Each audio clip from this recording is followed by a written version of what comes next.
It all kicks off when strange monoliths just drop from the sky all over the city. Then, protective barriers activated, forming a massive pillar of energy. But monsters known as disaster beasts invaded the human world. Just like that, a horde of bizarre and terrifying creatures appeared, unleashing chaos. In the middle of the confusion, a father sacrifices himself to protect his son from an attack. The city was in absolute pandemonium, with people running for their lives and getting attacked. The blue, flamed creature couldn't have cared less and continued its violent rampage. Next, it launches an energy blast right at the boy's mother. She also sacrifices herself for her son, Itsuki Tenma, and begs him to run. Suddenly, our MC wakes up startled from that horrifying memory. A pink-haired girl notices he was spacing out and gives him a nudge. She asks if everything's okay, because he looked completely out of it. Right after, she looks concerned and asks why he was crying. His friend with the glasses shows up, joking that he always dozes off during assemblies.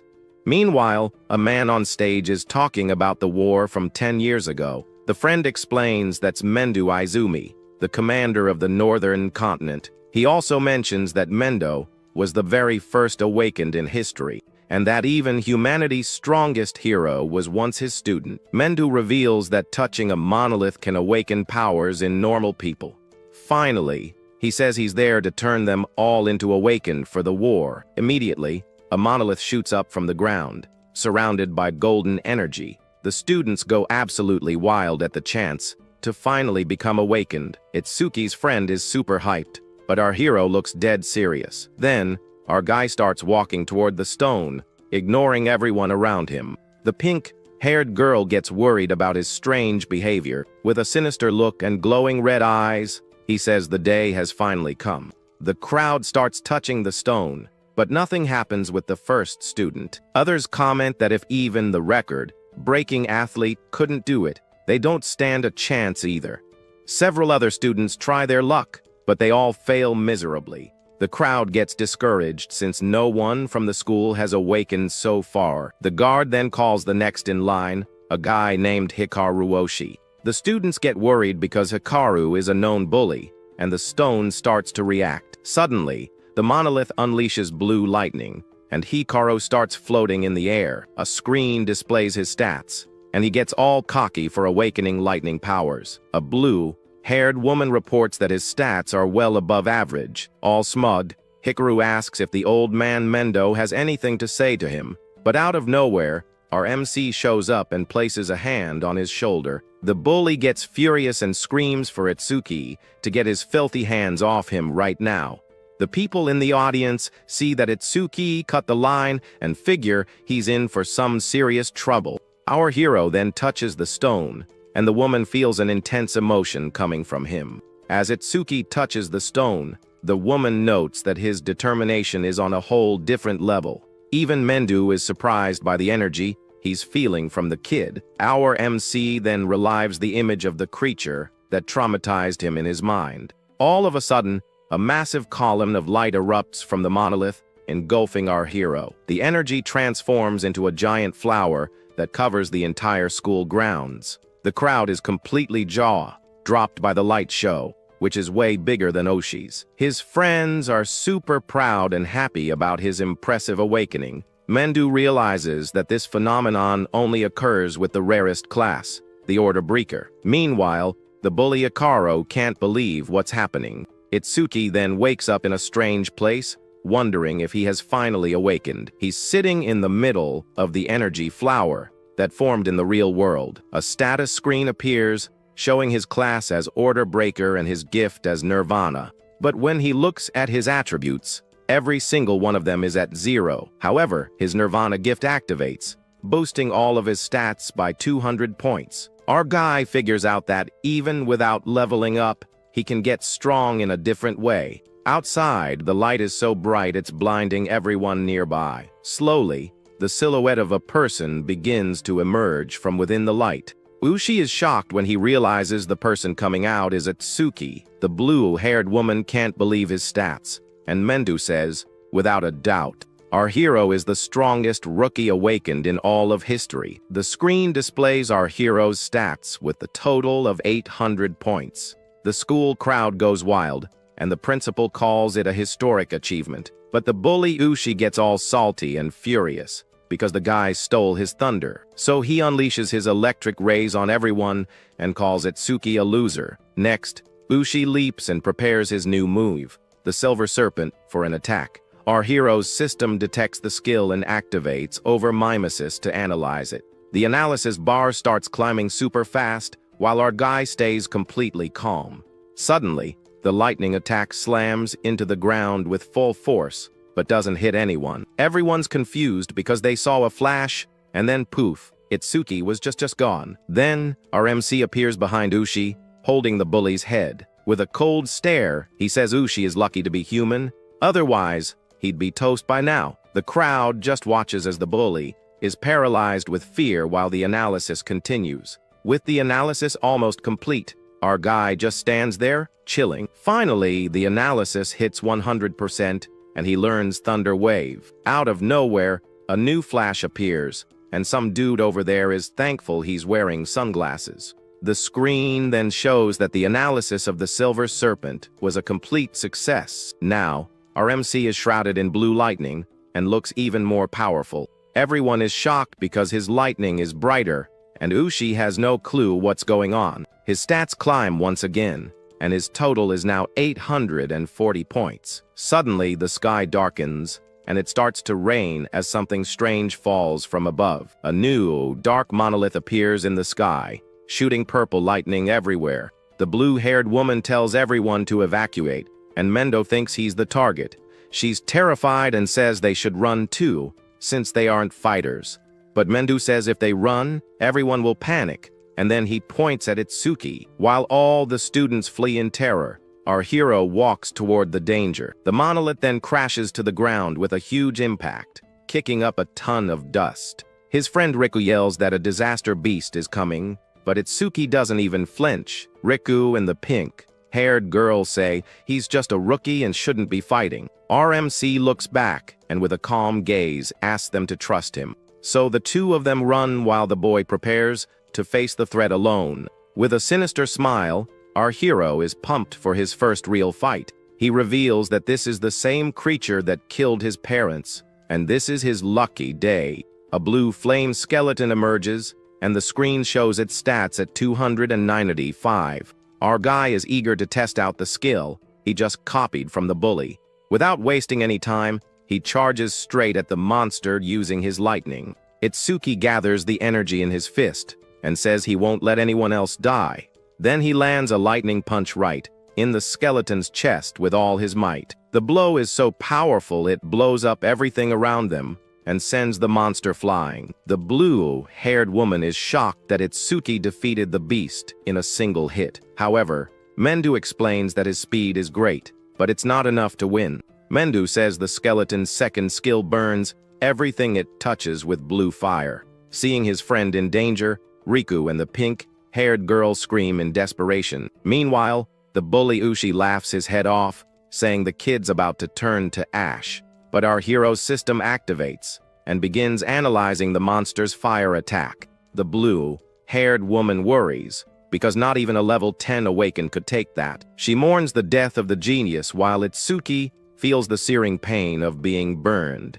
He then remembers his mother, who suffered the same way before she passed. However, Mendo watches everything calmly, knowing the kid has a trick up his sleeve. Our MC's body is consumed by the flames, but the analysis hits 100%. The guy in sunglasses loses hope, but the blue lotus flower appears again. Itsuki is healed inside the energy and wonders what skill he'll learn now. The screen shows he's gained the black ice wall, and his stats have increased. Then the blue lotus flower glows intensely around our hero. He floats inside it, completely recovered and stronger than before. His friends and the audience cheer, because the kid just pulled off a miracle.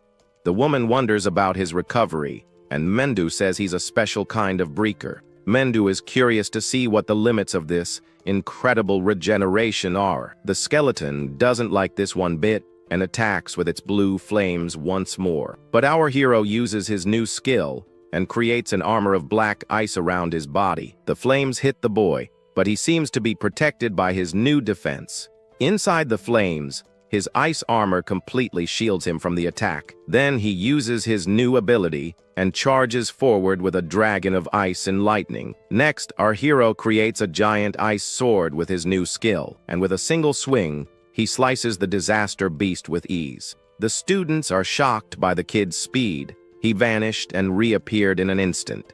The bully Ushi can't believe it, and the woman wonders if he's really a rookie. The armor and weapons he creates are a god-tier ability. His friend Riku yells his name and runs toward him, incredibly relieved. He gives him a happy hug for his victory, and our hero asks where Sayo is. Riku says she was right there, nearly in tears, but disappeared after the fight. Our MC looks at the crowd and wonders if she got mad. Mendu then tells Choha to clean up the mess, because he's taking the kid with him. His friend tries to calm him down, saying she just went to touch the monument. Suddenly, Mendu appears and calls our hero by his full name. The commander and the strongest rookie in history stand face to face. The crowd gossips about whether he'll become Mendu's student but thinks it's impossible. Riku gets nervous about the situation and makes up an excuse to get out of there. Mendu then tells our hero that he's a very special boy. Itsuki is confused and doesn't understand what the commander means by that. Then the old man reveals that he can feel the anger and hatred in his heart. Mendu wants to know the reason for so much hatred, and our hero begins to open up. He explains that it all started 10 years ago, when his parents were attacked by a beast. The image of his terrified younger self flashes back into his mind with full force. The boy says he almost didn't make it, but an awakens saved him just in time. Even so, he had to watch his mother be consumed by the blue flames. His past self could only scream for his mother, completely desperate. At that moment, the boy blamed himself for his parents' deaths and was devastated. But then he saw the creature that was the root of all evil right in front of him. With his eyes red with hatred, he swore that he would get his revenge one day, and with tears in his eyes, he yells that he's going to wipe out every single demon. The commander finds it strange that even with so much hatred, he can still cry. Itsuki says the tears remind him to never forget his goal. So Mendo invites him to be his student and join the Savior League. He explains that the League is an organization with the best awakened in the world. On top of that, members get weapons and a salary of 10,000 gold a month. However, the price is fighting on the front lines to protect the safety of the people. Our MC doesn't care about rewards or resources. What he wants most is the chance to fight the beasts on the front lines. Mendu says only the top 100 from a tournament can become saviors. Our guy then asks what the point record is so he can have a target. Mendu says the record is 115,000 points, set by some guy named Taiwajan. Our hero remembers that Taiwajan is the light of humanity and the strongest awakened. The old man warns that Jin is special, but that our guy has the potential to reach his level. With a determined look, our hero says he's going to surpass this Taiwajan guy. The commander observes the boy with a very serious look. He thinks that the youth are following Itsuki, but that's not enough to win the war. The old man hopes that someone will surpass him, like a new sun rising on the horizon. Mendo then smiles, because the sun he had been waiting for has finally appeared. Our MC looks at a giant building and asks what it is. The commander explains that the monuments connect this world with the world of the beasts. So if they only kill the creatures and leave the stone, more of them will come. That's why the building serves to isolate the monuments and also as a training ground. Our guy asks if it's a training facility, and Mendu confirms it's a stage. But he warns that the beasts there are strong, which is why the place is called the Rookie Graveyard. The old man reveals that Jin's record was 3 minutes and 14 seconds. Then he challenges the boy to clear it in under 3 minutes to become his student. In the building, the crowd sees Mendo and wonders who the rookie next to him is. Our guy then wonders if this Taiwajan dude is really that famous. He looks at a panel and sees that the stage's beast level is 10. Meanwhile, the crowd comments that he's a rookie, and must just be there to hit on girls. Our hero ignores everyone and goes to the receptionist to enter the stage. The woman asks how many people are entering, and he replies that it's just him. He just stands there in front of her, waiting to be let into the challenge. She gets irritated and thinks he's joking, since the place is extremely dangerous. The crowd around them starts laughing, thinking he's getting shot down by the girl. Itsuki then says she's got it all wrong, as he has no interest in her. She doesn't believe him and offers her number, just to get him to leave and stop pretending. With a dark look, he tells her not to make him repeat himself and to just let him in. Startled, she hands over the bracelet, and he complains that she should have just done that in the first place. People call him an idiot for being level 0 and trying a level 10 stage. One of the guys there says that even with a special gift, his level is still way too low. Our MC then walks to the gate to scan his bracelet. His entry is approved, and the system grants access to awakened Itsuki Tenma. He gets ready and says the promise is to finish everything in under 3 minutes. Then, a timer on the screen starts counting up from 0, and just like that, our guy unleashes his power aura, his eyes glowing. Inside the stage, our hero runs toward a giant monolith. With a focused look, he braces himself as he senses something approaching. Then, a level 4 wooden creature appears and attacks him with everything it's got. But our guy summons an ice axe and attacks instantly. He slices the monster in half and taunts the others that are nearby. Suddenly, a horde of identical creatures appears, surrounding our MC. Outside, Choa questions Mendu about the stage he chose for the kid. She says that surpassing Taiwajan is impossible, and the old man teases her about her choice of words. The woman then remembers when she saw Taiwajan defeat a level 97 beast. At that moment, his eyes were cold and didn't seem human at all. She says those were the eyes of a god with immense power. Mendu agrees that the boy has potential, but is still a diamond in the rough, because if Taiwajan is a god, our hero is a demon driven by hatred. Meanwhile, Itsuki defeats the creature and notes that it was way too weak. Suddenly, a much larger, shadowy creature emerges from the shadows behind him. Our MC doesn't waste any time and attacks the new monster with his ice. He defeats the beast easily and wonders if that was all there was to the challenge. However, the system activates and detects a regeneration skill on the monster. The analysis of the ability begins, and our hero senses something is off. The monster regenerates and attacks with several vines aimed at the boy. The screen shows that the monster is now level 10, and our hero sees this won't be easy, so he uses his black ice wall to defend himself from the vine attack. The boy figures he needs to deal a massive amount of damage to stop the regeneration, so he dodges and cuts several vines with his ice blades. Next, our hero lands a powerful vertical strike right on top of the creature. The creature is split in half by the attack, but still isn't defeated. With a wicked smile, he says he's going to dice the monster up so it can't heal anymore. Then our MC uses his ice weapon to separate the two halves. With that, the monster explodes into countless pieces, and dust flies up everywhere. He's getting tired, as using the ice for so long is draining his mana. But suddenly, the creature begins to regenerate again from the pieces. The monster attacks him, and even after all that, it's still not gone for good. However, our hero notices that with each defense, the analysis percentage increases. He comes up with a plan to use his lightning and keep his distance until the analysis is complete. The analysis is at 75%, but his time is almost up, so he decides to use both lightning and ice together to speed up the process.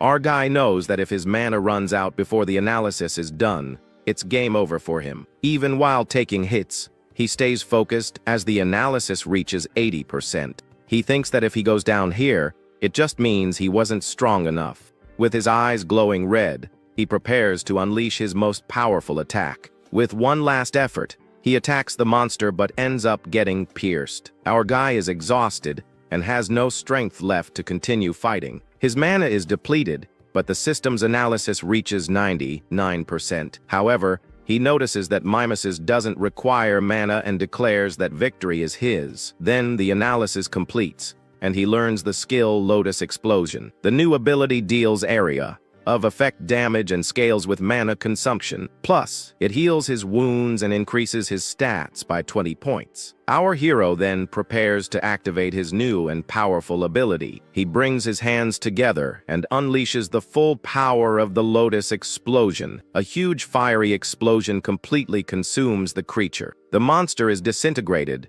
leaving nothing but dust and ashes. Our MC thinks the new skill is pretty strong and is satisfied with the result. He notices that Mimas has also restored his mana and cleared the entire area. Through the smoke, our guy sees a glowing green crystal on the ground. Outside, the receptionist is freaking out because time is running out. Choa also thinks it's impossible for him to win in under 3 minutes. But suddenly, the challenge screen turns green and shows a new record. Her jaw drops, and she can't believe what she's seeing. The screen then shows that he completed the challenge in 2 minutes and 14 seconds. Our hero stumbles out of the portal and collapses on the floor, exhausted after breaking the record. The crowd is stunned that he survived and was a whole minute faster than Taiwajan. Our hero then turns to Mendu and asks if he'll be his instructor now. With a smile on his face, all bruised up, he finally calls him Professor. The old man says it was well done, and Choa notes that her father hasn't been this happy in a long time. The crowd now understands how he broke the record, but still doubts his potential. The receptionist comes over with a gift and apologizes for being so rude to him. He accepts the box and says he gets it, since a level 0 rookie did seem pretty reckless. Our guy thanks her for her concern, and the woman gets all flustered by the compliment. Suddenly, Choha announces she's heading out with the commander. She scolds him for getting cocky just because he became a student, and Mendu suggests raising the difficulty. The commander says he can now challenge an advanced stage, and the boy is intrigued. As they walk, the old man explains that level isn't the most important thing with beasts. He reveals that the main factor determining their strength is their species, because there are species with intelligence equal to or even greater than humans. Choa adds that only humans have jobs based on their species. She explains that these are the advanced stages, and his next destination is District 4. With a dark look, our hero asks if intelligent beasts feel pain. A terrifying aura emanates from him, and Choa gets scared, not understanding what he's thinking. The crowd comments that everyone who went to District 4 vanished, because of some guy named Reiji. A guy says his name out loud, and his friend shushes him, saying they could get erased. Elsewhere, a guy named Reiji Kinoshido is relaxing while an old man shines his shoe. A huge brute asks when he's going to leave, and Reiji says the stages belong to him. With an arrogant smirk, he says that waiting in line is for common folk. Meanwhile, our hero opens the box he received and sees a shiny crystal inside. Later,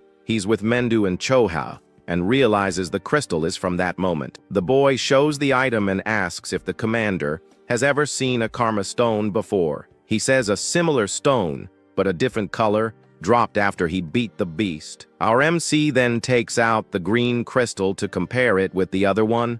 Choa is shocked because that's an intermediate karma stone. She explains that karma stones are also known as experience stones, because when a beast is defeated, it releases a substance called karma. This stone allows you to absorb karma to level up more easily, but she finds it strange, as these stones shouldn't form naturally. Mendu then says it was probably because of our guy's gift. He asks about the gift, and Choa confirms that the boy didn't level up. The commander explains that the karma wasn't absorbed, but it didn't just vanish either. So, he theorizes that the karma from the beast at the school was absorbed by those present. Choa understands that the creature's experience was split among all of them, but in the stage, the karma solidified because it had nowhere else to go. Choa then asks how his stats increase if he can't level up. Mendo then scolds Choha for the nosy question about his stats. He also announces he's leaving for a conference and that Choha will look after the boy. Then the old man gives 4 orders, like keeping everything a secret and clearing 6 stages. With a smile, our hero accepts the orders and says goodbye to his new master. In District 4, some guys in suits are blocking other Awaken from entering. 2 guys are furious and say They're not going anywhere just because he's rich. One of them threatens to report everything to the guild, but a hulking brute emerges from the shadows. Suddenly, the big guy attacks one of the young men with a super fast punch. He continues the assault with a barrage of blows, giving the poor guy no chance to fight back. The brute finishes the attack with a powerful strike that sends the young man flying. His friend is shocked because his earth spike skill didn't even scratch him. The big guy uses an ability that makes his skin hard as metal and charges forward. The young man panics because his technique can pierce anything, but it didn't work. Without mercy, the brute grabs the young man by the neck and lifts him into the air. Then he slams him to the ground with force, leaving him out of commission. The crowd recognizes him as Takuruoga, one of Reiji Kineshita's 4 pillars. He then threatens anyone who tries to enter the stage without permission, and says that anyone who resists will meet the same fate as the 2 on the ground. His buddies in suits ask him not to go overboard with the students, but Takeru just grunts and drops the young man on the ground in disgust. Suddenly, our hero and Koa arrive and help one of the fallen guys. The crowd thinks he's in for it for being level 0 and ignoring the warning. Takeru gets furious and yells at the newbie to get out of there, or he'll get a beating too. Our guy understands that to get in, he has to defeat him, and Choa tries to intervene, but he stops her because his master told him to do what he believes is right. So our MC asked her to take care of the injured while he handles the situation. Takeru gets annoyed by the level 0 kid's audacity, and a red aura flares up. He boasts about being level 12 and having over 600 stat points. Even so, the brute gets tense from the pressure coming off our hero. His eyes widen as he sees the boy charging right at him. In the reflection of his pupil, our MC rushes forward to attack. Without giving him time to react, he lands a punch right in the bully's face. The crowd is shocked because his speed is surreal for a level 0. Our hero's fist sinks into Takeru's metallic face with force. However, the brute grabs his arm and compliments the kid's speed. Then he says he's lacking power and throws him away with a counter attack. Our MC realizes he needs to use his Thunder Wave to increase his agility. His system then activates Mimesis to analyze the metallization skill. He gets up and realizes he needs to take this fight seriously to win. His plan is to dodge the attacks and aim for the fleshy parts of the enemy. With a burst of speed, our hero charges at the brute with everything he's got. Takeru calls him a weakling and says he has neither power nor speed. Our guy then decides to use Thunder Wave to get even faster. He unleashes his lightning, and Takeru is startled by the lightning element. Then, a flurry of electric punches hits the enemy, and the analysis bar shoots up. The crowd doesn't understand how he's using skills from another class and is amazed by his speed. Takeru gets desperate as he can't defend himself and fears he's going to lose the fight. He yells for help from his goons, but they don't do anything. With no other choice, the brute decides to use his most powerful technique. With a roar of fury, he unleashes all his energy to transform. His entire body turns to metal, and he thanks our hero for forcing him to evolve. He brags that his defense is now over 500 points, and he's even stronger. With a wicked look, he promises a quick and painless match as a thank you. The crowd loses hope, thinking this defense is impenetrable. But our MC theorizes that the transformation drains a lot of mana. Takeru is shocked by the level 0 newbie's sharp intuition. The analysis hits 100%, and the boy says he'll end this in an instant. Suddenly, the blue lotus flower appears, and Choa knows he's gotten stronger. People wonder how he's going to win with a skill that doesn't seem like an attack. He learns Piercing Orb, which ignores defense but is very slow. With a determined look, our hero says he's going to crush the brute's defense. His stats increase, and he fully heals upon acquiring the Piercing Orb. Then he creates the orb and challenges as Takaro to try and dodge the attack. The crowd is shocked that a level 0 skill is breaking through a level 12's defense. The small purple sphere then begins to float slowly through the air. It passes through the crowd at low speed, heading toward the enemy. The people find the attack underwhelming and mock the size of the little ball. Takeru also laughs and says such a weak attack won't even tickle him. He stands there, all confident, thinking this is the kid's trump card. Suddenly, the sphere hits him right in the chest without him even really noticing. The brute is startled to see his metal defense has been easily pierced. With a scream of pain, he watches the sphere pass through his body and come out the other side. Our hero says he only hit his arm because he's human. Otherwise, it would have been over. He then tells the goons to take the big guy to the hospital and get out of there. With a serious look, the boy repeats for them to get lost, once and for all. With no choice, the guys in suits grab their boss and carry him away. With victory secured, the crowd cheers, and Choa is super proud. The guys who got beat up earlier invite our hero to form a party. They discuss it, as the beasts in there have a defense as high as Takaru's. Our guy understands that the stage is perfect for making his new skill faster. The guys are confused and ask which option he's going to choose. With a serious look, our hero says he'd rather go into the stage alone. They think he's getting cocky, just because he beat Takaru's brute. Disappointed, the guy says he'll look for another group since he's not good enough. Choa worries about his mana, but our MC tells her not to worry. She gets all embarrassed and says she only asked so she wouldn't get an earful from her dad. Before leaving, Choa warns that the stone beasts travel in large groups. Our guy then enters the stage, and his entry is approved by the system. He's surprised because the number of monsters is much larger than he expected. Inside the stage, a horde of stone golems awaits him for battle. The screen shows the statues are level 9 and convert all their mana into defense. Our hero then prepares his piercing orb to test the skill's passive. He activates the ability, and a purple energy sphere appears in his hand. The sphere moves forward and hits one of the stone golems right in front of him. The monster is defeated, and the system informs him that the sphere's speed has increased. With a smile, he says he knew it, because the skill's passive effect worked. He's surrounded by more stone creatures, but doesn't seem worried in the slightest. With his lightning active, he says that slow targets are perfect for his new sphere. Our hero then defeats 2 more monsters, and his mana starts to get low. Only 3 enemies are left, and the stage boss still hasn't shown up. Our hero prepares to use his piercing orb and take out 2 at once. He then launches the attack with the rest of his mana, and the sphere flies quickly. Next, the boy takes advantage of the distraction to throw himself on the ground on purpose. With a wicked smile, he yells for the monsters to eat his attack. The purple energy hits one of the golems dead on and passes through its body.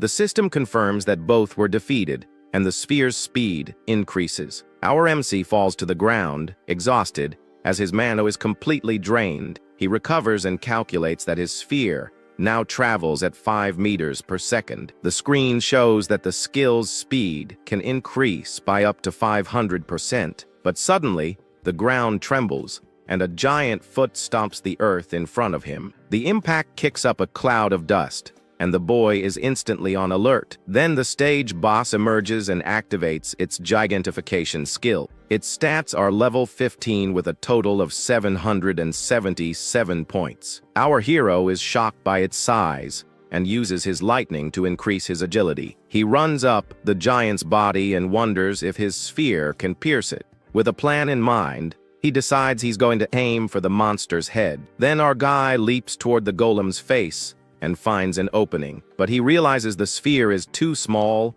and might not do much damage. The giant then turns its head and prepares to attack our hero in mid-air. With no way to dodge, the boy sees that the situation has gotten pretty ugly for him. At the last second, our hero uses his black wall to defend against the attack. The impact throws him to the ground with full force, and he feels the giant's strength. Even while taking a beating, he realizes the monster is tougher than he expected. His system activates and begins analyzing the enemy's gigantification skill. Elsewhere, a henchman answers his phone and is shocked by the news.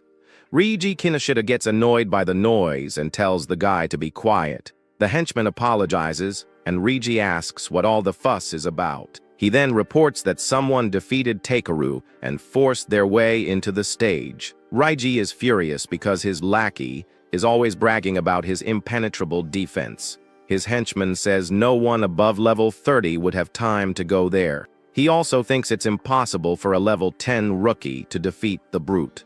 But Reiji cuts him off and says they're going there to handle the situation. With a furious look, he tells the henchman to get a move on and not to make him repeat himself. The guy obeys instantly, and Reiji gets ready to go and teach them a lesson. He puts on his coat and swears he'll make the intruders regret messing with him. Back to the fight, the analysis reaches 100%, and the boy is relieved. The blue lotus flower appears on the giant's head and shines brightly. The analysis of gigantification finishes, but he doesn't gain a new skill. Instead, his piercing orb levels up and gains new effects. Now he can increase the sphere's size, and the speed buff has been doubled.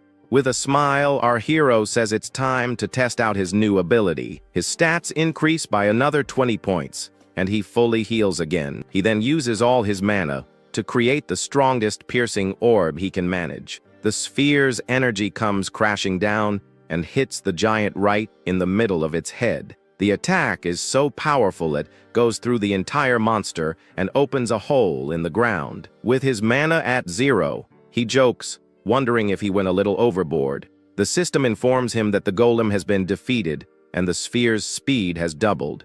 He calculates that if he clears the stage 2 more times, his skill will be as fast as a car. Our hero then realizes that the passive effects of his skills are pretty useful, because the Lotus explosion increases the range of all his other abilities. With this, he dreams of one day being able to attack enemies from miles away. Outside, the screen shows the challenge was completed in 3 minutes.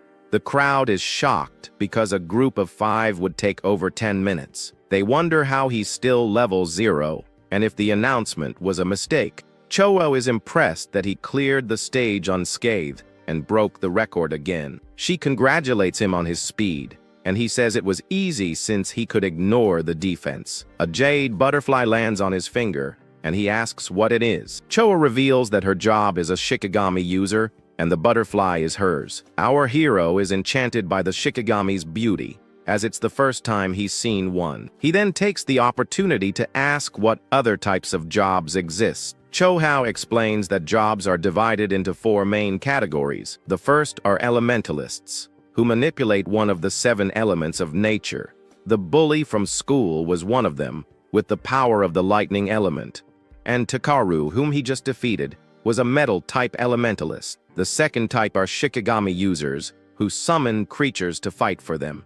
Choa says her Shikigami has been with her since she was born as an awakened. She then asks if he has any questions about the first 2 classes. Our hero notices that her Shikigami is level 15, and she's only level 6. Choa gets embarrassed by the comment and wonders if he has no sense of subtlety. She explains that Shikimis also absorb experience and level up. With a dark look, he concludes that it's easier to target the human in a fight.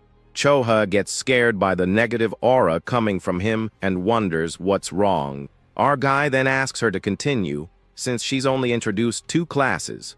The third class is the most mysterious, as there's very little information about it. Choa reveals that this is our hero's class, the Order Breaker, and the reason for the mystery is that each one of them has completely different abilities. There are Breakers who can control their body size and even create infinite clones. On top of that, the skills of this class are Z rank, above the S rank of the others. Because of these exclusive skills, if an enemy discovers the ability, the weapon is lost. Choa then says that he is in irregular existence, even among the Breakers. Our hero then says the professor isn't here, so there's no problem talking.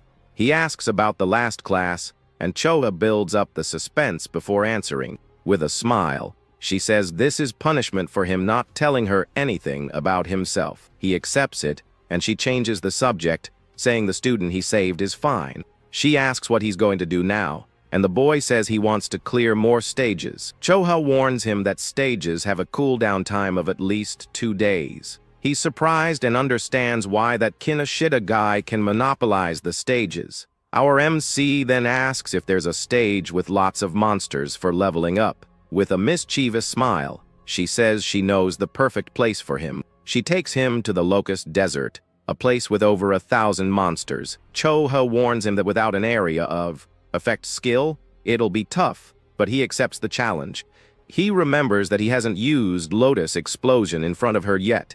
Despite the warning, she's surprised by his confidence and lets him go. The people there think he's got a death wish and decide to leave. A while later, Raiji arrives at the location but doesn't find anyone there. His henchman says the target has already left and cleared the stage in 30 minutes. Raiji is furious because he feels like an idiot for being tricked. He then orders his henchman to call the hunting dog to track the mana. Filled with immense hatred, he vows to capture him alive to make him suffer. In an alley, the young man who got beat up before is hiding and regrets accepting the mission. The young man hides in the alley, thinking he managed to escape and is safe. But suddenly, a giant wolf with red eyes appears and attacks him. The creature bites down hard and lifts him into the air, with no chance to defend himself. The hunting dog appears and says, "It looks like the young man has something to say." The poor guy wonders how he was found, and the hunter answers with a smile. He says his wolf, named Death, has a great sense of smell for finding its prey. The hunting dog introduces himself as Charles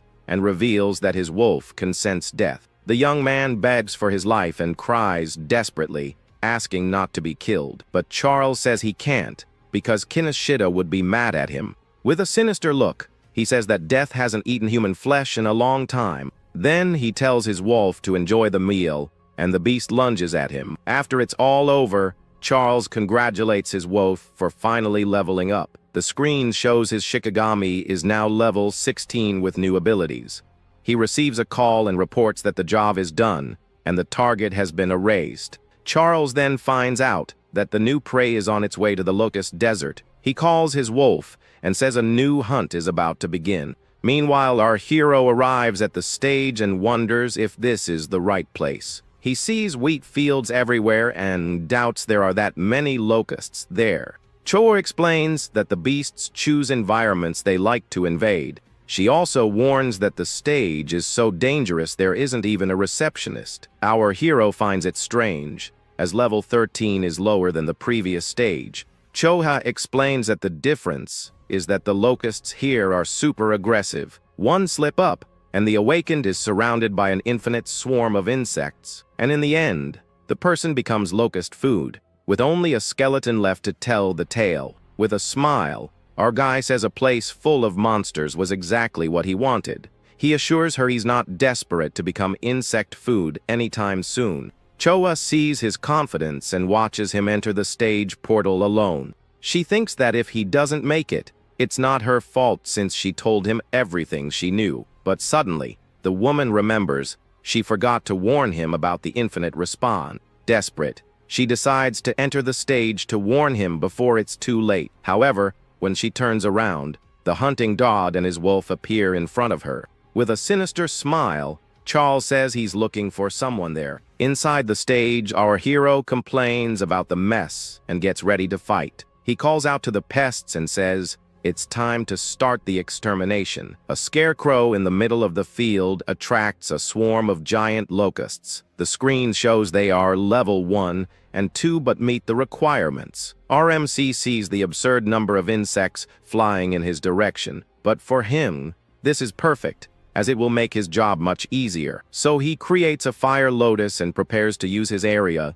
of effect skill. With his ice armor on, he waits for the insects to get close before attacking. With a shout, our hero activates his Lotus Explosion and unleashes the energy. A massive explosion sweeps across the field, defeating hundreds of locusts at once. He just stands there as the insects turn to dust, and the system confirms the kills. His skill now has a range of 10.5 meters and has already accumulated 110%. He calculates that if he defeats 100 per shot, he can increase his range by 1,000%. With his man almost full, he laments the cooldown time of the previous stage. Suddenly, he realizes the challenge success notification hasn't appeared. His system activates and begins analyzing a new skill called Matriarch's Will. Our MC wonders if there are any survivors left after the explosion. Then a new swarm of locusts emerges from the ground and charges toward him.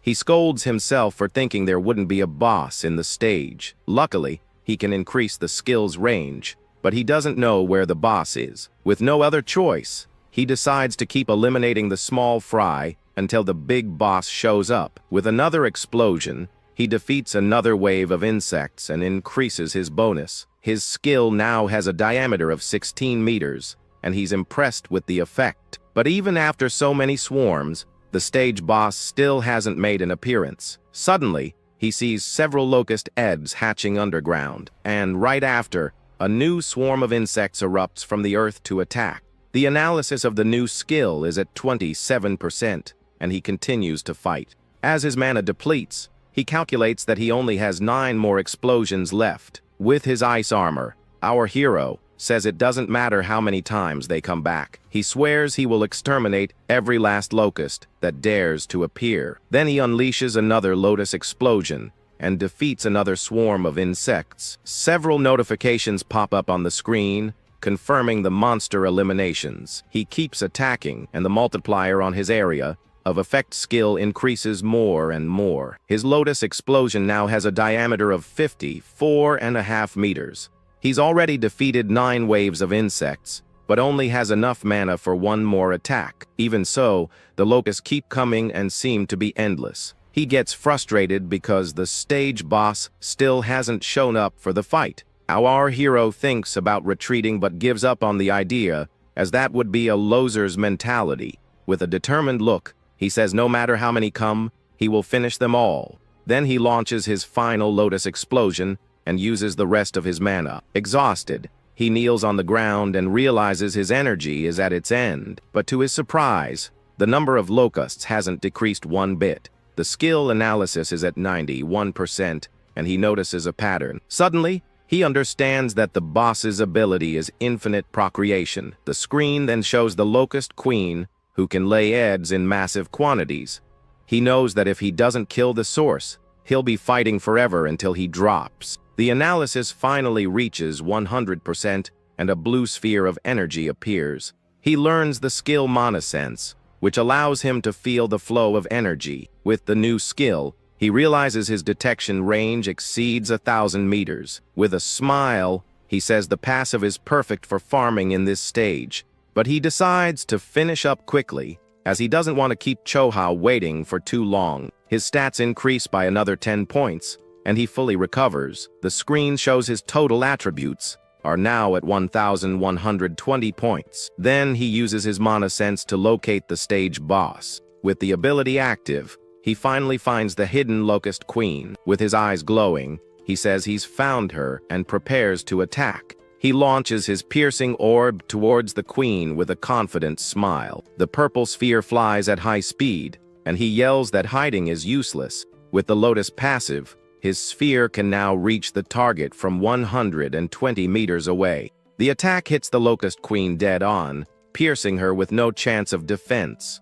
The monster tries to fight back, but our hero appears in front of it with his lightning. With a victorious smile, he says it's checkmate and prepares the final blow. He uses his ice blade and cuts the queen in half with a single strike. With the queen defeated, the locust swarm descends into total chaos. Our hero then says not to worry, because they're about to join their mommy. With his flames, he prepares to exterminate the rest of the swarm once and for all. His lotus explosion now has a radius of 65.5 meters. The screen shows that the range of his piercing orb has also increased to 131 meters. With a smile, our hero says the harvest was great, and he can't wait to come back. The screen then shows he broke the record with 17 minutes and 7 seconds. He thinks Chohao must be super worried, and that he's going to get an earful from her. Even so, he finds her serious side cute and steps out of the portal to apologize. But suddenly, his eye turns red, and he senses that something is very wrong. Outside, the hunting dog is holding Choa hostage by the neck. Charles says if she survived alone, then she must be the person Reiji is looking for. Our hero is furious and tells the hunter to get his filthy hands off her right now. The villain then laughs and calls him an arrogant rookie for being just a level 0. With his lightning active, Our MC charges at the enemy with everything he's got. Charles is startled by his speed and feels death approaching. But the wolf, Death, jumps in front and takes the lightning punch for its master. The system activates and begins analyzing the B-rank Shikigami Death Hound. Our guy understands that the guy in the hat is a Shikigami user like Choha. The analysis climbs to 12%, and Charles praises our hero's moves. He understands why Takeru lost but brags about having death and a hostage. Our hero yells Choha's name and stops his attack so he doesn't accidentally hurt her. The wolf takes the chance and lunges at our MC. Charles brags that his wolf's bite can crush any defense. He's then surprised because our hero doesn't defend himself and instead faces the beast. Our hero then uses his piercing orb and throws it right into the wolf's mouth. The purple energy blows the creature's head clean off in a brutal scene. The analysis shoots up to 77%, and the wolf falls to the ground, defeated. Charles is shocked and wonders if the newbie doesn't know the basics about Shikigamis. He then brags that his wolf, Death, has a respawn skill and is already coming back. With a wicked smile, he orders the creature to devour the boy at once. Our MC then activates his mana sense to predict the attacks. He dodges the wolf's bite, and the analysis continues to climb rapidly. His plan is to finish the copy without the blue lotus appearing and revealing his gift. Charles gets tense because he's fast and has a powerful detection skill. Unable to land a hit, the villain threatens Choha to make him stop fighting. Our guy gets worried because he needs time for the analysis to reach 100%. Finally, the copy is complete, and he learns the skill Shikigami Devourer. It allows him to control B, rank or lower Shikigamis just by touching them. His stats increase by another 20 points, but the healing effect fails. However, he doesn't care since he had already recovered from the previous challenge. The new ability allows him to steal the Shikigamis of other users. With a smile on his face, he gets ready to take the enemy's dog. With a blue aura, he dashes forward and places his hand on the wolf Death's head. Then he kicks it away, and the Shikigami begins to glow intensely. Charles gets mad at his useless wolf and complains about all the XP he spent on it. Then he threatens Choa again and says he'll break her neck if he resists. But the injured girl tells our hero not to worry about her. So our guy raises his hands in surrender and yells for him not to touch her. With a mocking smile, Charles says she wouldn't have gotten hurt if he had just obeyed.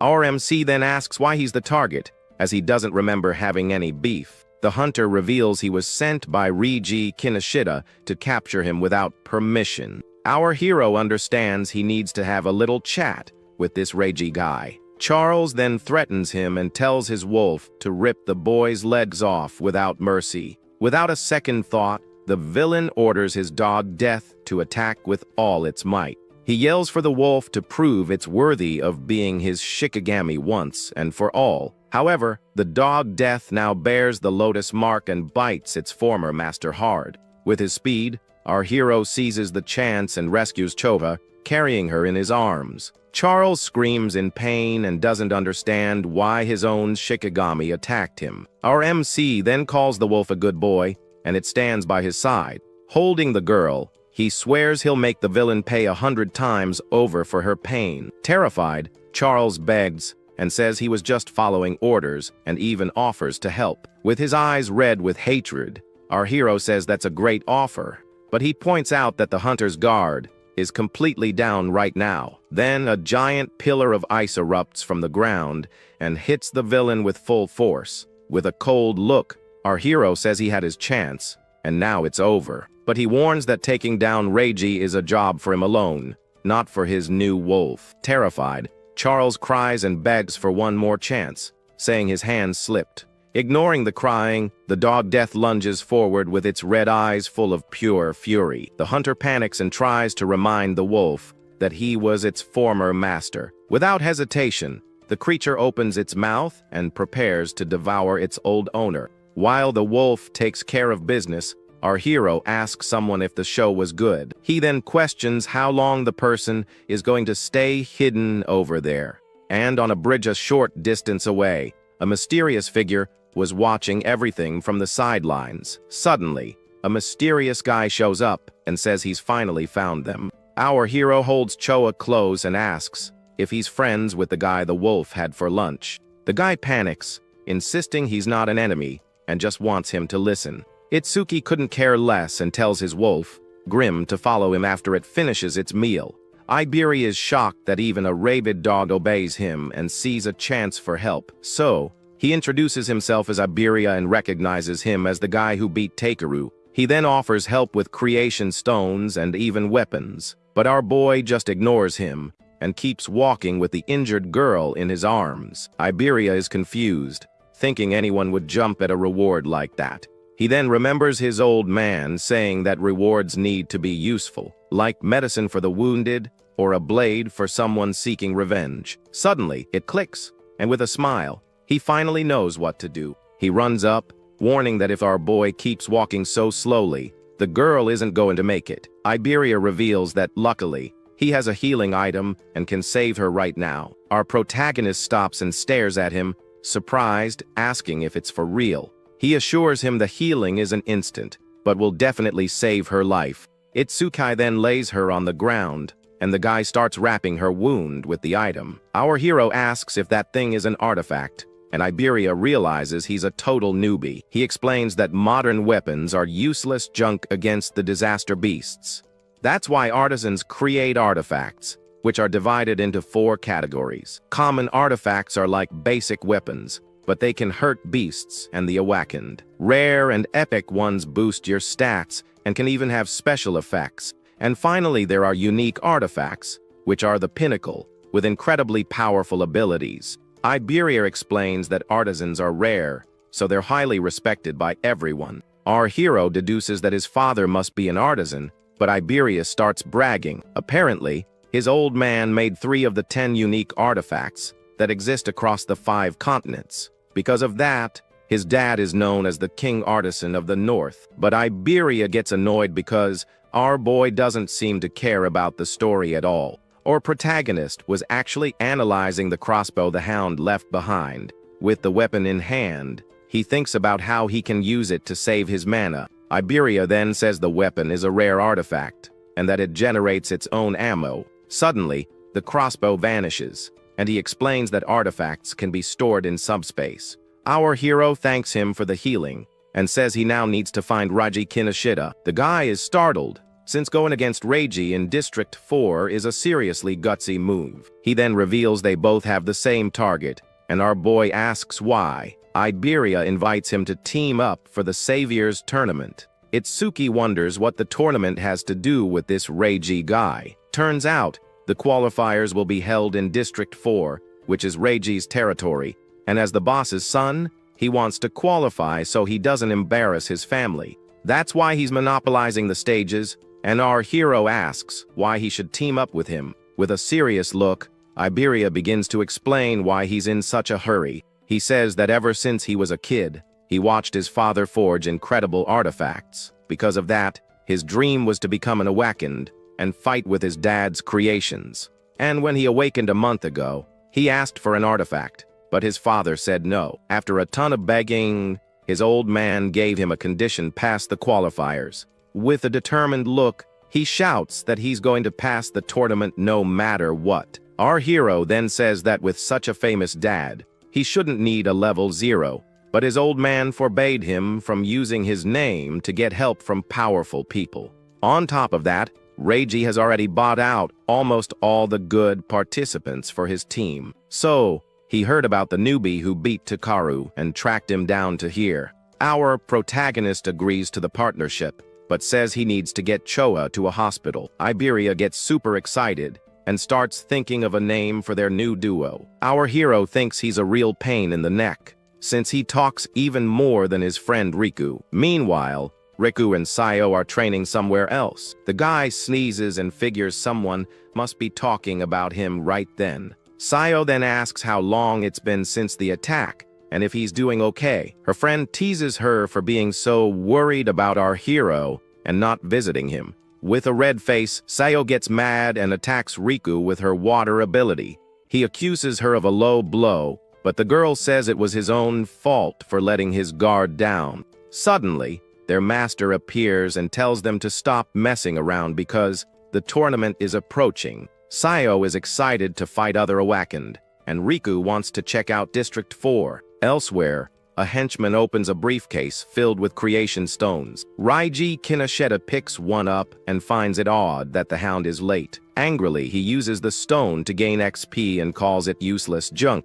Then he tells them to forget about the hound, because the qualifiers are the priority. His goon reports that they've already recruited 887 participants. With a satisfied smile, Reiji says he's the only reliable guy he has. He then uses the last stone and finally manages to level up. Now at level 12, he gets ready to crush all these peasants. Outside a hospital, our hero stands before a mysterious figure. Our boy apologizes, saying it was his fault Choa got hurt like that. The figure then asks if he wants him to take care of the one responsible for everything. But with a determined look, our hero says that Reiji is his problem to deal with. The mysterious man agrees and asks him to fill him in on the details later. Iberia understands why our boy wasn't impressed by his father. The commander is his master. Later, our hero tells Choha that he's entering the tournament with Iberia. The girl says she's already recovered,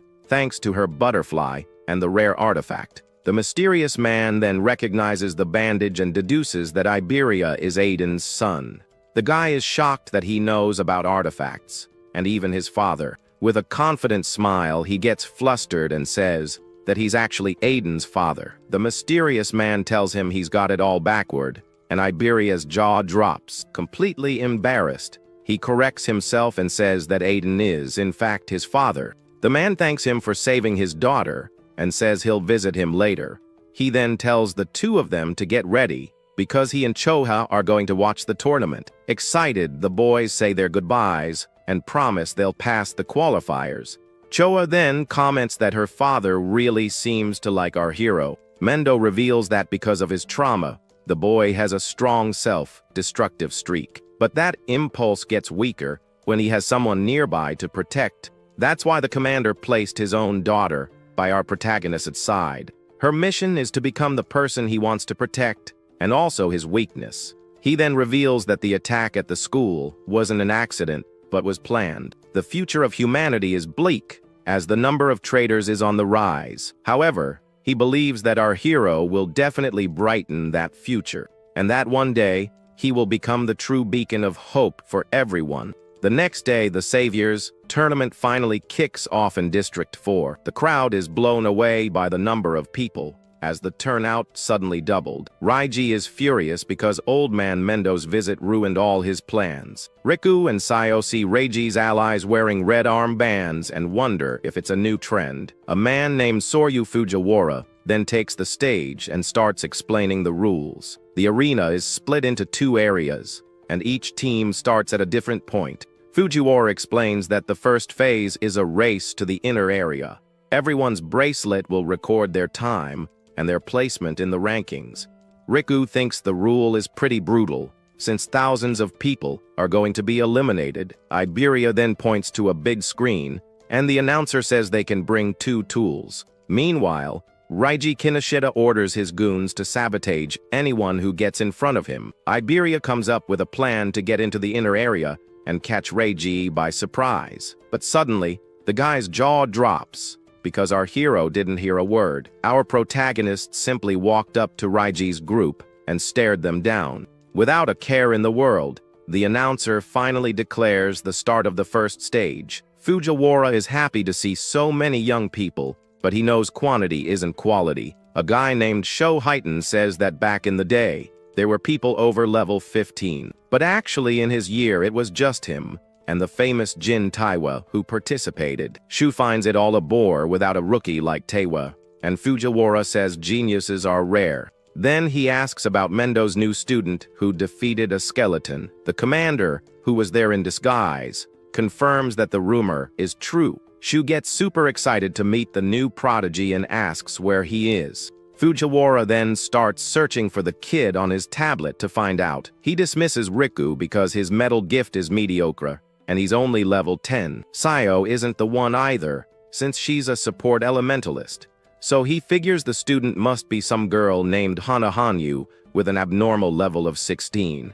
Fujiwara finds it strange that Hana has the highest level, but Mendu doesn't seem to care. Shu then asks if any level 0s are participating, and he confirms that there is one. Meanwhile, Riji and his goons are mocking our hero for being a level 0. With a cold gaze, our protagonist summons his crossbow and stares everyone down. Riji then recognizes him and asks with a smirk who the heck he is. Our hero then says that the villain has been looking all over for him. Riji can't believe that a piece of level 0 trash defeated his henchman, Takaro. So he orders his lackeys to grab the kid and make him regret it. Without wasting a second, Riji unleashes his lightning and says he doesn't have time to waste. On the other side, Shohiten sees the group and realizes the fight is going to be a blowout. He tells the goons to surrender, saying they might spare their lives. Iberia gets tense, because even if he takes one down, it's impossible to beat the rest. With no other choice, he decides to use his secret trump card to help with the fight. One of Reiji's goons approaches and mocks our hero for being a level 0. With a cold look, our protagonist simply tells the guy to get out of his way. The goon is shocked by the kid's audacity and starts laughing his head off. But Shu likes his personality and says he'll save him if he's about to kick the bucket. The goon then charges forward, saying he's going to crack his head open to see what's inside. Our hero just smirks and braces for the enemy's imminent attack. Then he lands a solid punch right in the goon's face, sending him flying. With a cold glare, our hero repeats himself, "Get out of his way." Shu is stunned. He just defeated an enemy 7 levels stronger with a single blow. The other goons can't believe it and think he just caught the guy off guard. One of them then uses his fire skill, vowing to turn the kid into charcoal. The fireball speeds forward, and Iberia panics because he doesn't have time to use his artifact. The crowd thinks it's overkill to use such a strong attack against a mere level 0. But suddenly, one of the goons notices that something is very wrong here. Our hero then uses his black ice wall and defends against the attack. Iberia is impressed. He managed to block the fiery explosion. With a serious look, our protagonist tells the guy to stay away from him. His system informs him that his defense increased by 10% and his stats went up. He wants to test if the skill's passive activates by blocking the same attack twice. The goon is shocked because he's not a water elementalist, so he shouldn't be using ice.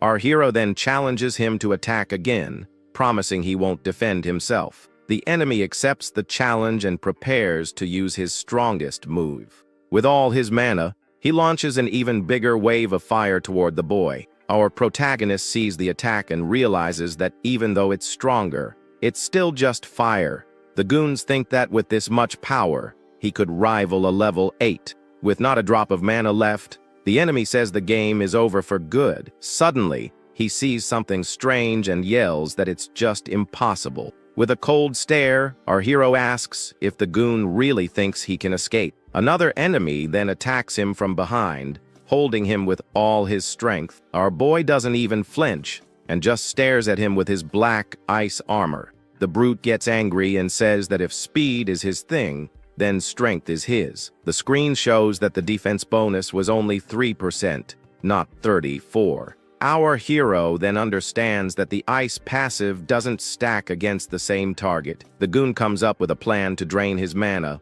and leave him without his ice defense. Meanwhile, our protagonist realizes that Thunder Wave has the same limitation. Without wasting time, the brute attacks with a barrage of fireballs. A huge explosion happens, kicking up a ton of dust and smoke everywhere. Raiji sees that his 2 lackeys have been defeated and tells everyone to run. With an aura of lightning, our hero wonders who this guy really is. He then attacks the brute with his ice arm and ends his suffering. The enemy can't believe his attack was blocked and notices the ice's weakness. Our protagonist then vanishes and reappears in front of him in the blink of an eye. Iberia watches from a distance and sees that all the goons have been knocked out.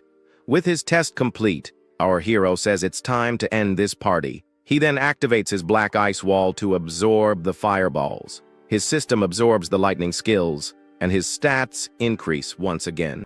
Raiji then joins another goon and uses the skill Silver Serpent. With a smile, Iberia says he thought the fight would be tough, but the kid is strong. A goon lying on the ground wonders who he is, because he sure doesn't seem like a level 0. Our protagonist then looks confused and asks why he said, "The two of us." Iberia boasts that together, they are the duo, Double I, the strongest in the north, but our hero drags him along and tells him they need to get after Kinoshita. The remaining goon can only think about how lame that team name is. Meanwhile, Raiji assumes the level 0 must have already been defeated by his men. However, he remembers that the crossbow the newbie was using was the same as the hound's. Then one of his runners, who thinks he's all that for being fast, overtakes an opponent. The guy brags about his speed, but suddenly, something hits him hard. He falls to the ground and wonders who in the world managed to hit him at top speed. Then Raiji appears and finishes him off with a lightning attack without any mercy. The villain says that's what happens when someone runs ahead of him. He then tells his goons to regroup for the second stage. From the VIP box, a woman with glasses wonders about the arrogance of Genkai's son. Mendu says he can't do anything, as it's not against the tournament rules. Raiji takes advantage of this, using his allies to clear the path and save his stamina. With their help, he can easily pass to the second phase. Arriving at the inner area, he boasts about how surprisingly easy it all was. But suddenly, a blue bolt of lightning flashes, and someone screams his name with fury. Raiji jumps at the voice that shouted his name in the middle of the arena. He then asks who dared to call him, and his lackeys point to the newbie. The crowd parts, and our hero and Iberia walk toward them. The goons confirm that it's the same kid they fought before. Raiji can't believe they beat his men, and thinks they must have been bribed. With a look of contempt, he asks how far this level 0 trash is going to follow him. Our boy says he's not going anywhere until they settle things, but Raiji says he's busy and will leave some guys to keep them company. Then, the villain orders his army of goons to attack the duo with everything they've got. The lackeys get ready to teach the rude kid some manners. Iberia is terrified when he sees there are at least 100 enemies in front of him. However, our protagonist calmly just asks him to cover his ears. Suddenly, a massive wave of lightning erupts from our hero, hitting everyone. Raiji just watches the scene with a serious look, showing no reaction. The electric attack is so powerful it sends all the goons flying. Both Raiji and Iberia are completely stunned by the power of that ability. Our boy then says his last words weren't properly understood. With a cold stare, he repeats that Raiji isn't going anywhere until they settle their score. Meanwhile, Riku and Sayo arrive in the inner area,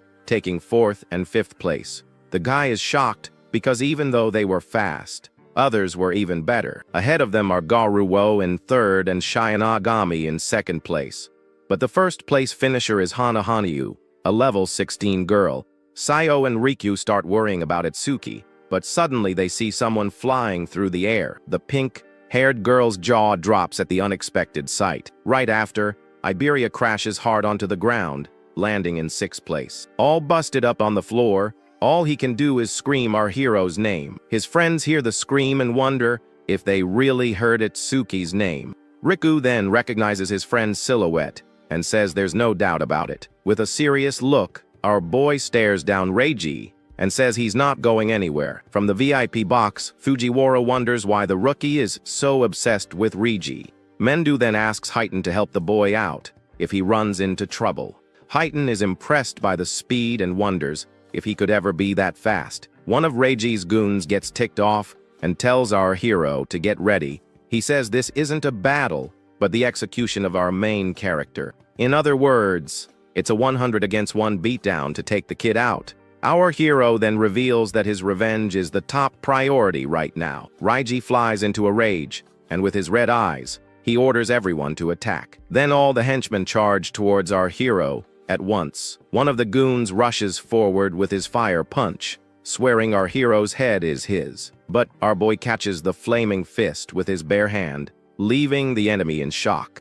He then throws him over his shoulder with incredible strength. The goon lands headfirst on the ground and is defeated in a single move. The others are terrified, wondering how he lost to a level 0. With a calm expression, our hero accepts the challenge, and the system activates. He then says it's time to end this nonsense, and activates his lotus. A massive fire explosion consumes all the henchmen at once. The wave of flames sweeps across the arena, sending everyone flying. His friends are stunned, wondering if that was really Itsuki's skill. The other competitors are also shocked by the power of the explosion. Even the first-place finisher Hanahanyu watches the scene in silence. In the VIP box, Fujiwara can't believe a level 0 did that and used skills from another class. Choa now understands his confidence back in the desert. He had an area of effect skill. Our hero then reveals he only used 30% of his power, so he wouldn't wipe anyone out. He stands amidst the smoke with all the fallen henchmen around him. With his eyes glowing blue, he glares at Reiji and says, "Now, it's just you." Reiji is terrified, unable to believe he defeated over 100 people. Our protagonist then says he's going to return all the pain his friend felt. Reiji gets furious and unleashes his power, saying they're on completely different levels. With a shout, Reiji launches his thunder cannon, and our hero's system begins to analyze it. But our boy easily dodges and lands a blow on the villain's back. Reiji is shocked by his speed and realizes there's no way he can win this fight. Desperate, he screams for his bodyguard, some guy named 40, to save him. The behemoth then gets ready to break the rules and help his boss. With a smirk, the villain says the kid is about to be turned into mincemeat, since 40 is level 35. In the VIP box, Mendu tells Heighten to go,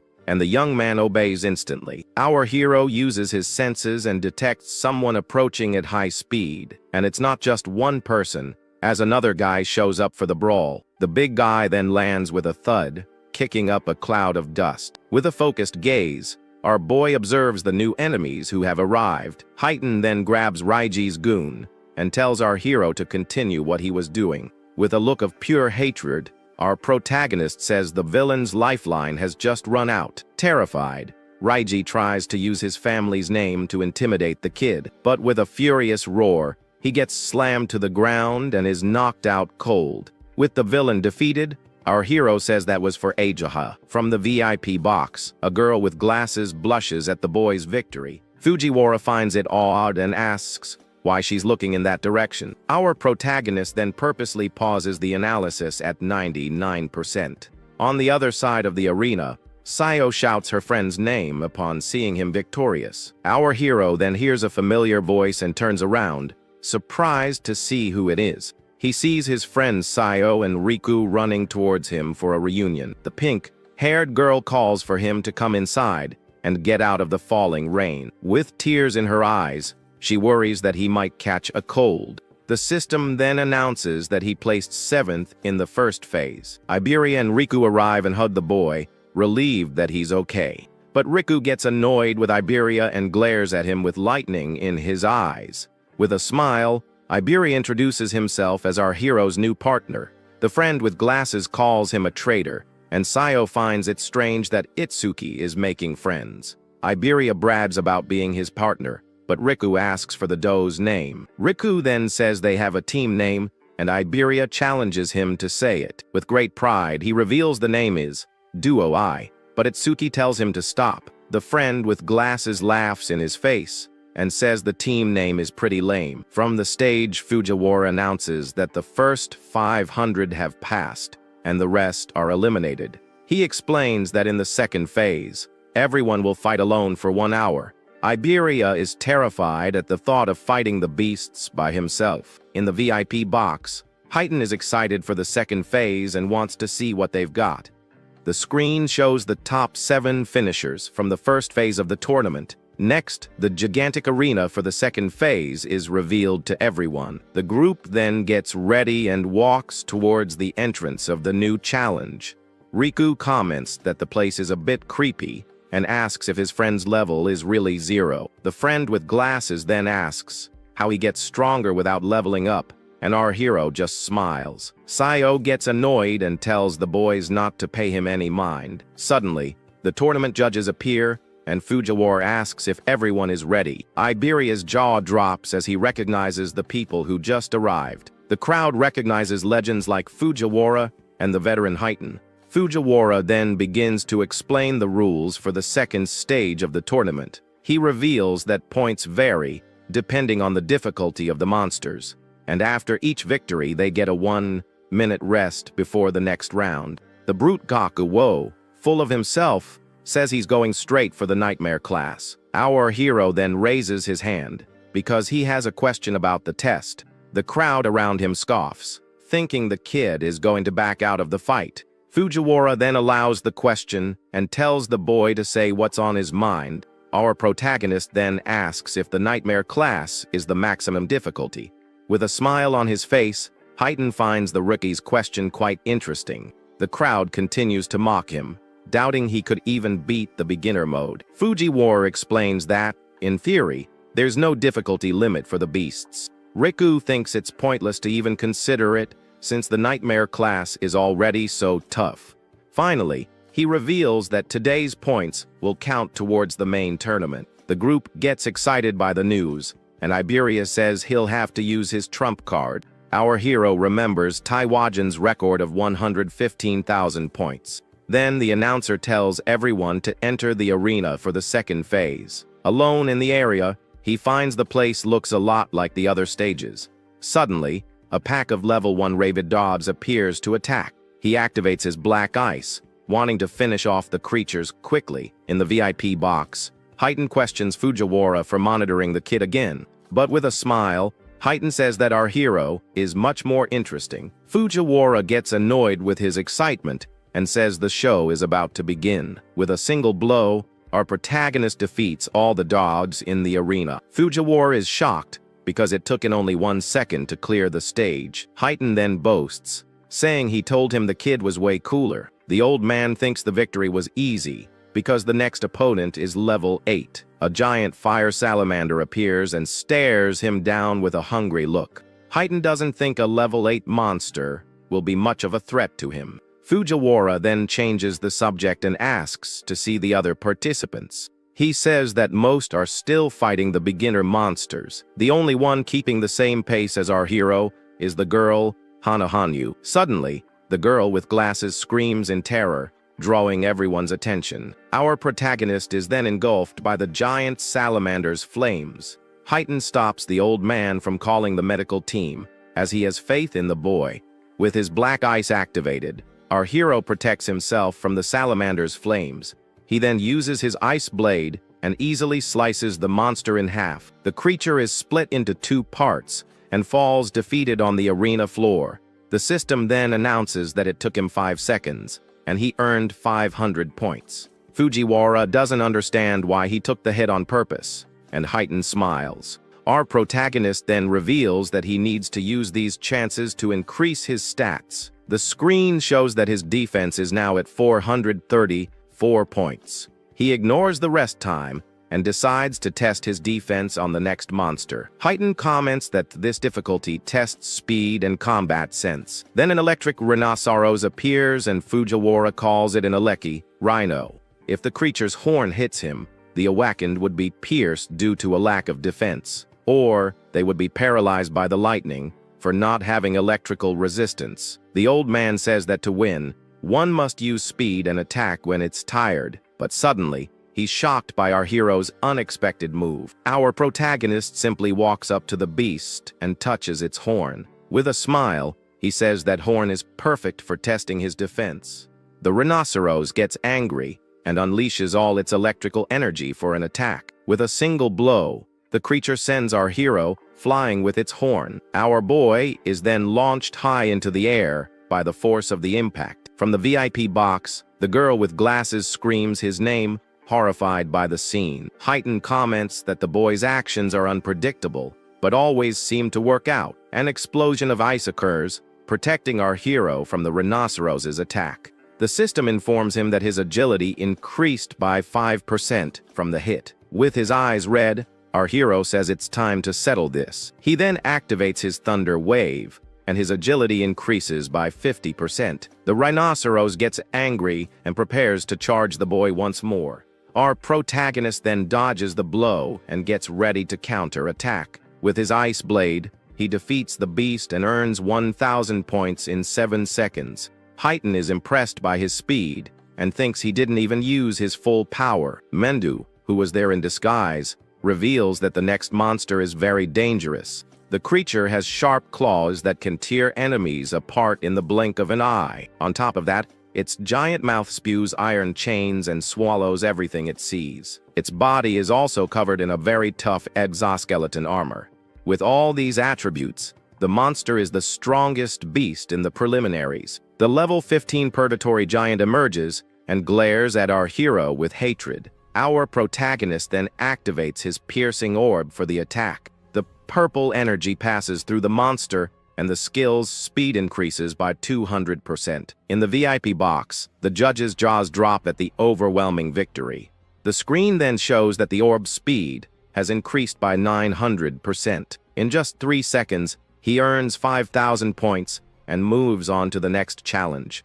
Elsewhere, a monster shoots a powerful stream of water from its mouth. Meanwhile, Sayo uses her water bullet to advance to the next class. The brute Gakyuo also skips the rest period to be the first one to get there. As for the first place finisher, Hanahanyu, she prefers to recover her mana before continuing. Suddenly, the screen shows that the Nightmare class was cleared in 21 seconds. Everyone is shocked and wonders who the guy was that managed such a feat. Our hero then says it's time to move on after his victory. In the VIP box, Fujiwara can't believe he defeated a level 15 giant. With a smile, Heighten tells them to increase the difficulty to see how far the kid can go. The second stage then begins with 2 Purgatory Giants, and our hero is unfazed. The 2 immense creatures appear in the arena and charge forward with everything they've got. But our boy decides to take one of them out while they're still roaring. With his piercing orb, he defeats the first giant and increases its speed. Fujiwara is stunned and wonders if his skill has any limits at all. However, Heighten reveals that the ability does have a very fatal flaw. Suddenly, the second giant charges at the boy with absurd speed. Our protagonist is startled, as the creature is faster than any other. Mendu explains that giants are often mistaken for being slow because of their size. Without wasting any time, our hero prepares another piercing orb for the attack. He then launches his skill just as the monster was getting close. Heighten explains that the giants don't use mana, but their other stats are better. The screen shows that the monster has a total of 940 stat points. The giant then dodges the purple orb, and our hero is surprised by its speed. Mendo realizes the orb is slow, and the boy used the beast's roar as an opening to attack. The monster then strikes with a powerful punch, and our protagonist dodges with a jump. The force of the blow is so great that it creates a massive crater in the arena floor. A rock explosion happens, kicking up a lot of dust and debris. Our hero then realizes the orb can be dodged at mid-range. Heighten says that if he uses the skill knowing it won't hit, it means he's out of tricks. With a smile, our protagonist says that since the beast is fast, he'll just get closer. He then activates his thunder wave and charges straight at the giant. With his speed, he easily dodges all of the monster's attacks. The giant is then surrounded by lightning and can't land a single hit. From the VIP box, the girl with glasses is stunned by the boy's agility. Fujiwara panics because the attack is much stronger than the rhino's. However, Mendu stops him from calling the rescue team and tells him to wait. Heighten agrees, saying the power is great, but it's useless if it doesn't hit. The giant's fist then stops just inches from the ground, missing its target. The creature kneels, defeated, and can no longer move to fight. With a smirk, the monster looks at our hero and beckons him to come closer. The giant then turns its head, surprised by our hero's audacity. With a jump, our protagonist lands the piercing orb right on the beast's head. With his lightning active, he prepares the final blow to end the fight. The purple energy then pierces through the monster's skull, finishing it for good. The system reports that the orb's speed increased by 1,300%. With the victory, he earns 10,000 points in just 12 seconds of fighting. In the VIP box, the girl with glasses shouts his name, thrilled with the victory. Fujiwara finds her excitement strange and says it's rare to see her so animated. All embarrassed, she makes up an excuse, saying she was just cheering.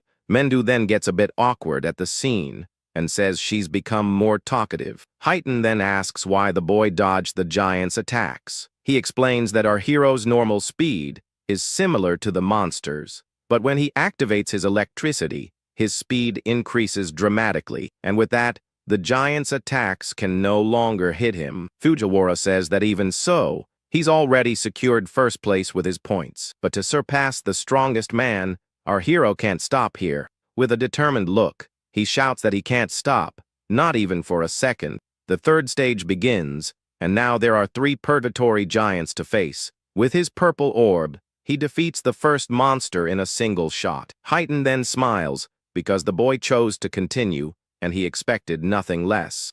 Fujiwara remembers that Heighten made it all the way to stage 4 in one go back in the day. The old man then wonders how our hero will fare, since Heighten's limit was stage 3. One of the giants then attacks with full force, and our hero prepares to dodge. With his speed, he dodges the punch, and the monster smashes the ground. He uses his thunder wave and closes in to attack the second giant. With his piercing orb, he defeats the second one and increases the speed. Our protagonist then says that for the third one, he'll use a different strategy. He then throws himself forward and is swallowed by the last giant in the arena. The monster clamps its mouth shut, thinking it has won. The creature then celebrates, thinking it has finally defeated its enemy. With his red eyes, our hero says he's going to tear it apart from the inside out. A massive fire explosion occurs, completely consuming the giant. The system reports that the skill's range increased by over 1,100%. With the victory, he earns 15,000 points in 13 seconds of fighting. From the VIP box, Fujiwara is shocked because the boy used the same skill from the first phase. The fiery explosion sweeps the arena, leaving nothing of the last giant. Our hero is then exhausted, as his mana has completely run out, but he knows his skill's passive will recover his energy quickly. The fourth stage begins, and now there are 4 giants for him to face at once. Heighten says that if he passes this stage, he will surpass even his younger self. Heighten is anxious and wants to see how far the kid can go in this fight. Our hero realizes that as the orb's speed increases, so does its accuracy.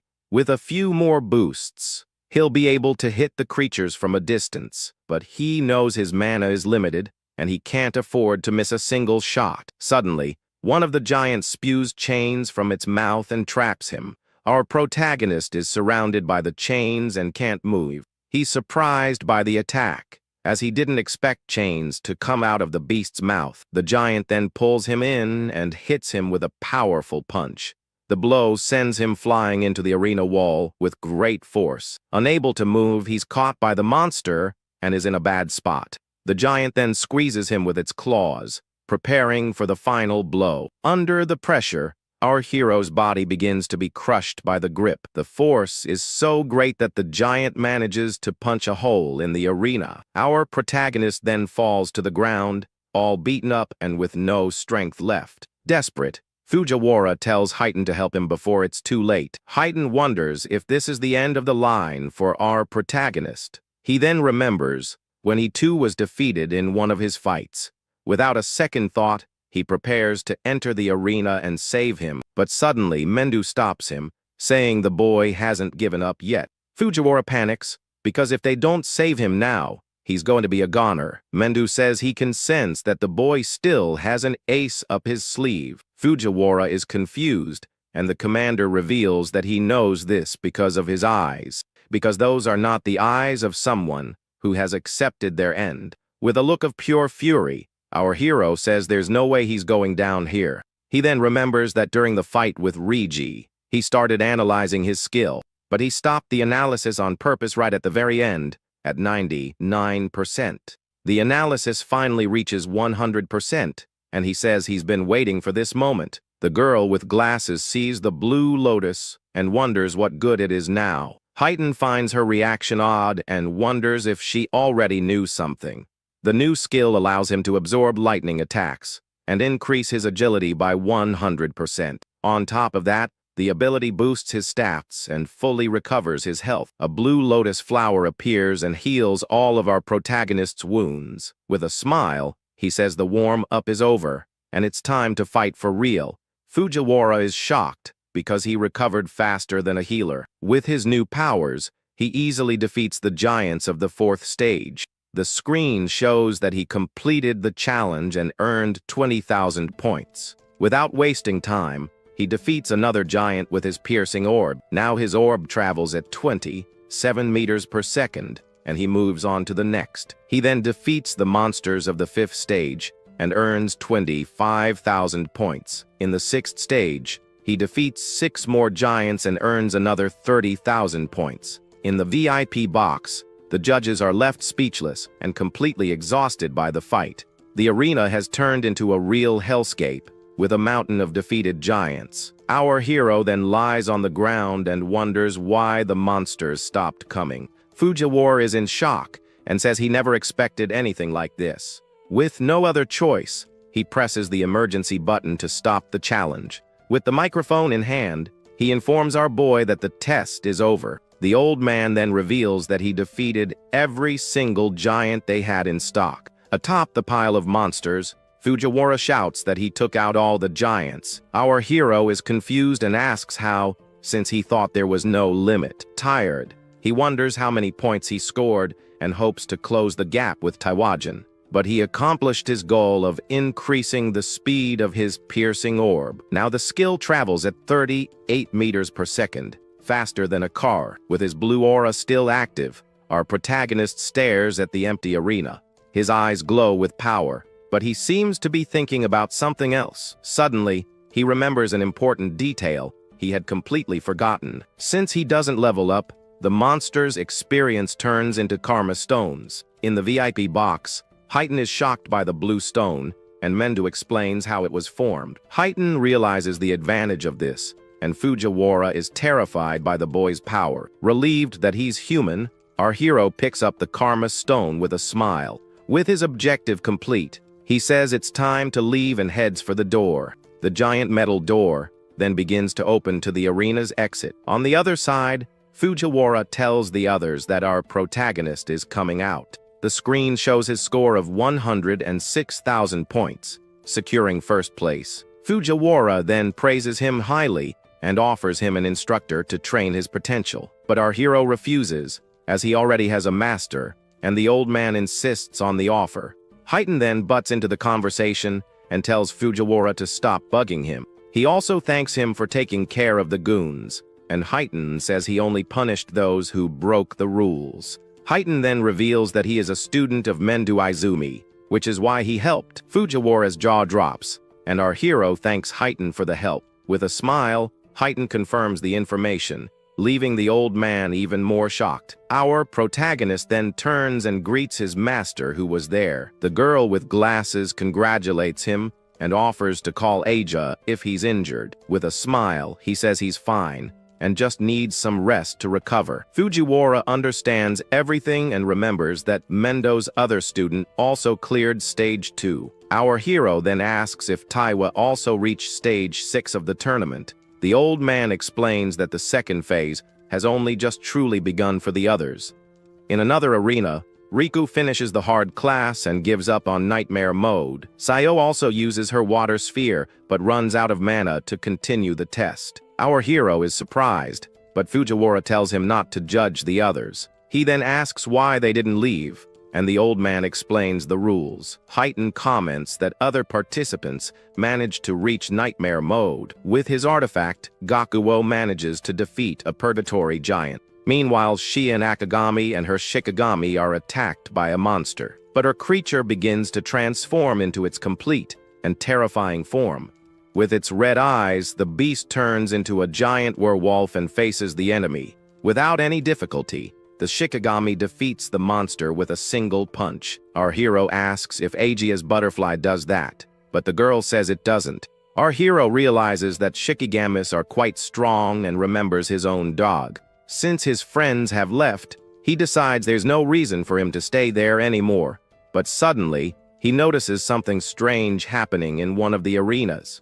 It's Iberia, who has activated a red armor, and our boy thinks it was a gift from his father. With a smile, Iberia reveals that it's his father's strongest epic armor. The screen shows the stats of the dragon gear, which increases attack and agility every minute. He explains that the armor has a will of its own, and that he suffered a lot to get it, but the armor has a 15-minute limit, and he needs to end the fight quickly. His stats then increase by 120 points, and he goes on the attack. Iberia remembers the announcement and motivates himself not to disappoint his new partner. With the doe's name in his head, he charges at the monster with everything he's got. Our protagonist watches the scene and thinks his new friend looks pretty stylish. Suddenly, a voice announces that the second phase of the tournament is finally over. Fujiwara explains that only the top 10 advance, and the top 2 will win a prize. On the ground, Gakuo gets all cocky and already considers himself the owner of the reward. With a serious look, the old man prepares to announce the top 10 finishers. The screen then shows the final scoreboard, and our hero is in first place by a long shot. The others are shocked, as he scored over 100,000 points all by himself. Gakuo can't believe he came in third and wonders who Itsuki Tenma is. Elsewhere, a green-haired girl also takes an interest in our hero. Sayo is shaken by the power difference between her and our protagonist. Meanwhile, it's revealed that our boy placed first in the entire country. The girl with glasses notices that her father is very happy with the test results. On the ground, Iberia celebrates, as he already knew his new partner would be the winner. But he's also proud for not having shamed the name of Duo I. Our hero then congratulates him and says he was surprised by his performance. With a goofy look on his face, Iberia is left speechless by his friend's compliment. And so, the preliminaries of the Alliance tournament finally come to an end. With the test over, our protagonist carries his past out friend on his back. Meanwhile, in District 1 of the Southern Continent, an old man meditates in a square. A soldier complains about having to stand there, but his friend tells him to shut up. The old man's name is Barger, and he's known for being a powerful prophet.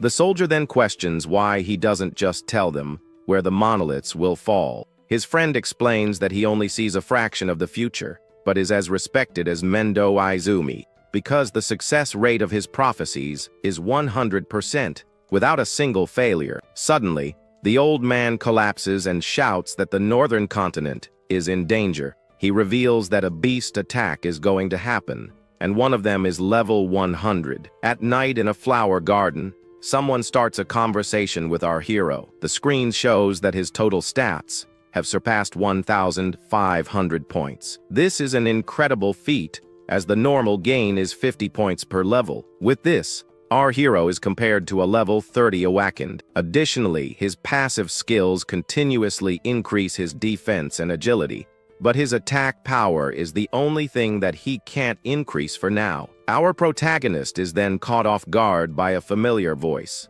From outside, Riku calls him to eat, saying he made his favorite dishes. He decides to put the problem aside, as he might get an attack skill later. Then, everyone gathers at the table to enjoy the feast Riku has prepared. Our hero notices a friend's absence and asks where Iberia is. Aja explains that she healed him, but he was exhausted and is still sleeping. Riku is surprised that a level 7, like him, passed a phase that they couldn't. Suddenly, Sayo gets scared and points to something behind her friend. A sinister shadow with a red eye appears behind Riku without him noticing. In a spooky voice, the creature asks for food, making everyone tense. But it turns out it was just Iberia, who woke up and sat down at the table to eat. Riku gets annoyed because he scared him, and on top of that, is eating without asking. With his mouth full, Iberia just asks for more food with his empty bowl. The friend with glasses then gets really mad and asks if he wants to fight. Iberia then devours the food with a smile and says it's delicious.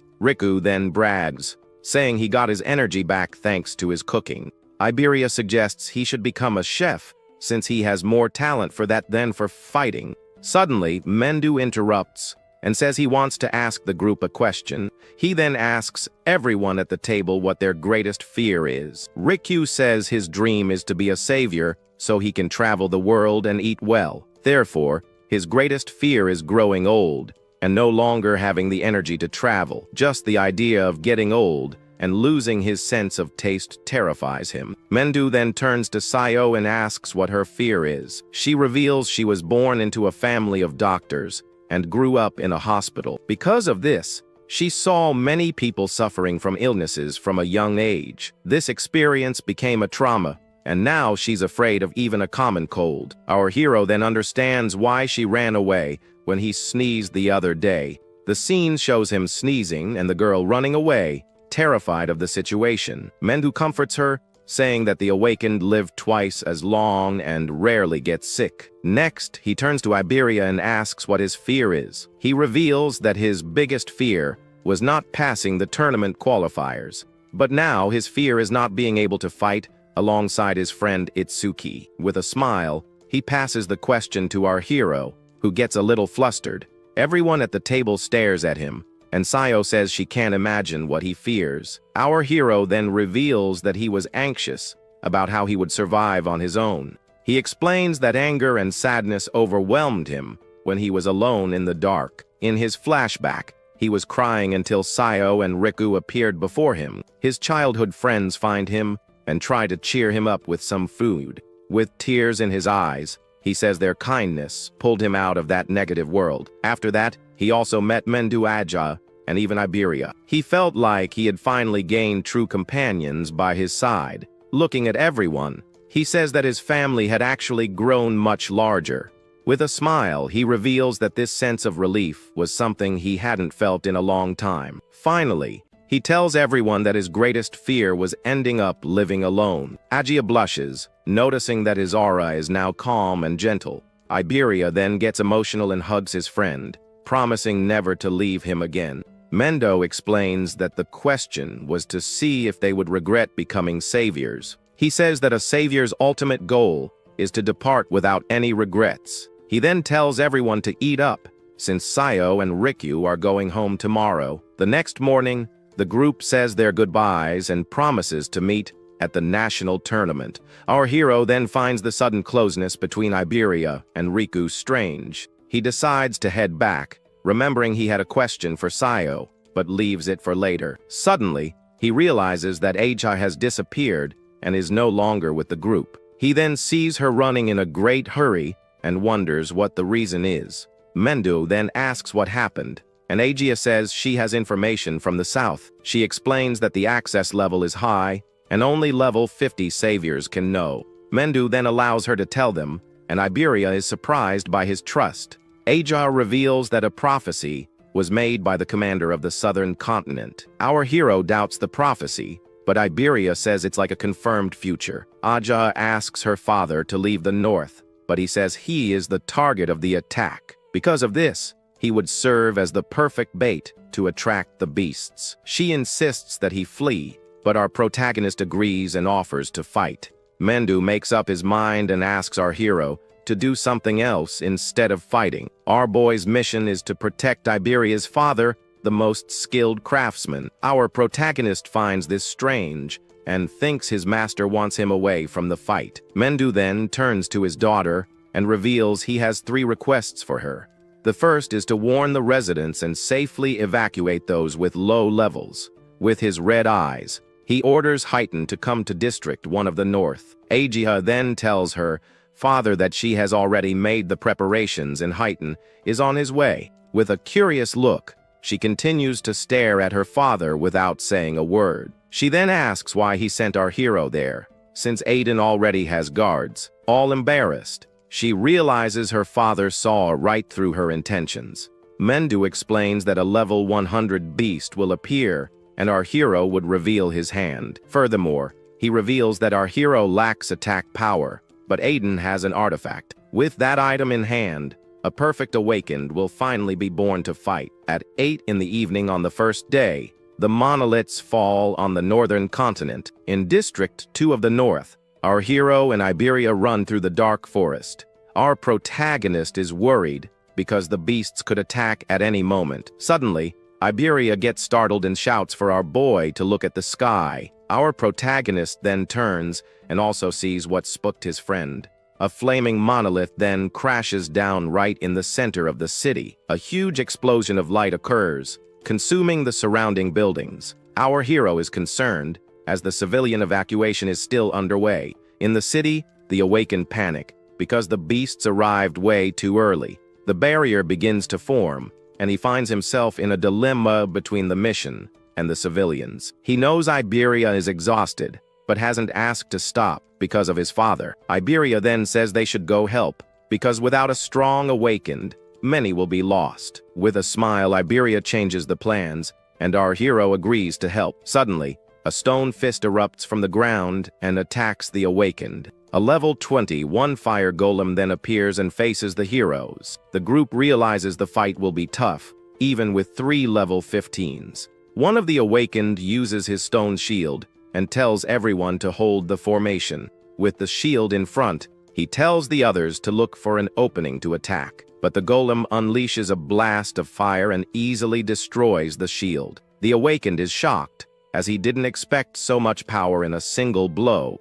His friends panic because if the tank was defeated, they don't stand a chance. One of them then tells everyone to run, as fighting is just throwing their lives away. With a smirk, another says the coward is the one who needs to be careful here. But suddenly, he's surprised by a creature that appears behind him. Terrified, he begs for his life but uses his water cannon to attack. He brags about being the natural enemy of fire creatures, but is defeated. His friends see the fallen golem and prepare to deliver the final blow.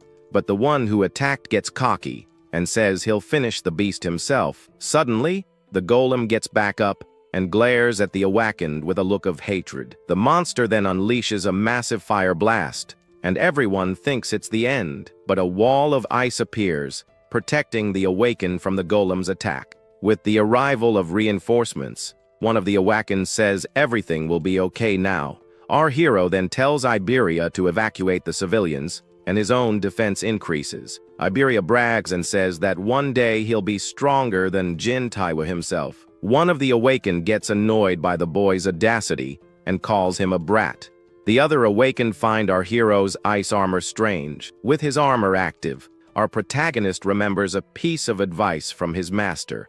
Mendo had warned him that his black orb is powerful but too slow to be practical. He advised our hero to save the skill as a trump card for emergencies. Because of this, he can't use his piercing orb in the middle of a crowd. With his armor and lightning, our hero charges straight at the golem. He then lands a powerful kick, sending the monster flying with ease. His thunder wave is activated, and he continues the combo on the enemy. The golem tries to fight back, but can't land a single hit on the boy. With a final punch, our hero slams the monster to the ground, kicking up a lot of dust. He then uses his lightning and delivers a final blow to the fallen golem. A huge explosion occurs, and the monster is defeated in a single hit. The civilians are shocked and can't believe a kid defeated the monster. One of the awakened is also stunned by the boy's power. He doesn't understand how a level 21 golem couldn't even touch him. Our hero then turns to leave, and the awakened notices he's gone. One of them then boasts, saying the kid only won because of their help. After the victory, our hero and Iberia continue on their way to find Aiden. Our hero then realizes he needs to increase his attack power somehow. The screen shows his attack is 330, but his agility is 760. Iberia praises his friend's speed, but our hero says it means nothing without power. Tired, Iberia is surprised because he had never thought of it that way before. Our protagonist then says there's a good way to increase his attack power. Iberia reveals that his father's workshop is full of artifacts to help his friend. With a goofy smile, he imagines our hero all geared up in incredible armor. Our boy finds the laugh strange, but notices that his friend is very tired. Suddenly, he picks him up and tells his friend not to push himself so hard. Without waiting for reply, our hero takes off running with Iberia in his arms. The night continues, and the moon illuminates their path through the dark forest. They finally arrive, and Iberia complains that his arms nearly fell off on the way. Iberia explains that his father lives in the forest because the city is too noisy. He also reveals that the house is full of traps, and our hero can sense the mana. His friend tells him to stay close, but our boy knows he can dodge them with his senses. With a smile, Iberia brags that it's finally his turn to lead the way. He then starts walking confidently along the path, covered in dry leaves. But he gets carried away and forgets about a trap right in front of him. The ground starts to shake, and Iberia panics at the most annoying trap. Suddenly, an epic iron golem emerges from the earth to attack. Our hero's jaw drops, as he didn't expect a humanoid artifact. Without wasting a moment, the creature charges and attacks Iberia with a powerful punch. But our hero dodges with a jump, saving his friend from the golem's blow. The impact of the punch creates a crater in the ground and kicks up a lot of dust. He gets annoyed that even an artifact has more attack power than him, but he can't destroy it. Our protagonist then asks if there's a way to stop the creature. Iberia reveals that the karma stone on the golem's chest is its weak spot. With a smile, our hero activates his thunder wave and goes on the attack. With his speed, he dodges the blows and hits the golem's weak spot. He gets close and prepares to rip out the karma stone with his bare hands. Using his lightning, he phases through the iron armor and gets close to the stone. He then rips out the golem's power source, deactivating it instantly. The creature then stops moving and stands motionless in the middle of the forest. With the stone in hand, our hero stares at the shadow of the defeated golem. Suddenly, Iberia yells for him to stop, as the golem belonged to some guy named Jusuk. A man appears out of nowhere and attacks our hero with his giant sword. The young man dodges at the last second, and the man is shocked by his speed. The man named Jusuk Bokudo apologizes and says he thought they were bandits. He wonders who our hero is, since he didn't sense his mana until the attack. Our protagonist is also surprised, because the man's sword vanished. Iberia then introduces him, and our boy asks where his father is. Jusuk reveals that the master is out back, and that they should be careful. With a furious look, Iberia's father stares at the boys without saying a word. Iberia brags to his father, saying he passed the tournament qualifiers. He then demands the promised reward of choosing any artifact he wants. But suddenly, his father slaps him across the face, leaving him in shock. Iberia then asks why he hit him, and the old man gets even angrier. The craftsman yells at him, accusing him of stealing his dragon gear. The old man explains that using the armor for too long has serious consequences. Furious, Iberia swears he'll never use anything made by him again and storms off. The craftsman then turns to our hero and asks if he's Mendo's student. Our protagonist introduces himself and explains the reason for his visit. The old man finds it strange, as Mendo rarely takes on disciples to train. Suddenly, he notices something and stares at our hero with a surprised look. The screen shows that the old man realized our boy's level is fixed. The craftsman asks if he's faking his stats, and our hero denies it. With a serious look, the old man understands why his master requested that specific item. He reveals that his master always demands something in return for his favors. Our hero is confused, because his master never mentioned anything about a deal. The old man then reveals that his master requested an item in exchange for protection. Our hero is surprised and wonders why his master would ask for a defective product. The craftsman explains that the critical crystal was made to increase an Awakenid's attack, but suddenly a crack appeared, and the item became a broken product. The broken critical crystal increases attack by 10 times, and the critical rate resets. With the help of the item, our hero now has a way to boost his attack power. The old man understands his master's move and says the item is perfect for him. With the item in hand, our hero's attacks will be strengthened tenfold. He then equips the item, and a golden aura completely envelops him. He realizes that the critical rate only increases by defeating stronger enemies. The screen shows the item's details and how it works for our hero. With a smile, our hero says thanks, and that the item will be a huge help. The old man says there's no need to thank him, as they both fight for humanity. Suddenly, an attack occurs, and Jusuk is sent flying by a single blow. Our protagonist then dodges the attack and prepares for a fight. Iberia is startled by the surprise attack and wonders what just happened. Suddenly, a green barrier appears, surrounding the entire dark forest. The old man finds it strange, since only the commanders of the 5 continents know his location.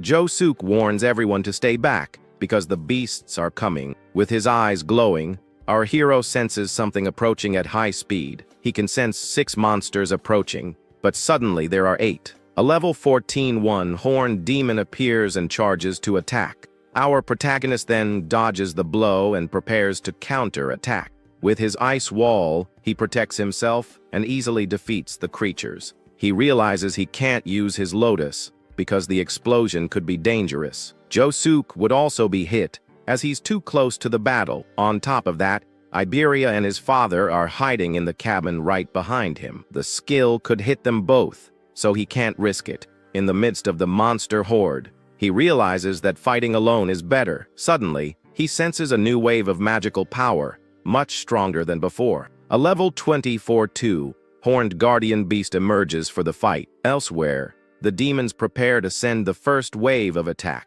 One of the leaders asks which of the 8 demon kings will command the main force. With an eye he left behind, he had noticed our hero's existence. One of the 8 demon kings, named Yama, Raja, volunteers for the mission, but the leader decides to send a demon general instead, not wanting to risk losing his eye. He then decides to hand over command of the main force to another demon. The chosen one is one of the 8 demon kings, a giant man-eating ape. Suddenly, our hero hears Iberia's voice and wonders if a beast somehow got into the room. Right after, a level 24 two-horned guardian monster pops up, ready to throw down. With a dark look, our boy decides he has no choice but to use that thing.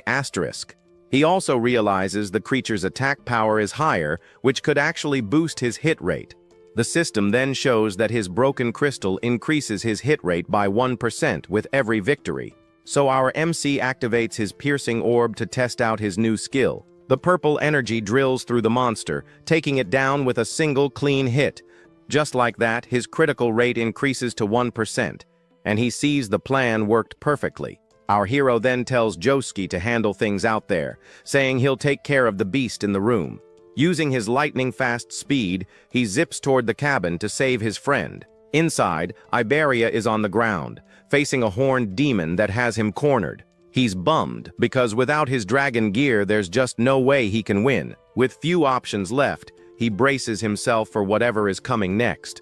The creature then closes in, and the kid screams for our hero to help him. But out of nowhere, his dad, Aiden, appears and parries the attack with a giant hammer. Iberia is in total shock, because his dad isn't a fighter, yet he doesn't seem the least bit scared. The craftsman stares down the creature, which looks furious about the interruption. Without breaking a sweat, the old man sends the monster flying with a single swing. Our MC then arrives, and his new father-in-law leaves the rest to him. And with his wall of black ice, our hero pierces the monster's chest with everything he's got. Aiden then apologizes for the delay and asks about the situation outside. Our boy says he doesn't sense any more mana, and that Josuke must have already taken care of everything. From a distance, they see all the bodies, and Iberia is shocked by Josuke's strength. However, Josuke says there's no time to relax, because the barrier is still up. With a serious look, he says he'll take down the beasts, while destroying the barrier. But our hero stops him, and tells him to protect Aiden and Iberia right there. The craftsman then notices the intense look in the boy's eyes. It's not fear, but a thirst for battle. So Aiden decides to leave the barrier for our MC to handle all by himself. Josuke asks if he's sure about this, since a green barrier has beasts up to level 260. Like a bolt of lightning, our hero dashes off to attack, completely unfazed by the danger. He then says he can finally fight without having to hold back anymore. Iberia decides to go too and asks Josuke to look after his dad while he's gone. However, Aiden stops him, telling him to quit messing around because they live in completely different worlds. Iberia shoots back, saying that a team covers each other's weaknesses and provides support. But his dad just calls him dead weight and says if he keeps this up, he'll just end up causing problems. The boy is stunned into silence, hearing the harsh truth from his own father. Aiden explains that rule doesn't apply when it comes to our hero, because he is someone special. He then asks if his son has ever truly seen the look in our MC's eyes when he faces a beast. Meanwhile, the system detects 5 enemies and restores 50% of his mana. Surrounded by enemies, he gets ready and tells them not to get in his way. With a single blow, our hero activates his Lotus Explosion, taking down 5 enemies at once. His critical rate is now at 2%, and he's not about to let anyone get near Iberia. From a distance, his friend is startled by the massive explosion that lights up the entire forest. He and Josuke get worried, thinking our hero must have run into some seriously strong beasts. The guy in the armor then realizes the reason the MC isn't leveling up must be his unique gift. Our MC reaches the green barrier and senses that the beasts here are on a different level. He tries to use his mana detection, but the barrier completely blocks his signal. Then he remembers his master telling him that the barrier's color indicates the monster's level. The color green means the beasts inside are between level 26 and 50. Thinking about all the sweet experience points he's about to get, our boy summons his new Shikigami. The system shows that the Deathhound is a B rank, level 16 creature with some pretty good stats. With a smirk, he pets his new companion and says he'll give all the experience points to it. At a residence at night, a young woman informs her father that the awakened guards have arrived. Then, a man in armor introduces himself as Chirajima Kai, a first-grade savior, level 63. The woman explains that other saviors have come and are watching the perimeter, but she asks where Heighten is. With that, she reveals that she spoke with the man 6 hours ago, and he was on his way. But now he's not answering his phone. At this moment, she worries because monoliths are falling all over the north, but the old man says that common beasts are no threat to him. Izumi then asks her to keep trying to make contact, as only a special, grade savior can handle the beasts from there. However, the man in armor questions if they aren't overestimating the special, grade saviors. He boasts, saying the difference between them isn't that big, and there's no beast they can't defeat. The old man retorts that confidence is good, but the delusion of being on their level is another story. Then Izumi says that all this confidence is because he has never faced a truly strong beast. Suddenly, the warrior becomes alert and shouts that a monolith has fallen, and the disaster beasts are coming. The elder looks to the sky and says they have finally arrived, while the young woman reports she still hasn't been able to reach Heighten.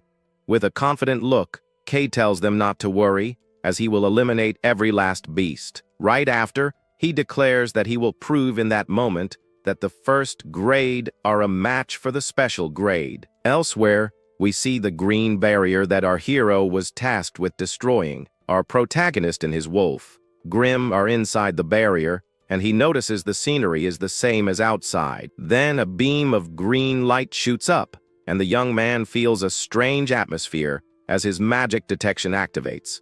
He can feel the magical waves inside but not outside, and concludes that they are separate spaces. With that, his system detects 5 enemies and recovers 50% of his mana. Our hero tells his wolf to wait there and take care of any beast that tries to escape. With a smile on his face, he calls the wolf a good boy and activates his electric power. Then, 2 monstrous creatures run in his direction to attack him. Using his speed, the young man dodges one of the monsters without difficulty. With that, he activates his black wall and smashes one of the beasts with full force.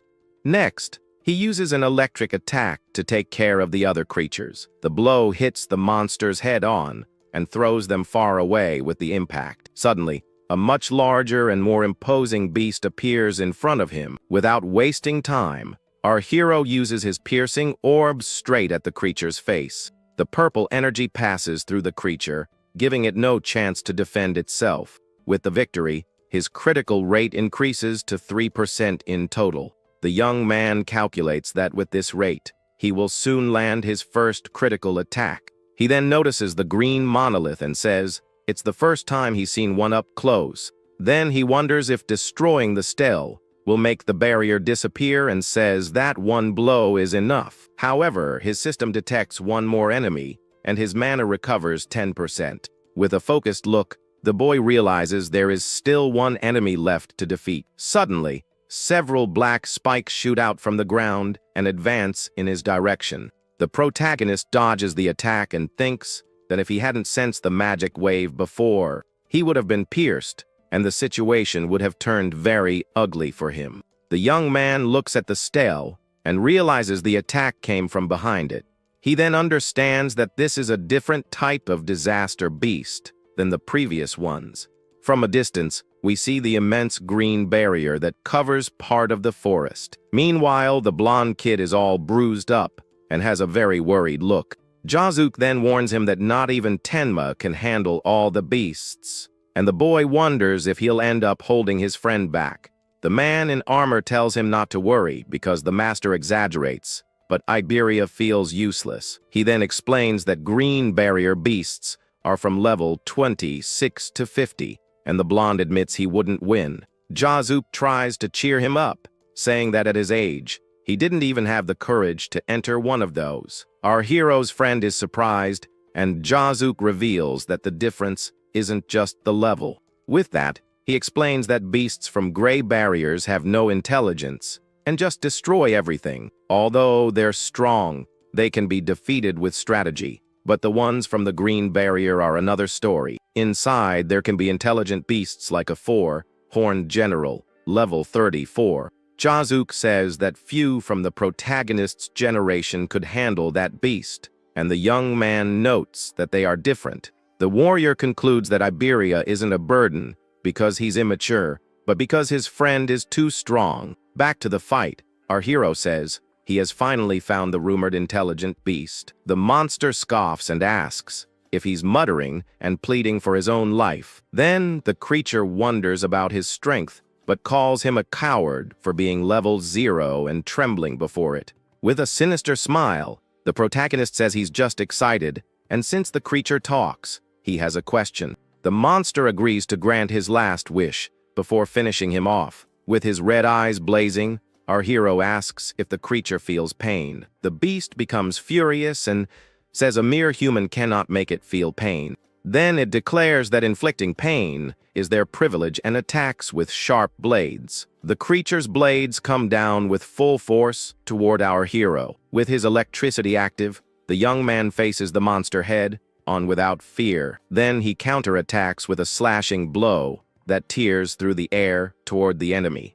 The creature wonders if it hit him, but notices the boy's mana is increasing. It then realizes that even the opponent's antennae have gotten faster. But our hero trusts in his speed and knows he still has the advantage. However, he gets frustrated because his power is low and the blow barely made a scratch.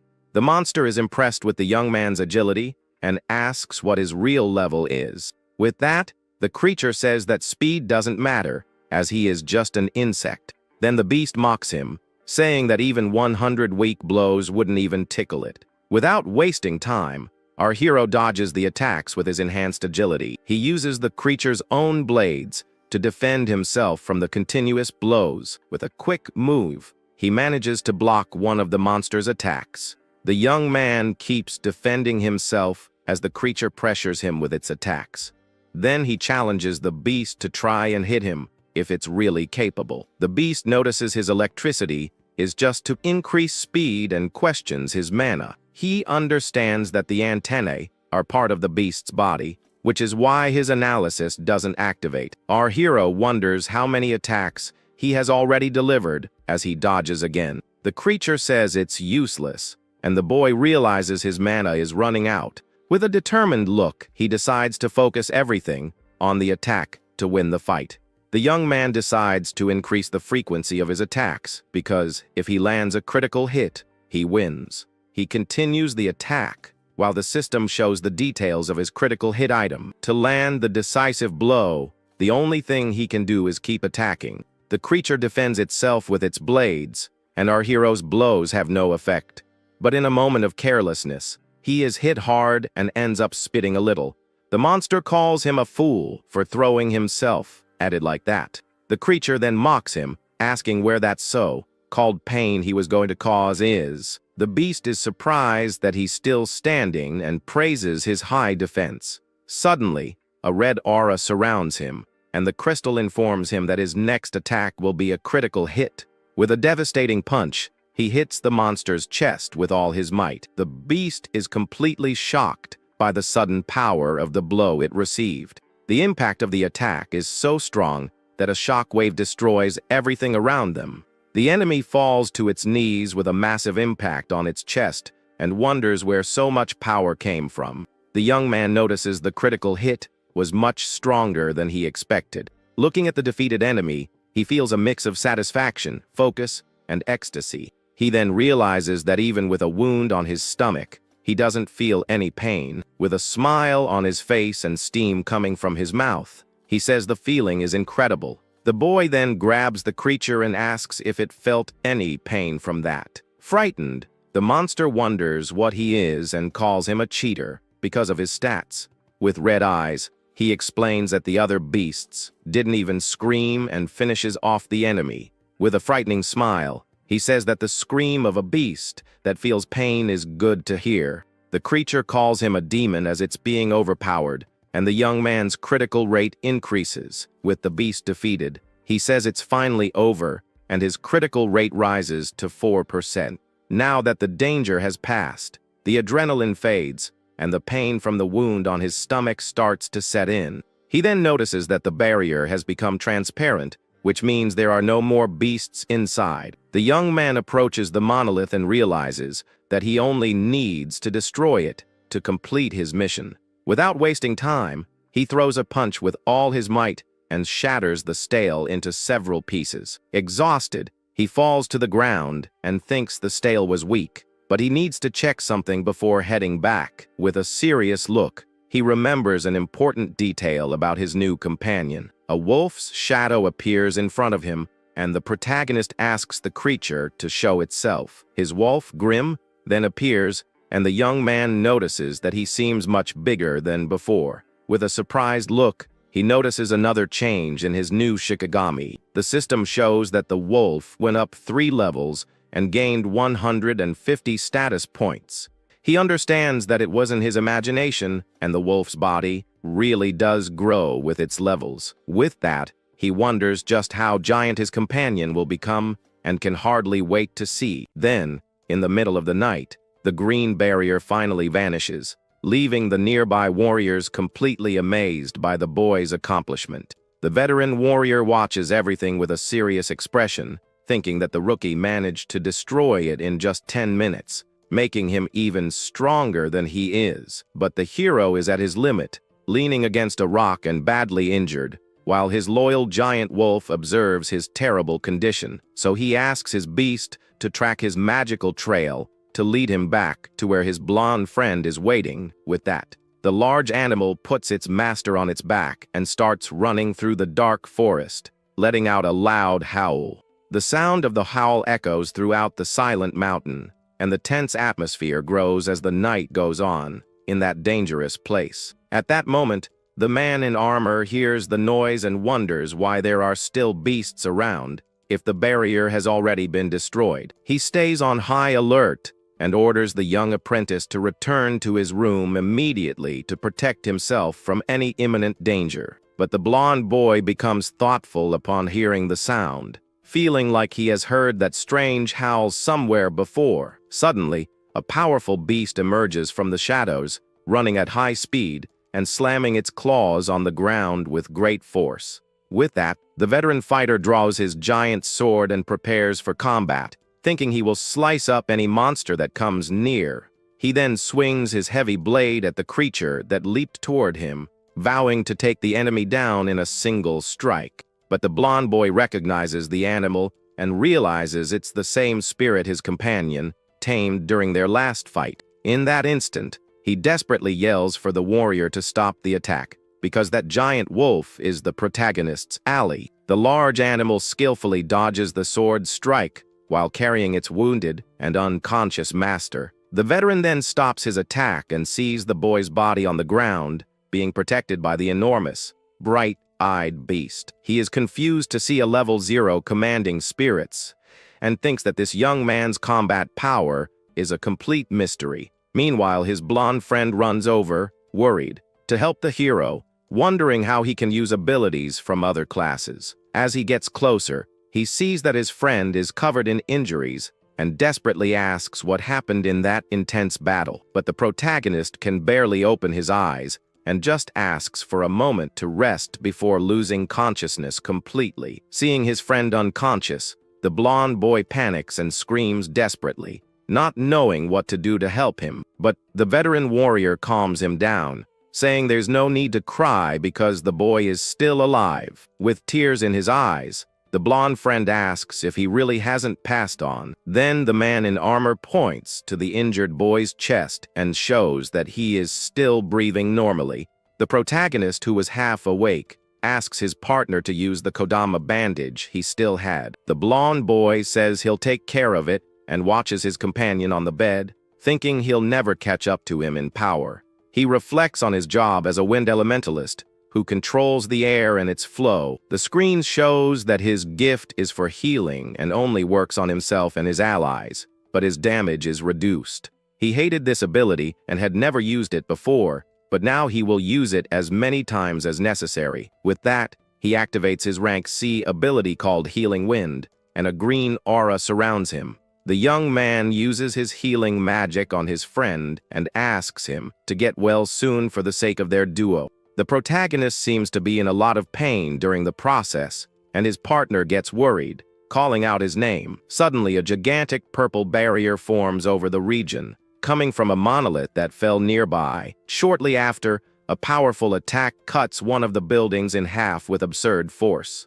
A woman then sees a fallen warrior and a monster in dark armor standing in front of him. She tries to heal the wounded man with her magic butterfly, but he just yells for her to get away from there. The warrior faces a giant minotaur and says that humanity doesn't stand a chance against such a strong creature. The screen reveals that the monster is a level 80, one minotaur warrior from the bull tribe. The figure in dark armor warns someone named Izumi that he needs to flee the area immediately. The minotaur then glares at the figure and calls him Izumi Nento with a look full of contempt. The Minotaur boasts about finding his target, and the man in armor understands that he is the creature's objective. Suddenly, a huge flash of light occurs, indicating that a powerful attack was launched against them. The young woman with glasses is thrown backward by the explosion and screams desperately for her father, who was hit. With a bleeding eye, the older man says that this is the end of everything for them, as there is no hope left. The man in the dark armor is all damaged and tells the newcomer that he's late. Just then, a young man with glowing red eyes appears on the battlefield with a very serious expression. He apologizes for the delay and says to leave the fight with the giant monster to him. The Minotaur scoffs at the newcomer, saying he talks a lot for someone who just showed up. The wounded man warns him to be careful, as that creature is extremely powerful and dangerous. Intimidated, the red-eyed young man charges forward and prepares a punch with all his might. The blow lands squarely, making a hole in the Minotaur's chest, who is shocked by the damage received. The blue-haired warrior is left with his jaw on the floor, unable to believe the absurd strength of that attack. He watches the scene and wonders if that is the true power of a special class savior. The warrior thinks that special class saviors are no longer human, but rather monsters with extraordinary strength. The young woman celebrates the victory, but the savior says the real show is just beginning as the barrier changes color. The barrier, which was once purple, now turns red, indicating an even greater danger for everyone there. Inside the barrier, a new red-flamed demon observes everything and wonders how his lord will torment humanity. With a wicked smile, the demon reveals himself to be a level 37 king and says he would love to watch the show. Just then, a level 49 white ogre appears behind him, showing he is not alone on the mission. The flame demon warns them not to do anything unnecessary, as their mission is to capture a specific person. A level 87 demon general explains that they split up to avoid drawing too much attention with a purple barrier. Meanwhile, one of the 8 demon lords will distract the strongest humans with his red barrier. The plan is that while the monkey lord fights, they will proceed to their true destination without being disturbed. The general reveals that Lord Ringo will guide them, using a demonic eye he left in the human world. This eye shows the coordinates and the scene of their target, who at this moment is our hero lying in bed. Suddenly, the protagonist wakes up startled from a nightmare, and one of his eyes is red like a demon's. Still lying in bed, he thinks about the strange dream he had about his late mother. In the dream, his younger self was telling his mother that he finally found a beast that feels pain like humans. The little boy said happily that he had struck the creature down and that her revenge was complete. But his mother figure interrupts him with a gentle voice, saying that wasn't quite right. She explains that there are things more important than revenge, and he questions what that could be. Then his mother asks him not to use his power for revenge, but rather to protect those he loves. The young Itsuki is outraged by the request and shouts that it's completely impossible to do. He swears he will never forgive the beasts that took his parents from him in such a cruel way. With eyes red with hatred, the boy shouts that he will definitely get rid of them all without mercy. His mother just watches him with a sad smile on her face as her body begins to disappear. She says goodbye, saying she needs to leave now, and her image becomes increasingly transparent. The boy runs desperately, asking where she is going, as he still had so much to talk about. In her last moment, she asks him to please not let himself be consumed by hatred. He reaches out his hand, trying to reach her, but she vanishes into particles of light while he screams for his mother. Their fingers touch for an instant before she disappears completely into the void. The little boy is left there, alone and helpless, extending his hand to nothing with a lost look. A tear runs down his face as he sits in a dark and melancholic setting. A mysterious voice mocks him for crying over an inferior being who is already gone. With hatred in his eyes, the protagonist turns towards the voice and sees the shadowy figure that haunts him. He screams in anger upon recognizing the creature that torments him in his nightmares.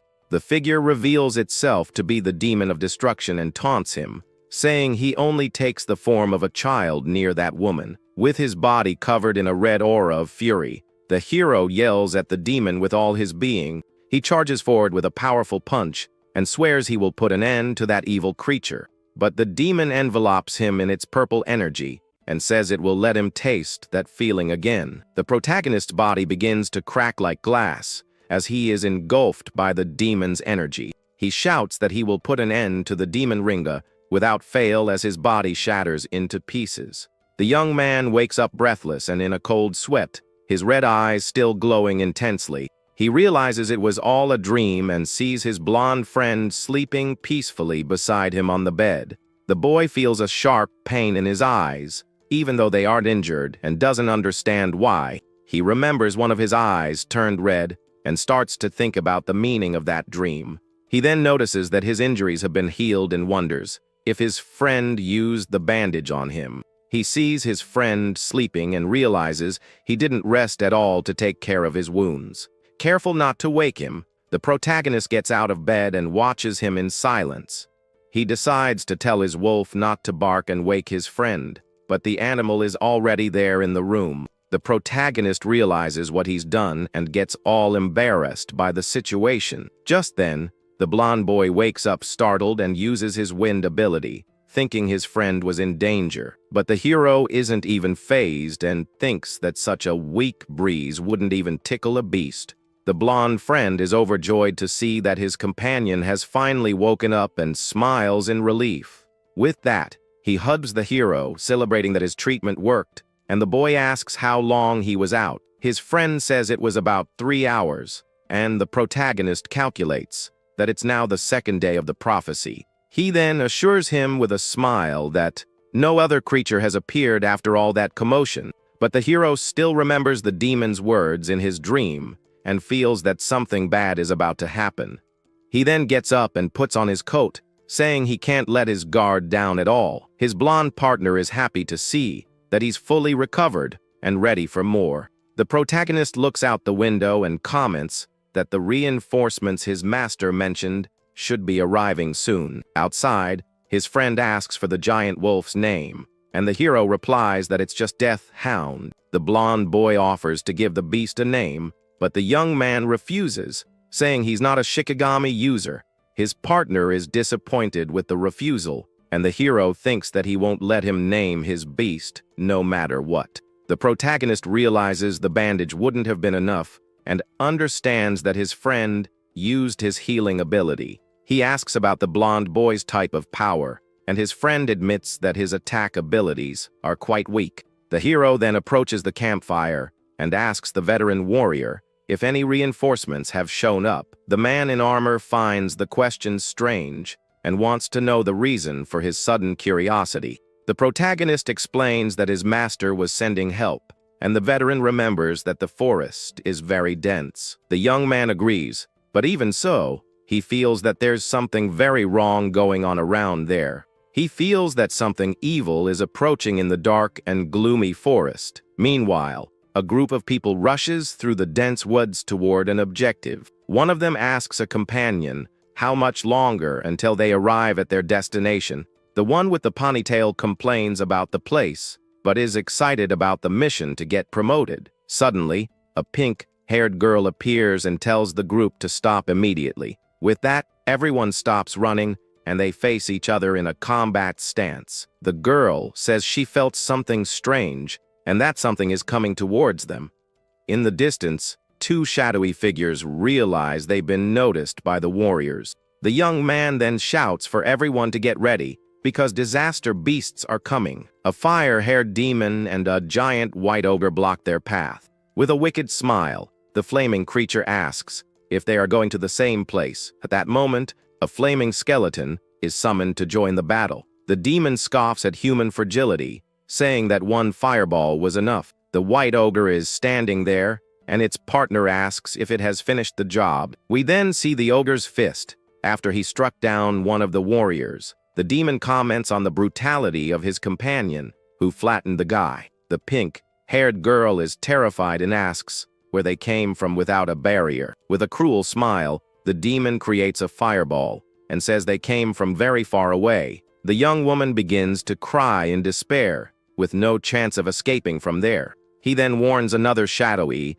figure not to interfere with his fun. Suddenly, the fire demon is caught by surprise by an ice attack that immobilizes him. Just then, the shadowy figure threatens him, saying that next time it won't end so well. Irritated, the demon tells him to undo the spell that is slowly freezing his body. The ice shatters, and the pink-haired girl watches the scene, startled by their power. With a burst of flames, he breaks free and thinks that he was almost frozen solid. The pink-haired girl is surprised and asks if they're really going to let her go. The demon questions if the woman has some special power to be spared like that. But the shadowy figure says he just wants to test a new ability his lord granted him. Tendrils of darkness grab her, and she screams in pain as she's enveloped by the magic. After the attack, the girl stands still with her face covered by shadows, showing no reaction. Her partner thinks she's gone, but the general reveals he just turned her into a demon.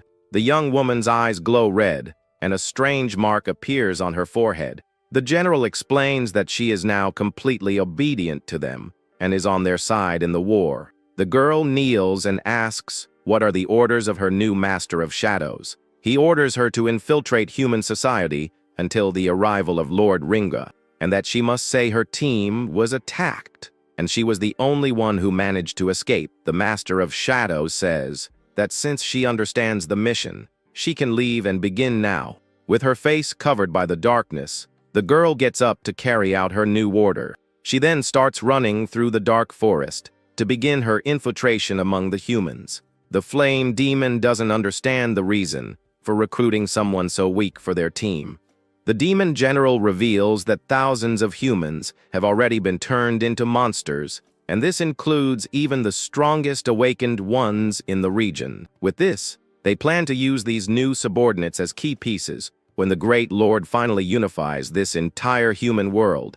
But the leader tells the others to stop fooling around and move on, as this mission is the most important one they've ever received. As time passes, we see that it is now the second day of the prophecy, and a huge iron golem stands guard in the silent village.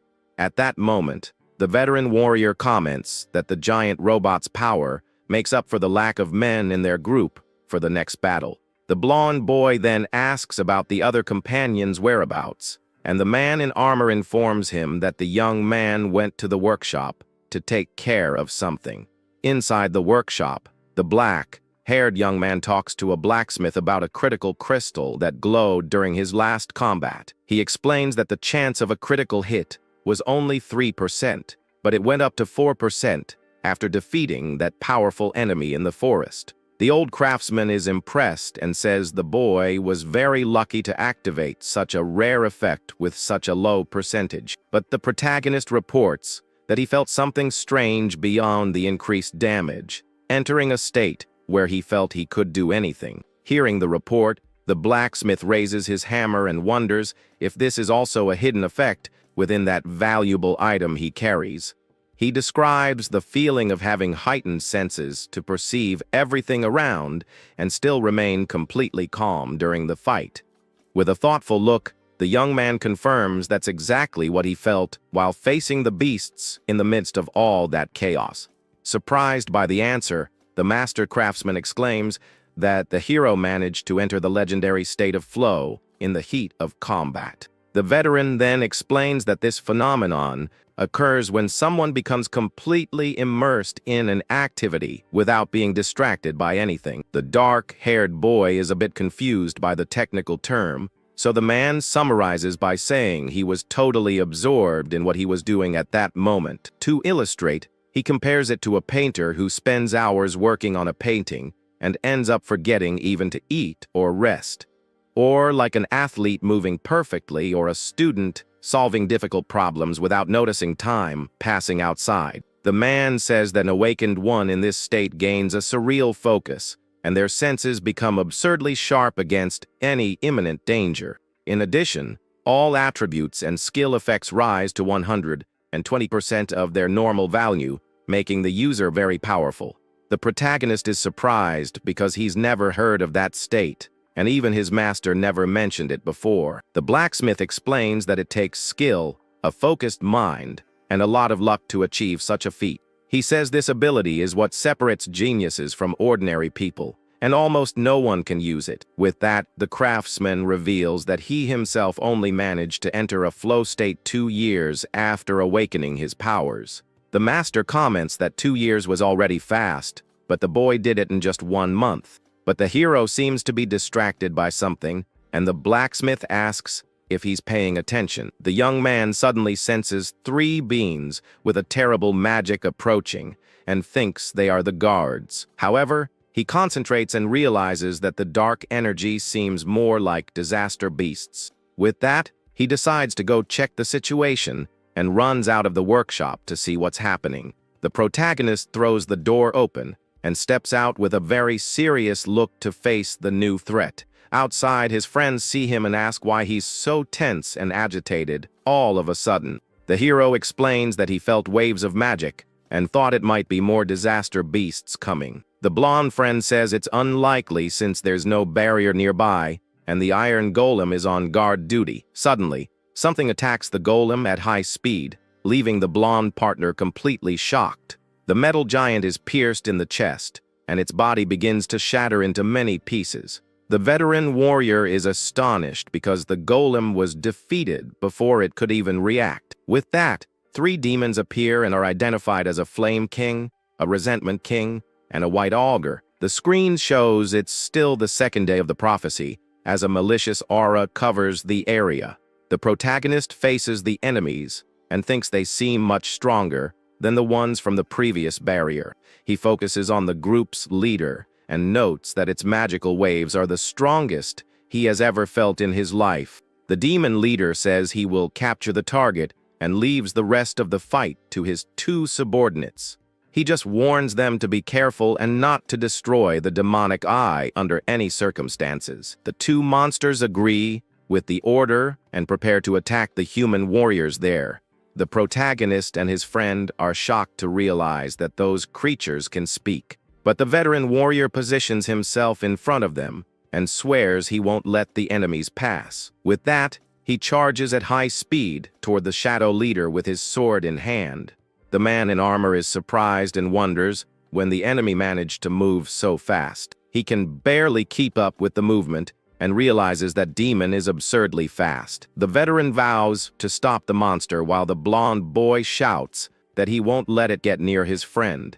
Just then, the shadow demon creates an ice barrier to block the warrior's advance. The man crashes into the wall of ice and realizes he has been completely blocked by the magic. He tries to break the barrier with his sword, but notices that it's extremely tough. At that moment, the white ogre appears behind him, preparing for a surprise attack. The warrior quickly turns and tries to defend against the monster's blow with his sword, but the force of the punch is so great that it pushes him back violently. Seeing the scene, the protagonist shouts his companion's name, desperate about the situation. The fire demon then taunts him, saying he doesn't have time to worry about others. With a wicked smile, he launches a large fireball toward the black-haired young man. The hero yells for his blonde friend to get out of there and activates a black wall to protect himself from the attack. The fireball explodes upon hitting the barrier, while his blonde partner watches everything in shock. The protagonist system detects the flame bullet and activates a rank a copy ability. With that, the analysis of the enemy's power begins, but is only at 1% progress. With his arms burned, the young man thinks he overestimated his black wall and should have dodged. The fire demon then scoffs at him for thinking he could stop his flames with weak ice. But the creature gets worried and wonders if he overdid the attack against the bearer of the demonic eye. The hero is on his knees, all burned, and the system identifies him as a simple level 0 human. Seeing the boy's level, the demon laughs and concludes that he can finish him off without worrying about the mission. But the young man doesn't give up and summons his death hound to help him fight the enemy. The fire being scoffs at him for wanting to fight 2 against 1 using a simple shikigami. With that, he launches another attack and boasts that not even 10 more beasts could defeat him. The protagonist then looks at his wolf and says that he's counting on his help to win. A large explosion occurs, and the demon is shocked to see that the target managed to dodge the blow. He then focuses on the giant wolf and notices that there's something very strange about that shikigami. The creature notes that the beast is actually running towards their mission's true target. With that, the demon faces him, and the boy thinks that if he feigns weakness, he won't be finished off. Meanwhile, the system screen shows that the analysis of the enemy's power has reached 36%. He smiles, thinking he can buy time for the analysis, but he can't bring himself to act like a coward. With a confident smile, he says it doesn't matter because, after all, his opponent seems incredibly weak and unleashes an aura of blue lightning with eyes red with fury. The fire demon becomes furious with the boy's arrogance and calls him a being of an inferior race. With that, the demon says he's changed his mind and will turn the boy to ashes right now with an attack.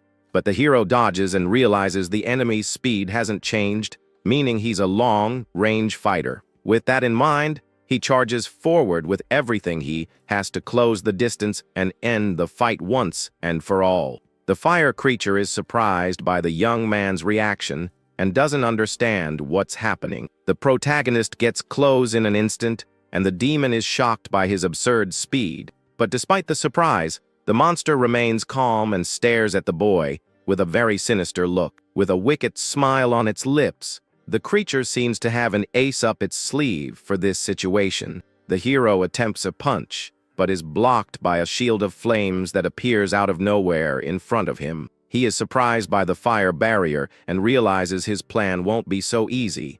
The demon then scoffs at him and asks if he thought the creature didn't know its own weakness. With a quick counter-attack, he launches a blast of fire that hits the young man square in the chest. The blow sends him flying back with incredible force and leaves him severely injured on the ground. He hits a tree hard and feels the violent impact throughout his aching body. With a bruised face, the protagonist understands that he walked right into the enemy's trap. The demon says he's an intelligent beast and that with that speed, he's no level 0. Even though he's badly injured, the young man gets up and faces the monster with a look full of determination. The fire creature admits that the boy managed to fool him completely with his act.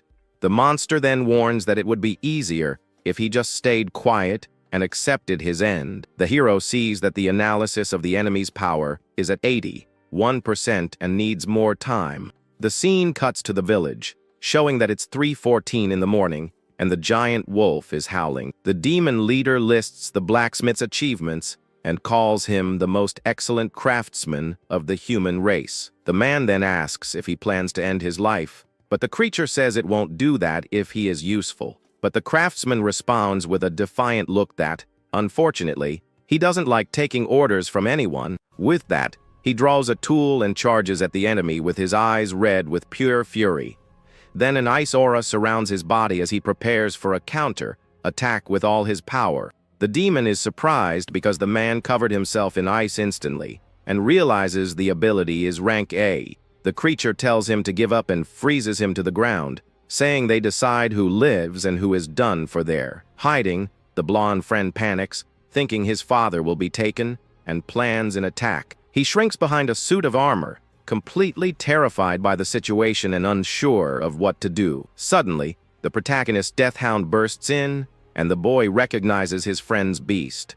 The large animal charges straight at the shadow demon, ready to tear it apart. But the enemy leader isn't fazed by the charge and faces the creature with a cold, calculating gaze. In the blink of an eye, the great beast is completely frozen by the opponent's ice power. With that, the wolf's frozen body hits the ground hard and shatters into many pieces of ice.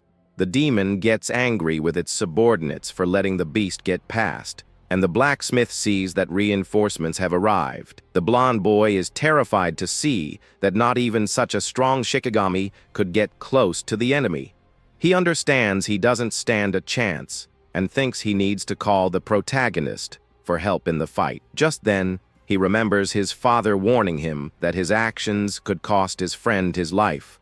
The boy realizes that the hero was already badly injured before this whole mess with the demons. He then concludes that calling his friend now would only put him in an even worse and more dangerous situation. With a determined look, the blonde boy shouts that running is not an option and swears he will save his father on his own. He then remembers a special piece of equipment called the Dragon Gear, which might be his only chance to win. So he runs towards the workshop, thinking the item must be hidden right under his old man's bed. The young man seems very worried and mentally asks his father to wait a little longer, as he'll rescue him soon. At that moment, the shadow leader realizes someone was hiding but ran away, and calls them a coward for not helping the craftsman. But the shadowy creature announces that it will take the blacksmith to his final destination, while the man remains completely frozen. Meanwhile, the flame demon prepares a new powerful attack called Red Flame Bullet to finish off the dark-haired boy. To move better,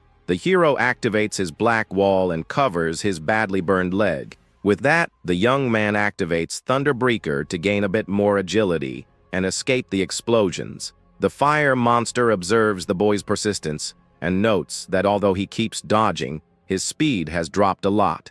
The enemy then prepares another shot, asking how long the young human can keep running from his certain doom. At that instant, the protagonist notices that this time the beast is using both hands to launch an even stronger attack. With a shout of rapid fire, he fires dozens of flaming projectiles toward the boy, who is nearly cornered. The black-haired young man is in shock, seeing the absurd number of attacks coming at him all at once. We then see several fire spheres surrounding the hero on all sides as he tries to find a quick escape route. But there are too many projectiles, and he realizes that his current physical state won't allow him to escape completely unharmed.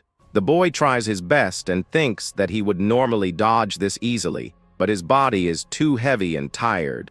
He lets out a frustrated yell upon seeing that the enemy attack is about to hit him squarely in this critical situation. At that moment, the system shows that the analysis of the enemy's power has reached 90%, and he just needs a little more. Even surrounded by flames, the analysis progressed to 92%, and the hero endures the intense heat. As the analysis climbs to 94%, the hero holds firm against the barrage of flames. Just then, the progress reaches 98%, but he's hit head on and thrown backward, being swallowed by the fire, the boy remembers something terrible that happened in the past with his mother. He recalls his mother being consumed by blue flames in a traumatic event from his childhood. With a wicked smile, the flame demon prepares to deliver the final blow with all its power.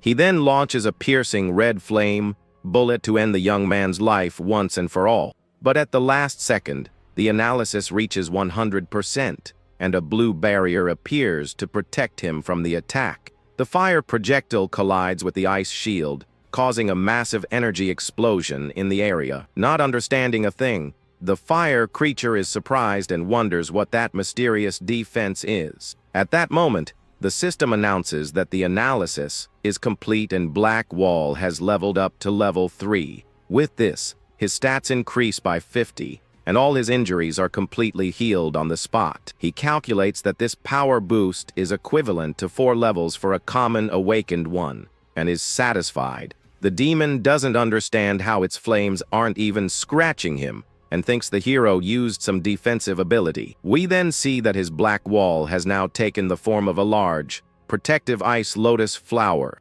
With a confident look, the fire creature thinks it understands the situation and that the game is over. He then prepares for a new attack, saying that now the fight is about to get serious. Suddenly, the monster is shocked by something it sees, and its eyes widen in surprise. The protagonist's body, which was all torn up, returns to normal, and the creature is left speechless. The hero says he was planning to deal with him later and save someone named Aiden first, but he changed his mind. He glares at the demon and says that those flames reminded him of something bad, and that's why he's going to end it all right there. With his eyes glowing red with pure fury, he faces the enemy and swears he will crush him first. As leaves fly in the dark forest, the air grows heavy from the enemy's mana trail. At that moment, the veteran warrior is thrown far away and realizes the creature's strength is unbelievable. Using his karma tool, he blocks the attack, thinking he would have been done for if he hadn't reacted quickly. But the impact throws him to the ground, and the fighter can barely stay on his feet after the heavy blow. He then wonders how far he was thrown while trying to catch his breath in the middle of the smoke. With a focused gaze, the young man notices these are no ordinary demons and decides to go back and help the group. Just then, a huge explosion hits the ground, kicking up a lot of dust and covering everyone's vision. Realizing he's being chased by the same monster from before, the warrior goes on full alert. Suddenly, the giant beast emerges from the shadows, its massive tongue ready to devour anyone in its path. Wanting to help the protagonist, the combatant decides to draw the monster's attention away from there. With his eyes glowing red, the fighter shows he has no intention of losing.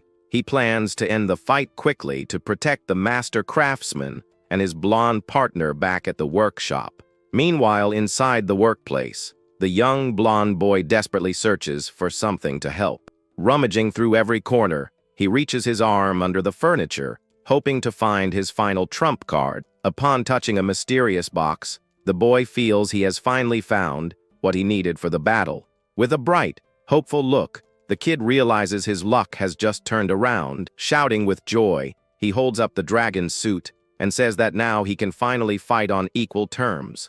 The system reveals that the epic item grants 100 attack and agility for a total of 15 minutes of use. Putting on the red armor, the new warrior says he'll leave the enemy in front to his hero. With all this power, he swears that this time he won't be a burden and will help the group with his strength. He remembers his father warning him about the dangers of this dragon armor, and that 15 minutes of use is the limit. With that, the boy decides to save the old man in less than 15 minutes, and his system shows a huge stat bonus. In the forest, the Shadow General mocks the frozen craftsman, asking if he really thinks he can escape. At that, the villain states that only special-level saviors are a real threat to his evil plans. Meanwhile, the demon reveals that the strongest human warriors are busy fighting the King of Destruction. Trapped in the ice, the blacksmith asks if they did all this just to abduct a simple worker like him. But the monster tells him not to think so highly of himself, as they have many other important goals on Earth. At that moment, the villain senses a presence and realizes someone is approaching quickly through the trees. Annoyed by the interruption, the general complains that this group of humans is really persistent and bothersome. Suddenly, a swift shadow charges at the enemy to try and rescue the man trapped in the ice. On the ground, the father wonders if that hero is his son or the protagonist, but knows that victory is nearly impossible. Flying low,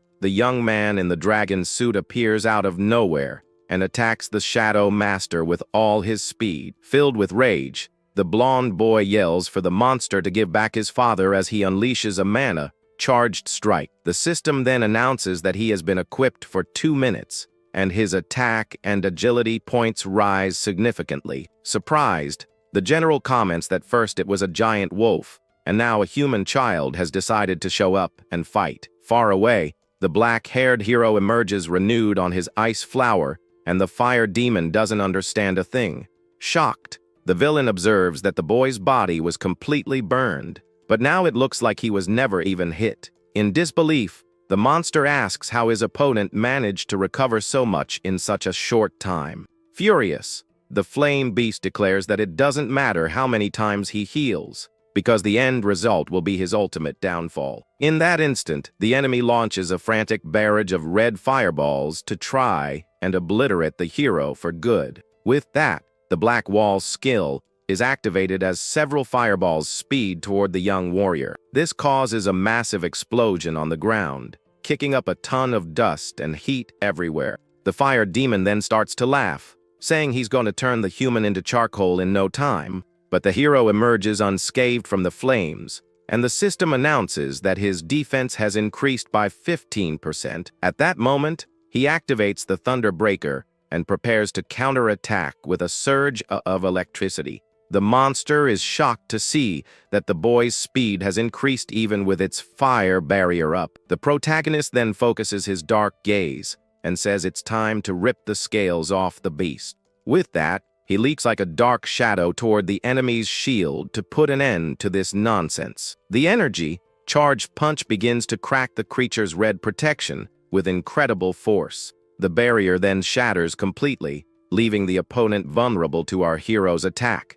The young man lets out a furious cry, and the system shows his resistance has gone up another 15%. At that moment, the creature starts to break out in a cold sweat, realizing the boy's defense has surpassed 600 points. With that, the young man charges forward and says menacingly that now it's his turn to cook the enemy. But the beast senses the danger and desperately thinks it needs to flee now, or it'll be finished for good. The monster then runs in a panic and starts screaming for its allies, begging for help to survive. The impact of a swift movement makes the ground shake as the chase continues through the forest. In the end, the demon is subdued and begs for its life in a pathetic and cowardly way. But the hero shows no mercy and keeps the enemy under total pressure at this critical moment. The creature then screams furiously that it would never accept being defeated by a simple low-level human.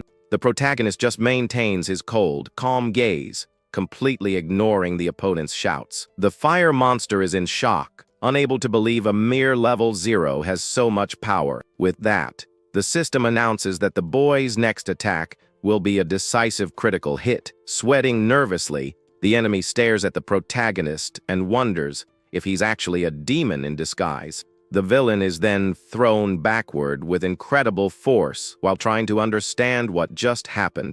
At that moment, the young man charges forward with his lightning active and a look of pure rage on his face. The impact of the blow is so violent that the ground all around shatters completely from the pressure. A curtain of smoke rises and covers the entire battle site, making it hard to see the surroundings. With the monster down, the hero observes the scene from above and realizes the fight is finally over. But he feels frustrated because he wanted to make his opponent suffer more before this final blow. In that instant, the young man realizes he entered the flow state again, right after the critical hit. Pondering, he wonders if there's a connection between his decisive hits and this state of absolute focus. Looking at his system, he notices that his total stats now exceed a value of 2,000. With that, the soul of the defeated beast turns into a green karma sphere, right in the middle of the path. The bright light starts flying rapidly toward the deep forest, catching the hero's attention. With a focused gaze, the boy notices that the energy is heading straight to where his partner is. He notes that the magical trail is heading to the workshop and wonders why the soul didn't split. Without wasting a second, the protagonist runs at high speed, using his lightning to gain momentum. Worried, he fears his blonde friend might already be in danger and decides to hurry as much as possible. Meanwhile, the Shadow General blocks Iberia's attack with a defense that seems impenetrable. Even while using his dragon armor, the blonde boy gets frustrated seeing his strongest blow do nothing, but he decides not to give up and swears he'll keep attacking until he breaks the shadowy creature's guard. The villain scoffs at the boy's persistence and warns him that he still doesn't understand the level difference between them. Suddenly, the boy's father yells furiously, telling his son to take off the dangerous gear right now. The old man even threatens to disarm the young man, but the boy insists he will save his father anyway. The blonde boy then leaps from a great height and dives toward the enemy with all his courage.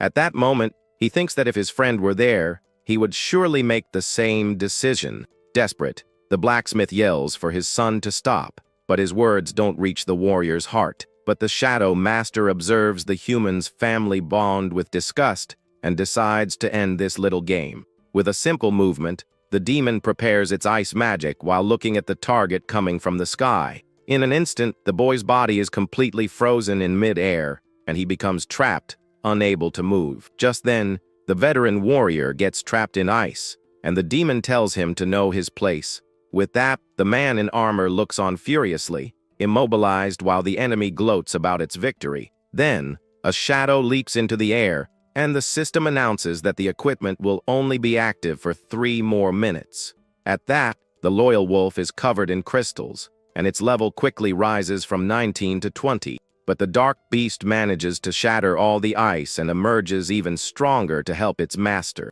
With a snarl, the animal faces the protagonist, looking ready to bite anyone who gets close. The hero then notices that the wolf absorbed a karma sphere, which is why it suddenly became so powerful. But the boy wonders where his ally is, and what happened to the disaster beast in that area. With a focused gaze, the young man notices something terrible, and his eye glows with a strange green color. In that instant, the place is filled with debris and shards of ice, flying everywhere after the impact. Then, a wave of very intense magic starts coming out of a dark hole, startling our hero. The young man activates his lightning and runs swiftly, saying he can't wait for his colleagues' help. With that, the black-haired warrior unleashes a red sword strike that cuts through the air with force. But the giant monster charges forward with everything it has, trying to hit the fighter with its sharp and dangerous claws. At that moment, the man slides across the ground to dodge the attack and prepares for his next move. With that, he notices the cut he made earlier has already healed and is shocked by the creature's regeneration. But the veteran understands that this is his toughest opponent, yet because of its incredible healing ability. He then spots a glowing karma sphere and decides he needs to give it his all to win on his own. With his sword glowing red, the fighter focuses all his energy to deliver a decisive attack. But the beast protects its face with its arms, preventing the final blow from hitting its weak spot. In that instant, the man realizes that those limbs are its only defense, and that's where he must focus. He then smiles confidently, because now he knows how to defeat this troublesome enemy once and for all. With that, the warrior charges forward and begins to slash the monster's chest with a sequence of rapid strikes. But before finishing it off, he plans to disable both of the beast's arms to leave it completely exposed. The boy then calculates that the enemy takes at least 1 second to fully recover from the damage.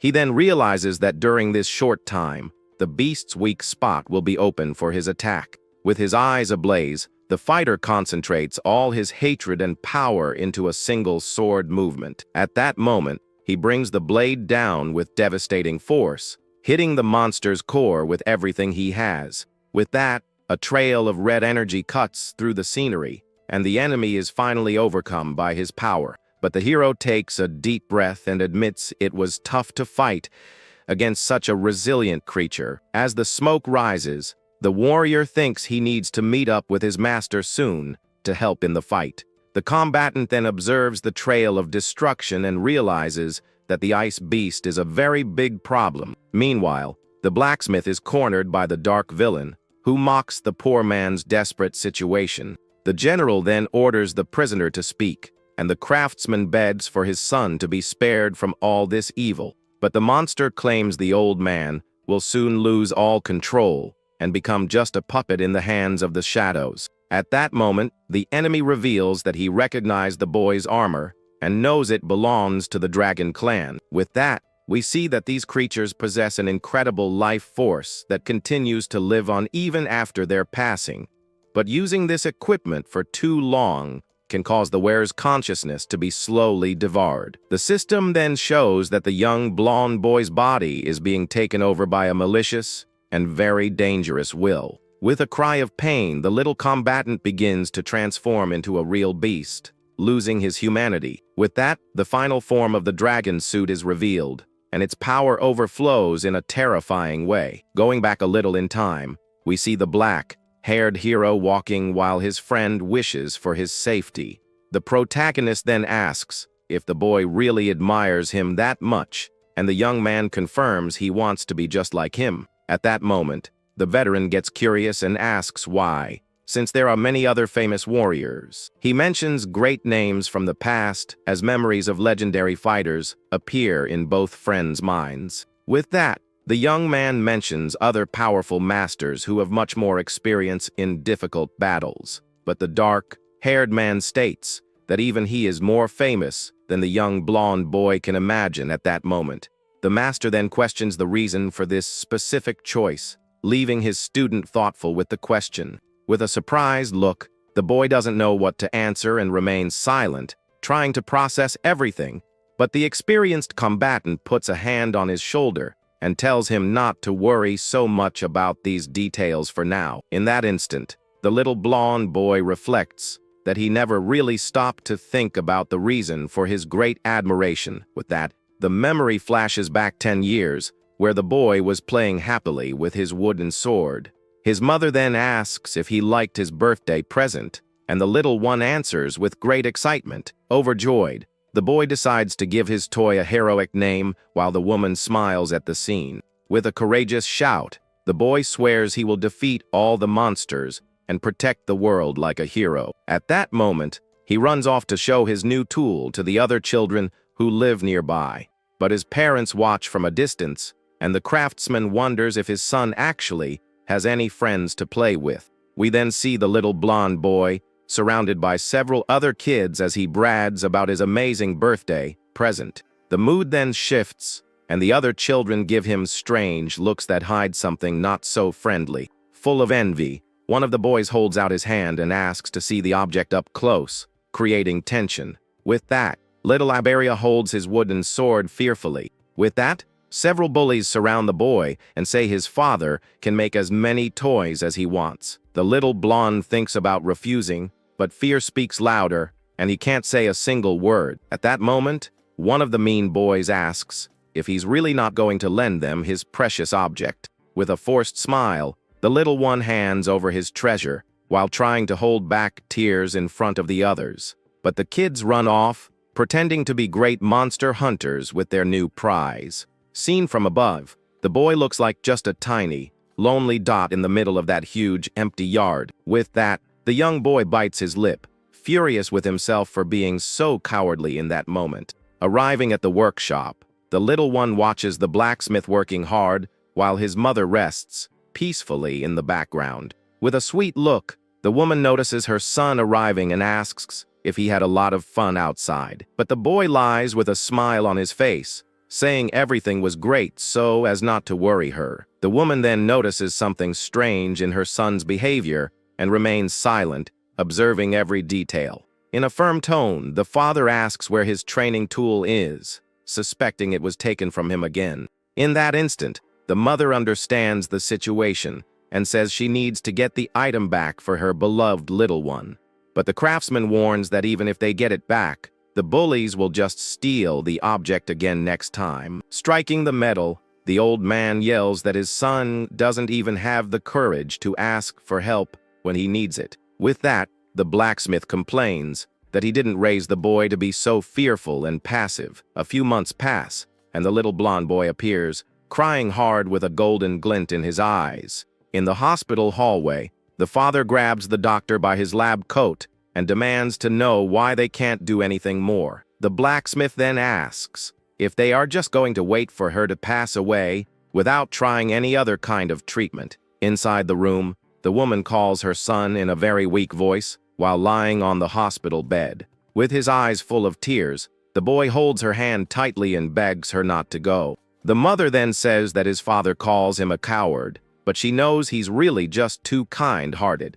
But she explains that kindness without strength can be cruel and end up hurting the people he loves most. With that, the woman asks him to become very strong and to use that power with bravery in the future. The woman then asks him to take good care of his father and believes that one day her son will be a great awakened one. At that moment, the heart monitor stops beeping and shows that her time is up. Crying desperately, the boy promises he will be the strongest and bravest awakened one in the whole world. He then lets out a cry of pain, calling for his mother as he is left alone in that dark room. The young man then remembers feeling very scared when he first met the protagonist because of his incredible power. The blonde boy recalls thinking he was just a temporary ally, but soon realized the dark-haired man was special. He saw that the hero faced hundreds of awakened ones alone, showing incomparable strength. At that moment, the memory shows the young man facing a disaster beast with extraordinary courage. But behind the serious face, the warrior always helped his partners with unexpected kindness.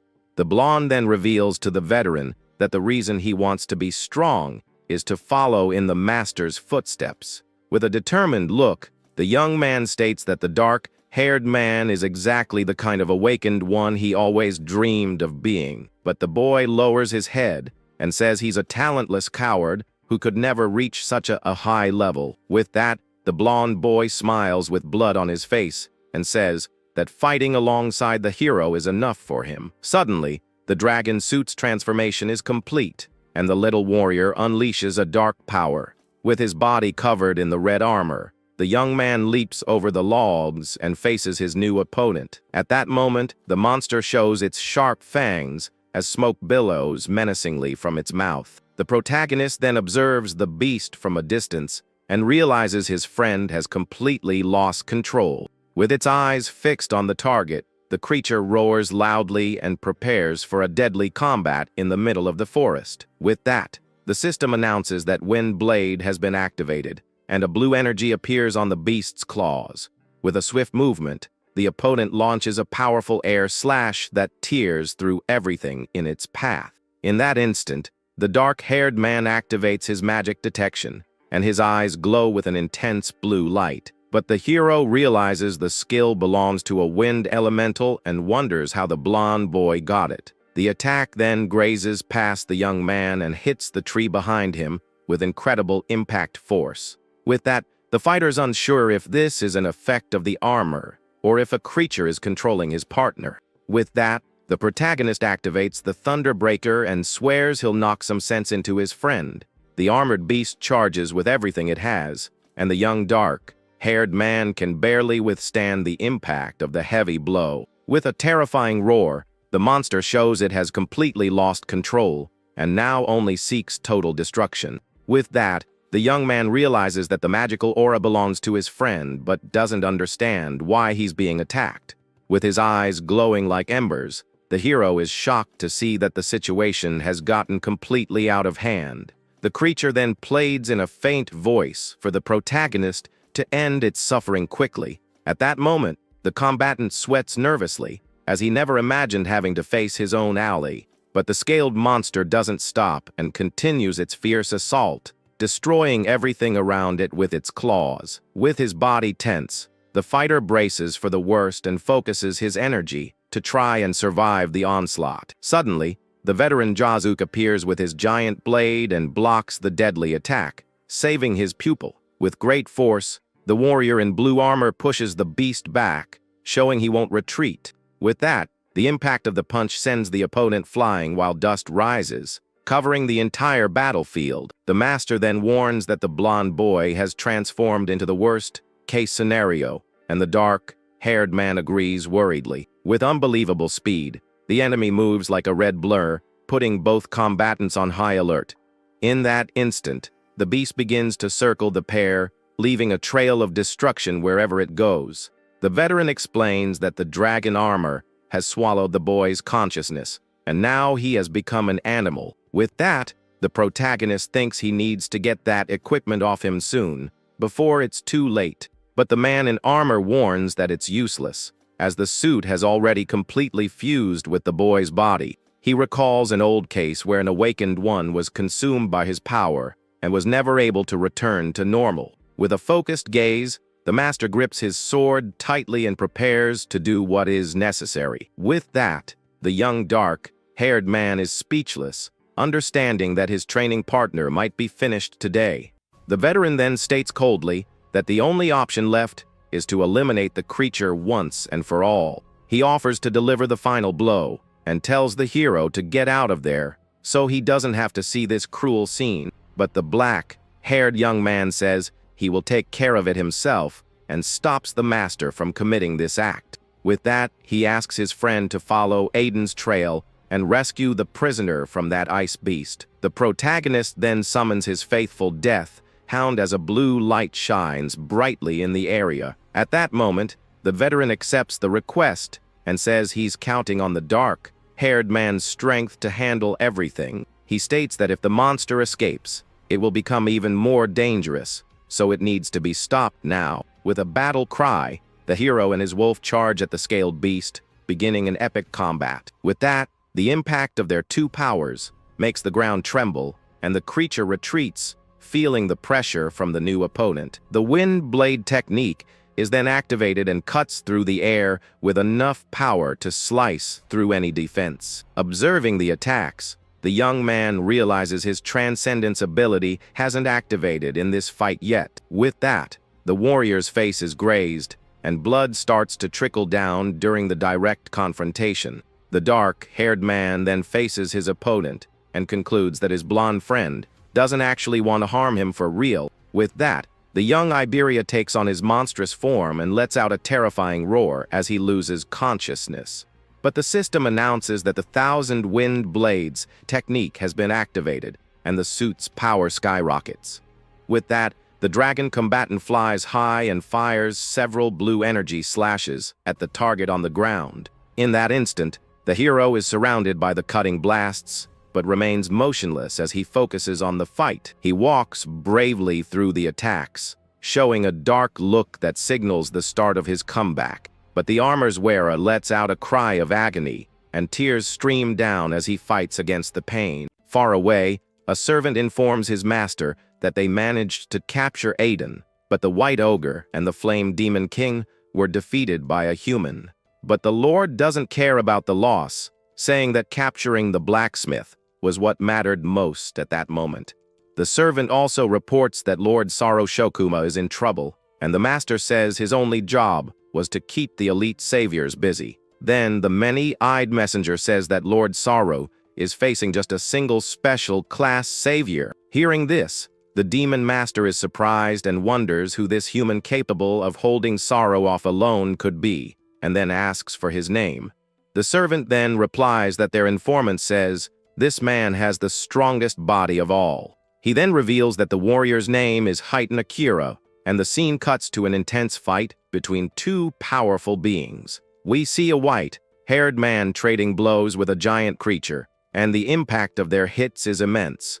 Their battle is on such a high level that it's destroying everything around them and creating a massive shockwave. A blue-haired warrior watches in shock, wondering how the fight that started yesterday isn't over yet, as his own wounds have already healed. The combatant is amazed to be able to witness a fight at this power level so up close. The giant creature is revealed to be one of the 8 demon lords, and he seems furious about the situation. A woman with glasses watches the fight with concern, saying that the man is taking hits powerful enough to break the ground.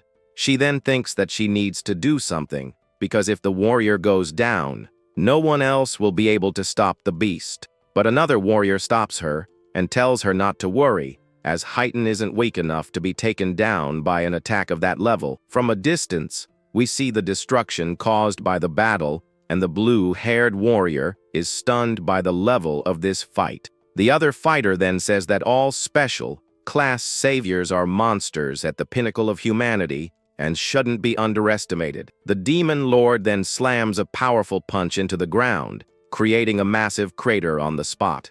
With its red eyes glowing, the creature glares at its opponent, and it seems to be getting even more serious. The monster's body begins to grow and get more muscular, and the human looks like an ant beside it. The helmeted warrior says it's been a while since he's seen Heighten's second form, and the woman wonders what he means. Just then, Heighten transforms, his aura changing completely, and the young woman says he looks like a different person. She then explains that in this state, his stats increase tremendously, but in exchange, he becomes extremely brutal.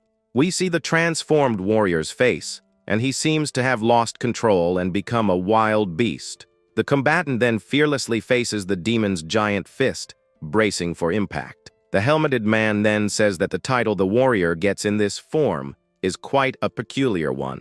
A fiery aura with eyes appears behind the fighter as he charges forward, and he is called the Tyrant. With that, the human lands a mighty punch on the demon's face, sending it flying far away. The warrior then lands on the ground, surrounded by an aura of destruction that shows his immense power. He stands amidst the destruction with a calm look, but his power is so great it frightens everyone watching. We see the warrior in his tyrant form, covered in wounds, but his presence is terrifying and imposing. The blue-haired woman wonders where he is going, and the helmeted man answers that he must be headed to destroy the source of the barrier. She is surprised and happy, as she thought he would lose control, but the fighter still manages to maintain his consciousness. The helmeted warrior then explains that if he were to attack everyone indiscriminately, his power would be nothing more than a great calamity, because that way, the fighter could never be a true guardian of humanity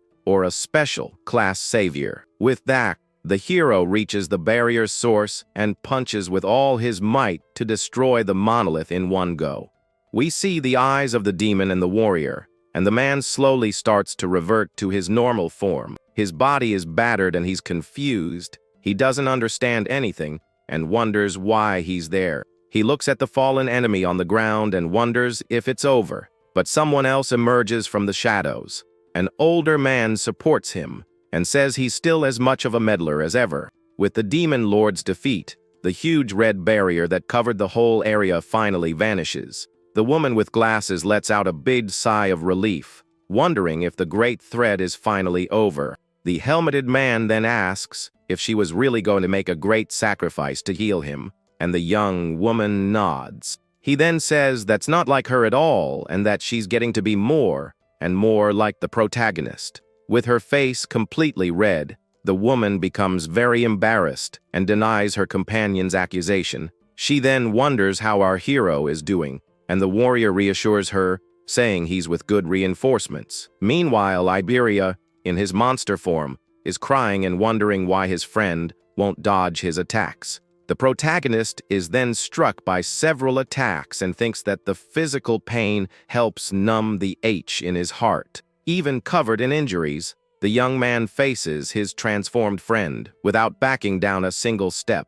In a swift move, he grabs the creature's face, stopping its attack with his own hands. He then calls his partner's name as a dark, purple energy starts to radiate from his body. With a determined look, the young man says this will end right now and prepares for the final move. He then pushes a sphere of dark energy into the creature's mouth in an attempt to purify its soul. The purple energy then courses through the monster's entire body in an attempt to drive out the curse. The protagonist then hugs his friend tightly as the dark energy does its work. With that, the dragon armor starts to shatter and fall to the ground in pieces.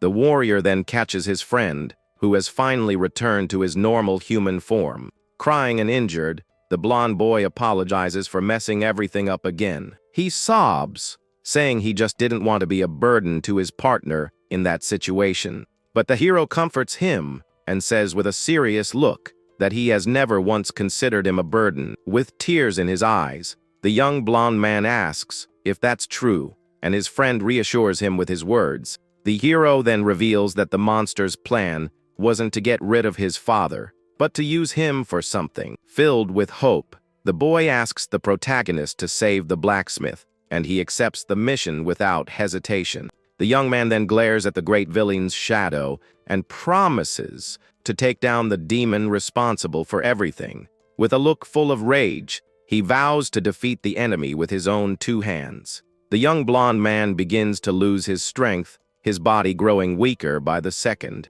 With one last smile, he says he's happy he could talk with his partner one final time. With his last breath, he asks his friend to look after something very important to him in the future. Just then, the boy's body vanishes in the hero's arms, and the prophecy is fulfilled in the worst possible way. Far away, the demon lord says that this was only the beginning of his grand, evil plan. With a wicked smile, he vows to take everything from the protagonist in the most heartless way imaginable. Meanwhile, a group of warriors makes their way through a dark forest at night. One of them complains that even after the battle, they had to escort Izumi through the mountains.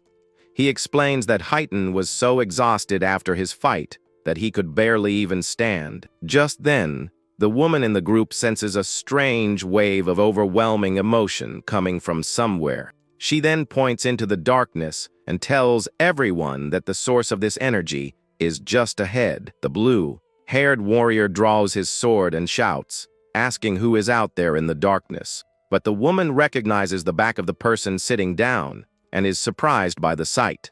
She then asks if that's Tenma and sees the young man is holding the body of his fallen friend. With his face bruised and battered, the protagonist greets his masters, who just arrived. The warrior is shocked by his injuries and asks what happened in that place. Just then, another man appears with a giant wolf and says he'll explain the whole situation. The group is surprised, wondering if there is someone else out there in the dark forest. The newcomer introduces himself as the first-class savior named Bokudo Jazuk. The woman then questions him about his mission to protect the blacksmith who was taken. We see an image of the 3 main villains, the heroes, faced on that tragic night. With eyes red from anger, the helmeted man looks extremely frustrated with the result. He then hangs his head and admits in a heavy voice that they were overcome by their enemies. The narration explains that the battle ended in the worst way imaginable, with heavy losses on their side. Jazuk then starts to explain that after the abduction, he tracked the beasts with his wolf. But Jazuk explains that he and his wolf only managed to find some of the creature's clones in the forest. He then says the beast of disaster was very clever and left copies behind to throw them off the trail. The blue-haired woman then asks about our protagonist's condition at that moment. She replies that they're just scratches and the bleeding has stopped, but he refuses to receive treatment. Worried, the warrior says she can feel the flames of rage inside him burning stronger than ever, and she fears that if this continues, her friend's heart will be completely swallowed by hatred. Alone in his room, the young man looks at a photo of Iberia's family on a table. The photo shows the little blonde boy looking very happy next to his parents on a sunny day. With this, the hero remembers the first time he met Iberia, who introduced himself very excitedly. He also recalls a day when he carried his tired friend on his back after a long journey. Another memory surfaces of the blonde boy saying he would never leave his side, not even for a step. The young man even remembers his partner excitedly insisting on giving a name to his wolf, Shikigami. Back in the present, the protagonist's expression is a mix of grief and silent fury. He then stands up and calls his wolf by the name of Death, saying they need to go. The creature howls, and its level 20 stats are shown, along with its attack and agility points. The young man then faces his companion and says he's going to hunt the beast of disaster that caused all of this. With his eyes glowing red, He vows to crush the enemy with all his strength. The young man then leaves the room with the wolf following him, but his path is blocked by someone. Master Izumi is standing in the doorway, blocking his path with an imposing and somber presence. The protagonist then looks at the group and asks what is going on, and why the mood is so strange. All the warriors are gathered in the room, watching the young man with serious and worried looks. The blue-haired combatant thinks that this is the second disciple, and recalls his great achievements. He concludes that the young man is strong but also cold, as he had to deal with his own friend. Izumi then asks where he thinks he's going, and the boy says he is going to rescue the captured blacksmith. His master simply says no, and the young man gets angry, asking the reason for that decision. The helmeted man explains that the League has classified the incident as a special-level threat, and in order to participate in the rescue mission, one needs to be a second-class savior. Finally, he says that the protagonist doesn't have that qualification yet, and his eyes glow with rage. The young man explodes in fury and yells that he promised to rescue Aiden, and he will keep his promise.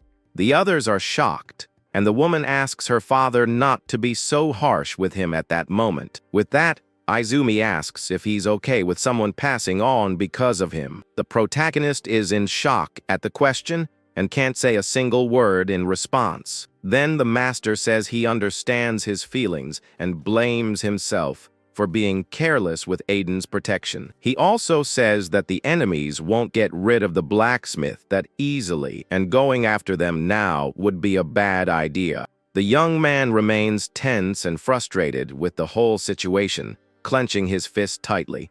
But his mentor comforts him, saying that he has limitless potential and can surpass the special class, and he promises that when the young man gets stronger, he will push the League to give him the rescue mission. With a determined look, the hero asks what he needs to do to surpass the special level now. The helmeted man then reveals that the best way to do that is by joining the Apex camp. The young man is confused by the name and repeats it, not understanding what it is. His master then explains that the top 10 from the national tournament preliminaries are invited there, and all who survive become a key force for humanity, and the next one starts in 3 days. He continues, saying that if the young man passes the trials, he won't just rank well in the tournament, but it will also be a shortcut to becoming a special class savior much faster. With that, the protagonist accepts on the spot and says with conviction that he will join the camp. The helmeted man then says that first, they need to take care of his body, which is all banged up. The blue-haired woman uses her green butterfly magic to heal all of the young man's injuries. While being healed, he asks her if she knows anything about this so-called training camp. She says she does, and he mentions that his master said it's a perfect place to gain real strength. The warrior confirms that only the best of the best geniuses manage to get into that place, but she continues her sentence, saying that is exactly why the place is so dangerous for everyone. Because she has seen many people who were considered geniuses, their whole lives go there full of confidence. But upon arriving, they realize they are just ordinary people and end up breaking down mentally. The young woman then defines it as a training ground for geniuses, but also as their graveyard. And the training is so brutal that every year, bad things happen to the event's participants. The protagonist says that a place like that is perfect for what he needs.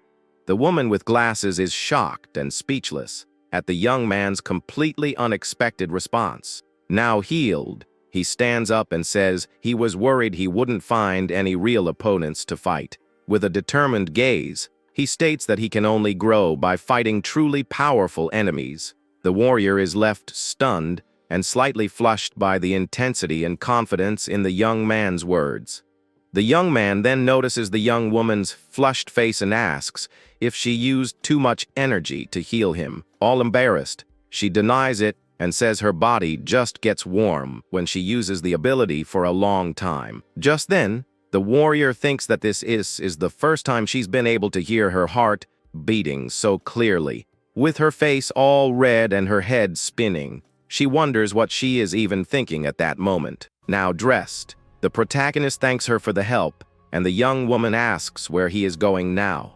With a somber expression on his face, the young man says he needs to say goodbye to someone important. The scene then cuts to a forest, and we see the hero alongside Jazuke in front of a grave. The headstone reveals Iberia's name, and we see his sword along with some flowers as a tribute. Jazuke apologizes for making him go through this, but the young man says it was his own choice. The warrior then asks if he is leaving already, and the young man confirms he's going to train at the camp for his revenge. The young man explains that Jazuke saved him, and if it weren't for him, the beasts would have already taken his life. He continues, saying that his armor and his weapon were gifts from his mentor, and since his master gave him a new life, the young man promises he will find him again, no matter what. With that, the protagonist makes a gesture to his mentor as a sign of his promise and determination. Stepping back a bit, he points to Jazuke and warns him not to dare pass on before they see each other again. With a clenched fist,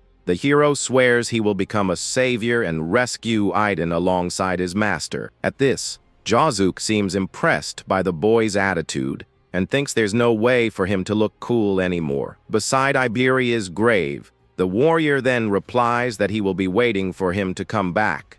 With a fist bump, the two seal their promise with a gesture of camaraderie and trust. Far away, we see Izumi and his daughter observing the whole scene in silence and with great admiration. The young woman comments that even though he was shattered just hours ago, the young man has already managed to pick himself back up. The young man then reveals that he has just locked all his negative emotions deep in his heart for now. Her father says there are many suspicious points about the attack, and he will call a meeting with the commanders. In the meantime, he leaves the protagonist in his daughter's care so she can handle everything. With a confident smile, the warrior accepts the mission and tells her father to leave everything to her. The young man sees his companion looking very happy and asks why she's making that stone-faced expression. He then calls her sensei and asks where they are going, but she says the information is secret. The young woman explains that she will be his guardian, and the hero doesn't like being treated like a child by her. Losing his patience, the boy asks what they are going to do next, and she points straight ahead. She holds out her hand and says they are going straight to the central continent for the Apex camp. The scene changes, and we see a large explosion that takes us to the recent past of a certain event. In it, our protagonist is shown with a dark aura and a menacing look full of anger. We see a man with glasses screaming in pain as he takes a powerful blow to the face. Battered and out of strength, the young man falls to his knees on the ground, completely defeated from the onslaught. With a cold stare, the hero looks down at his fallen enemy, and his presence is frighteningly strong. With a clenched fist, he delivers a final blow to the man to end the fight once and for all. Back in the present, the young man is covered in bandages and cries out in pain from his hospital bed. He writhes in agony on the gurney and seems to be having a horrible nightmare about what happened. His mother then rushes to calm him down and tells him not to be afraid, because she is there to protect him. She then asks with a gentle voice if he dreamed about the person who hurt him again. With clenched teeth, the young man vows he will pay back all the pain he suffered 100 times over. He says he will make his enemy taste a world of hurt, and his mother comforts him with a promise. She tells him that his older brother is back and will be able to get revenge for him for what he went through. At that moment, a giant, shadowy figure appears in the doorway of the room and slowly approaches. The young man begs his older brother to get revenge for him and take down the one who did this. The shadowy figure then asks if the name of the person, who that to him was Tenma Itsuki. The young man confirms it and says he's just an orphan with no one who came in first in the preliminaries. At this, the older brother realizes that if he placed first, he will definitely be at the camp. With a wicked smile on his face, he vows that he will crush our protagonist when he finds him. Right then, the blue-haired woman arrives with the protagonist and lets him know they've finally reached their destination. The young man looks out in awe at the massive glass dome, thinking the view is absolutely spectacular. Several people walk toward the grand entrance of the facility, while he nods in agreement with the lady. Then, the guy watches the other warriors passing by, carrying themselves with a whole lot of pride. Just then, the mentor warns him that she can't go inside, so he'll have to carry on alone from here. She hands the boy a bracelet, explaining that it's an essential item for the camp. Looking down at the silver object in his hand, the woman advises her student to keep a low profile in there. The hero agrees and starts walking toward the main gate, leaving his friend behind. But the female warrior watches the boy from a distance, admitting she's pretty worried about how he'll handle things. The young man then reaches the reception desk and announces he'd like to sign up as a participant. A tired-looking receptionist holds out his hand and asks to see the rookie's bracelet. Without saying much, the protagonist simply hands over the silver device to the staff member.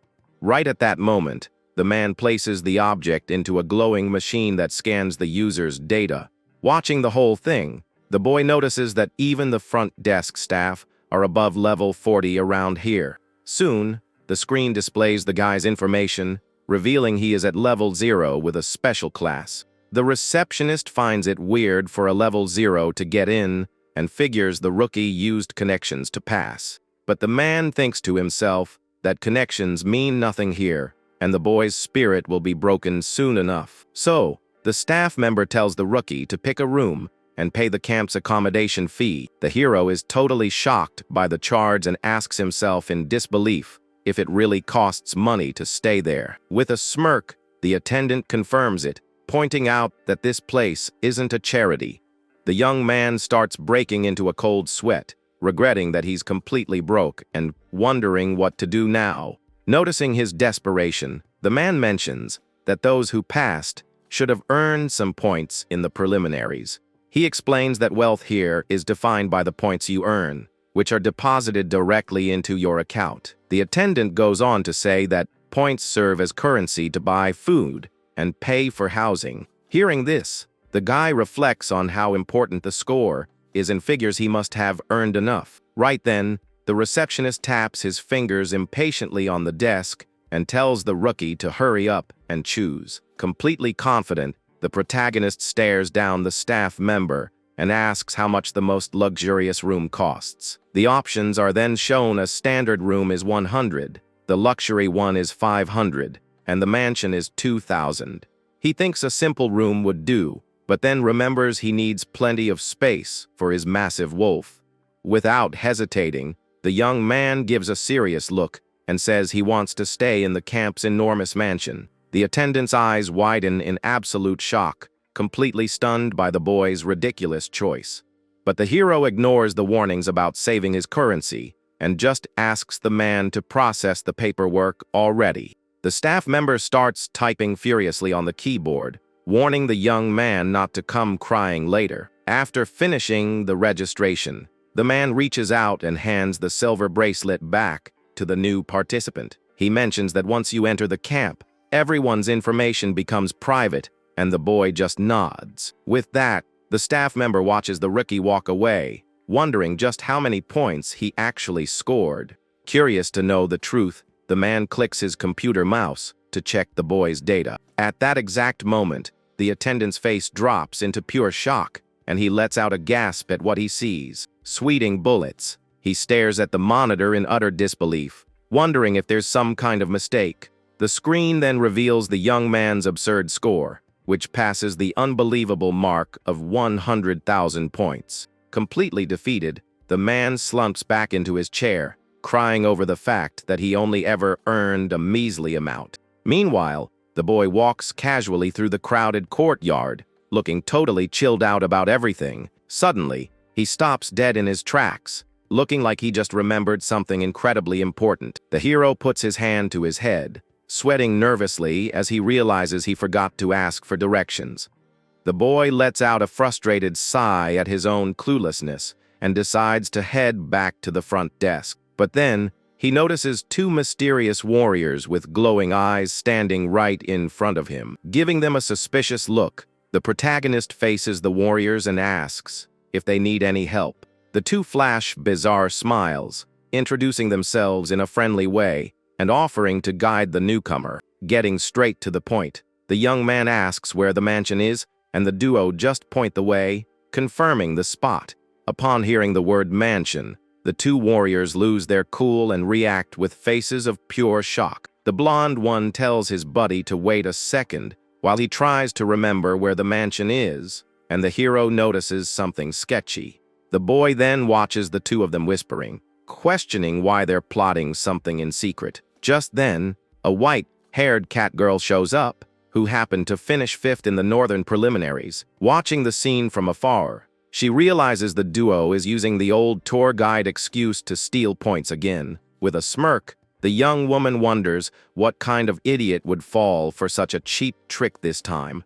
But suddenly her eyes widen in pure shock as she recognizes exactly who the victim of that trap is.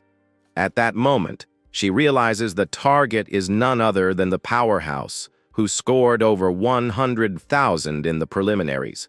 The girl flashes a super excited smile, concluding that things are about to get really interesting around here. Meanwhile, the blonde guy talks about the mansion and guesses the rookie must have finished first place somewhere. The scammer goes on to explain that most of the time, these guys are just rich, spoiled brats. With a greedy look, he concludes that these rich kids are total cowards, making them the perfect targets. The duo swears they'll strip the boy of all his points, but he quickly speaks up, saying he'll find the place on his own. However, the blonde guy puts on a fake smile and rubs his hands together, claiming he just remembered the right way. With that, the scene shifts, showing a beautiful overview of the camp with its multiple domes in the late afternoon. Far from there, two warriors watch the scene and comment that the boy fell right into the trap of the southern rejects. They feel bad for the protagonist, claiming he already looks weak and is about to lose all his hard-earned points. Then, two strong fighters cross paths with the hero, noticing him walking alongside the scammers. The orange-haired fighter recognizes the young man and feels sorry that he got mixed up with that duo right off the bat. But the warrior brushes the situation aside, stating his only goal here is to surpass the great champion of the North. Finally, the group arrives at the luxury residential area, and the hero is blown away by how massive the place is. Standing behind the boy, the two scammers reveal their true colors with wicked grins on their faces.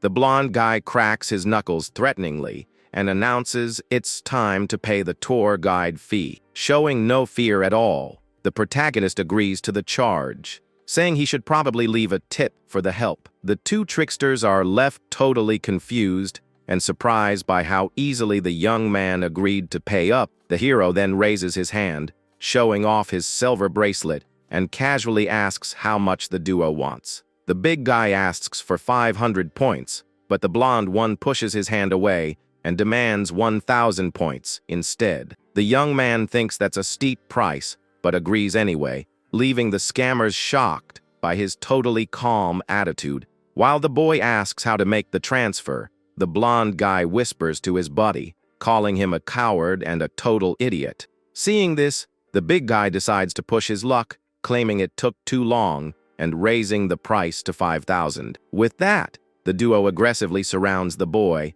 demanding he hand over everything he's got if he can't pay. At that exact moment, the hero's expression completely changes and he drops his head, realizing what's actually happening. With his eyes glowing red, the young man glares at the duo and asks if they are trying to rob him. A menacing red aura wraps around the boy's body, making the scammers back off, absolutely terrified. Still, the blonde guy tries to keep up appearances, telling him to cough up the points already, while the big guy starts sweating heavily. The protagonist ignores the threat and starts walking right toward them, warning them that he's already losing his patience. The blonde guy loses his cool, charging up a fist full of lightning and threatening to turn the young man to ash. Filled with anger, the scammer rushes forward at high speed, activating his rank B skill to strike. The punch hits the hero right in the chest, but he simply absorbs the lightning technique, gaining even more agility. Seeing his attack do absolutely nothing, the scammer's eyes widen in shock, because the target didn't even flinch.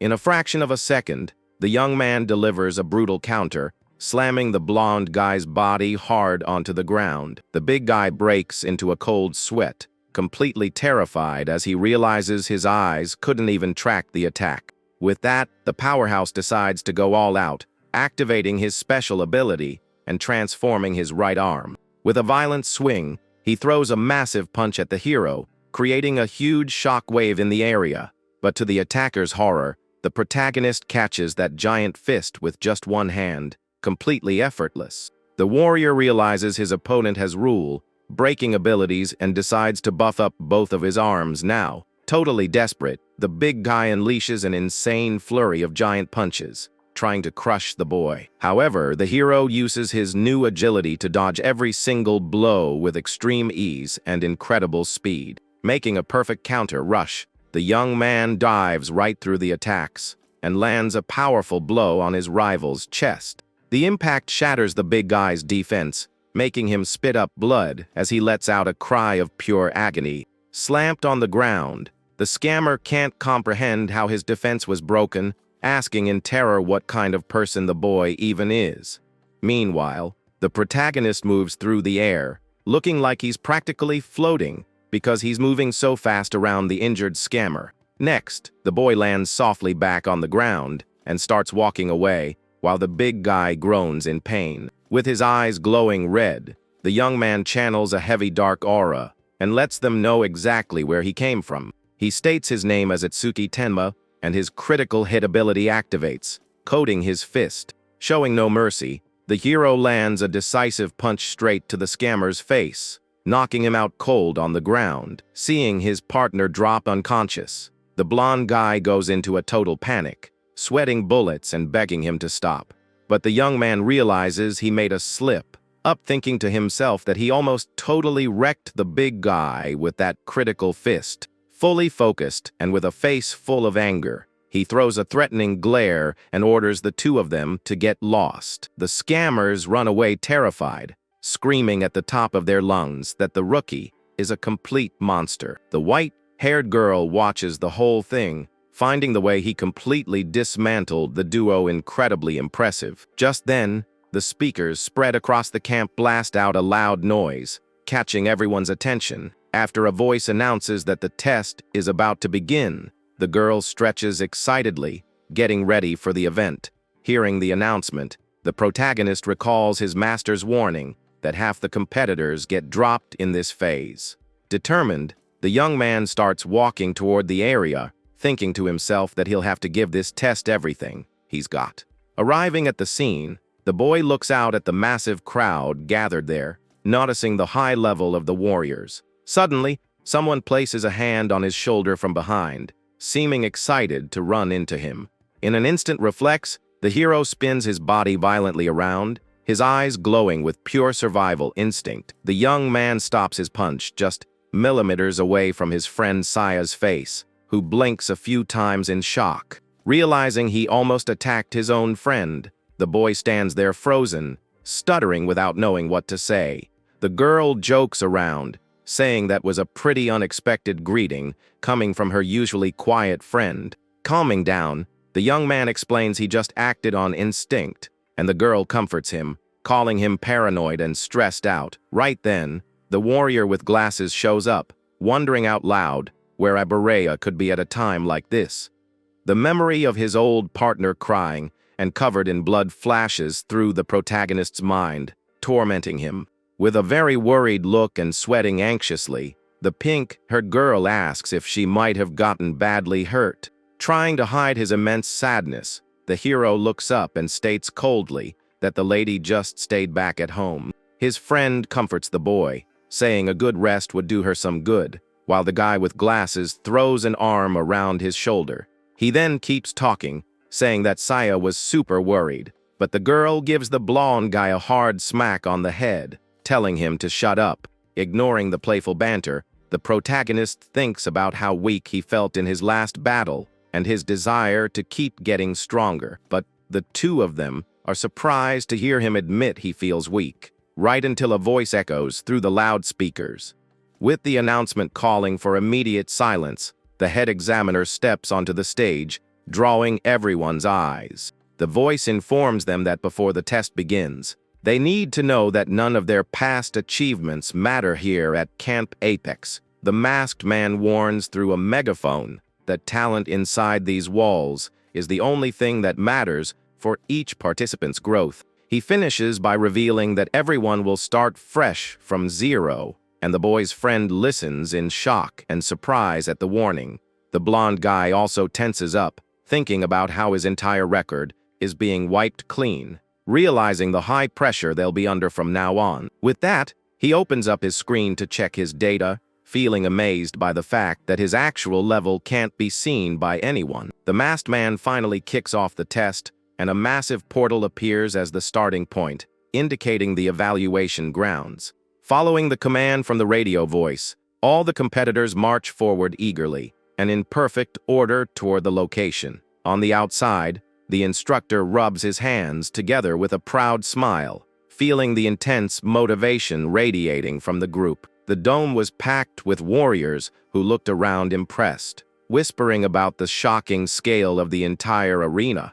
Stepping into the new facility, the hero walks silently and highly focused amidst the endless gossip buzzing through the massive crowd. But he's interrupted by a man confronting him in a mocking tone, which leaves him with a rather confused look on his face. Surprised, the boy notices a white-haired warrior wearing a cloak has appeared, with the defeated duo from earlier standing right behind him. They start complaining about the young man, spinning a story about how he attacked the two of them for simply trying to guide him. The silver-haired man furrows his brow in anger and asks in a deep voice what his excuse is for what happened. His pink-haired friend tries to step in, speaking up to defend her loved one, but the situation doesn't seem to convince the powerful enemy. The blonde friend then fires back against the false accusations, calling his lackeys nothing but arrogant, troublesome bums. Furious over the insult to his disciples, the enemy throws a lightning-fast, powerful punch, sending the guy flying away in the blink of an eye. He then drops a threatening warning, stating the other guy better keep his filthy hands off him.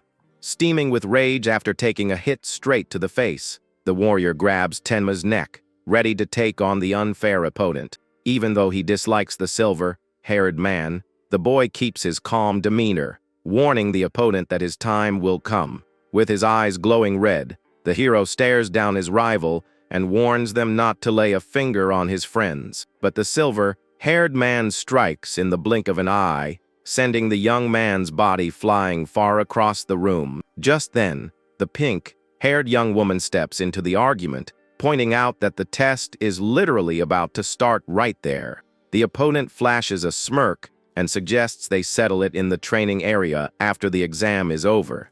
With a serene look, the young man simply accepts the challenge without showing a single drop of fear. Following that, the group enters the facility and soon spots a glowing portal sitting in the middle of the darkness. That very instant, a powerful spotlight suddenly flashes on, illuminating the entire dark room. Soon, the instructor silently appears behind the hero, praising the incredible energy of everyone gathered there. He then starts walking around, stating he's going to explain exactly how the entire evaluation works.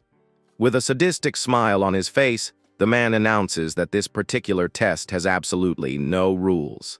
Hearing this, the other warriors are left in complete shock, finding the whole setup totally absurd. With that, the man points toward 4 doors and announces that everyone is free to choose their own order. The masked man explains the grading system, revealing that anyone scoring below 60 will be instantly disqualified. Some candidates look pretty relieved to find out that the use of potions and items is completely unrestricted. The friend with glasses sighs about being fresh out of items, but the girl cheers him up, reminding him that they trained incredibly hard. The girl then approaches the protagonist, asking which tests they should tackle first. The hero claims he doesn't care about the order and decides to head into the nearest room, showing massive confidence. Arriving at the chosen door, his friend cracks a wide smile, thinking it's an awesome coincidence.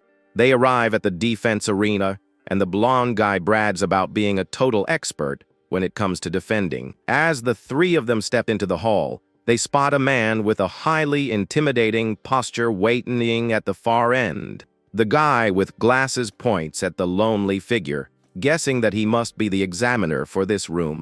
Being a level 40 Earth user, the intimidating man welcomes the competitors to his arena. He levitates a few rocks around himself, warning them that he will attack using 5 completely different difficulties. The powerhouse continues his warning, revealing that the only mission here is to try and survive the incoming strikes. With that, the instructor orders the students forward and immediately calls up the young man with glasses as the first up. The guy is totally taken aback to hear his name, wondering if he really has to go first right out of the gate. The pink-haired girl wishes her ally good luck, who claims he isn't afraid of taking a few hits from some stones. The instructor announces the start of the big trial, allowing the student to activate his abilities beforehand. With that, the candidate decides not to hold back and instantly transforms his own arms into polished, glowing metal.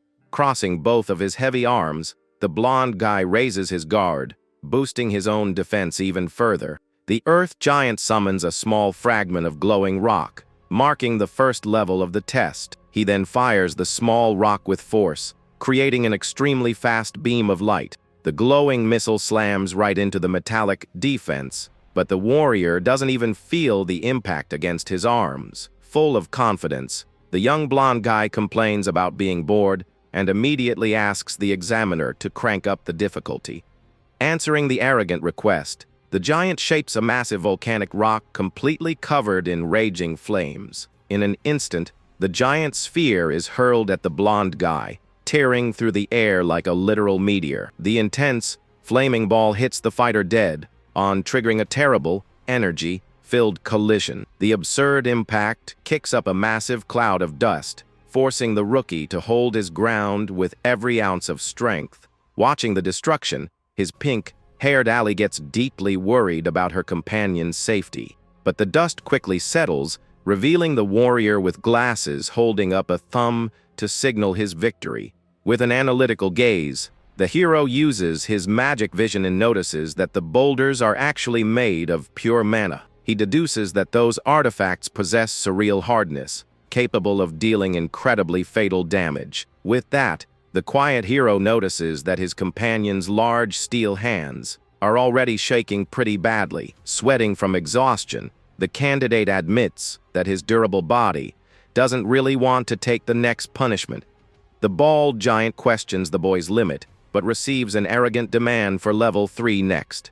Swallowing the pain, the guy reinforces his protection, thinking the next step wouldn't bring about his defeat. The instructor mercilessly materializes a colossal disc of magic, spinning just like a real buzzsaw. Facing its immense size, the student yells and ducks his whole body down, hoping not to get dragged away by the shockwave. The brutality of the giant stone hits the target without mercy, destroying the metallic block in a single millisecond. Completely crushed, the young man is blasted into the air while spitting up blood from the force of the fatal impact. With her eyes wide open, the girl is left in total shock after witnessing the result of that absurd power. With that, the blonde guy with glasses is shown lying on the floor, completely wrecked after taking the hit from that technique. The two friends then rush over desperately to help their ally, who is thrown in the middle of a thick cloud of dust. But the injured warrior raises his hand,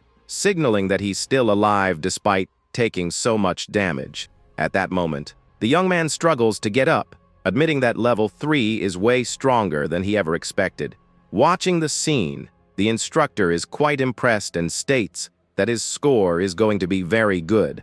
Right after that, the giant announces that the next one up to be tested will be the powerful protagonist, Itsuki Tenma.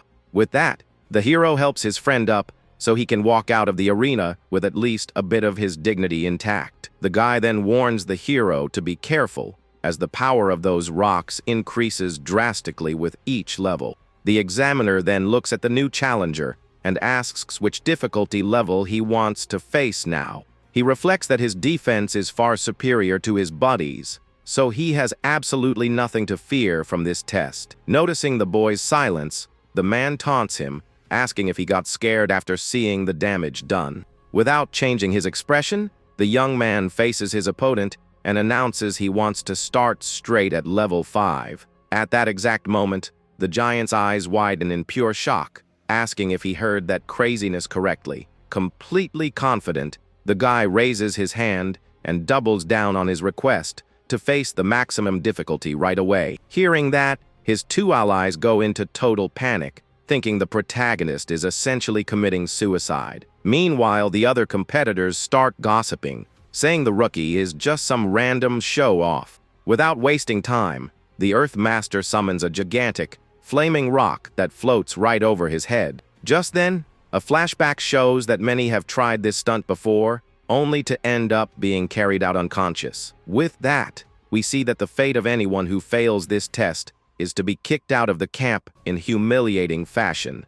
The giant then accepts the challenge and hurls the colossal, flame-engulfed stone straight at the quiet hero. Seeing the sheer size of the projectile, the crowd descends into absolute despair, predicting the worst for the boy. But the hero stands completely still in the center of the arena and announces he won't be using any defensive skills. Furious at such blatant arrogance, the examiner scowls and decides not to go easy on the bold kid at all. At that moment, the energy meteor slams into the central point of the arena, creating a terrifying visual impact. A massive explosion rocks the area, creating a shockwave that makes the entire structure shake violently. Because of this, everyone present covers their eyes with their arms to protect themselves from the blinding light and heavy wind. A massive amount of smoke and dust rises into the sky, completely hiding whatever is left of the poor protagonist's body. Watching the destruction, some students comment that the guy is definitely finished after a fatal hit like that.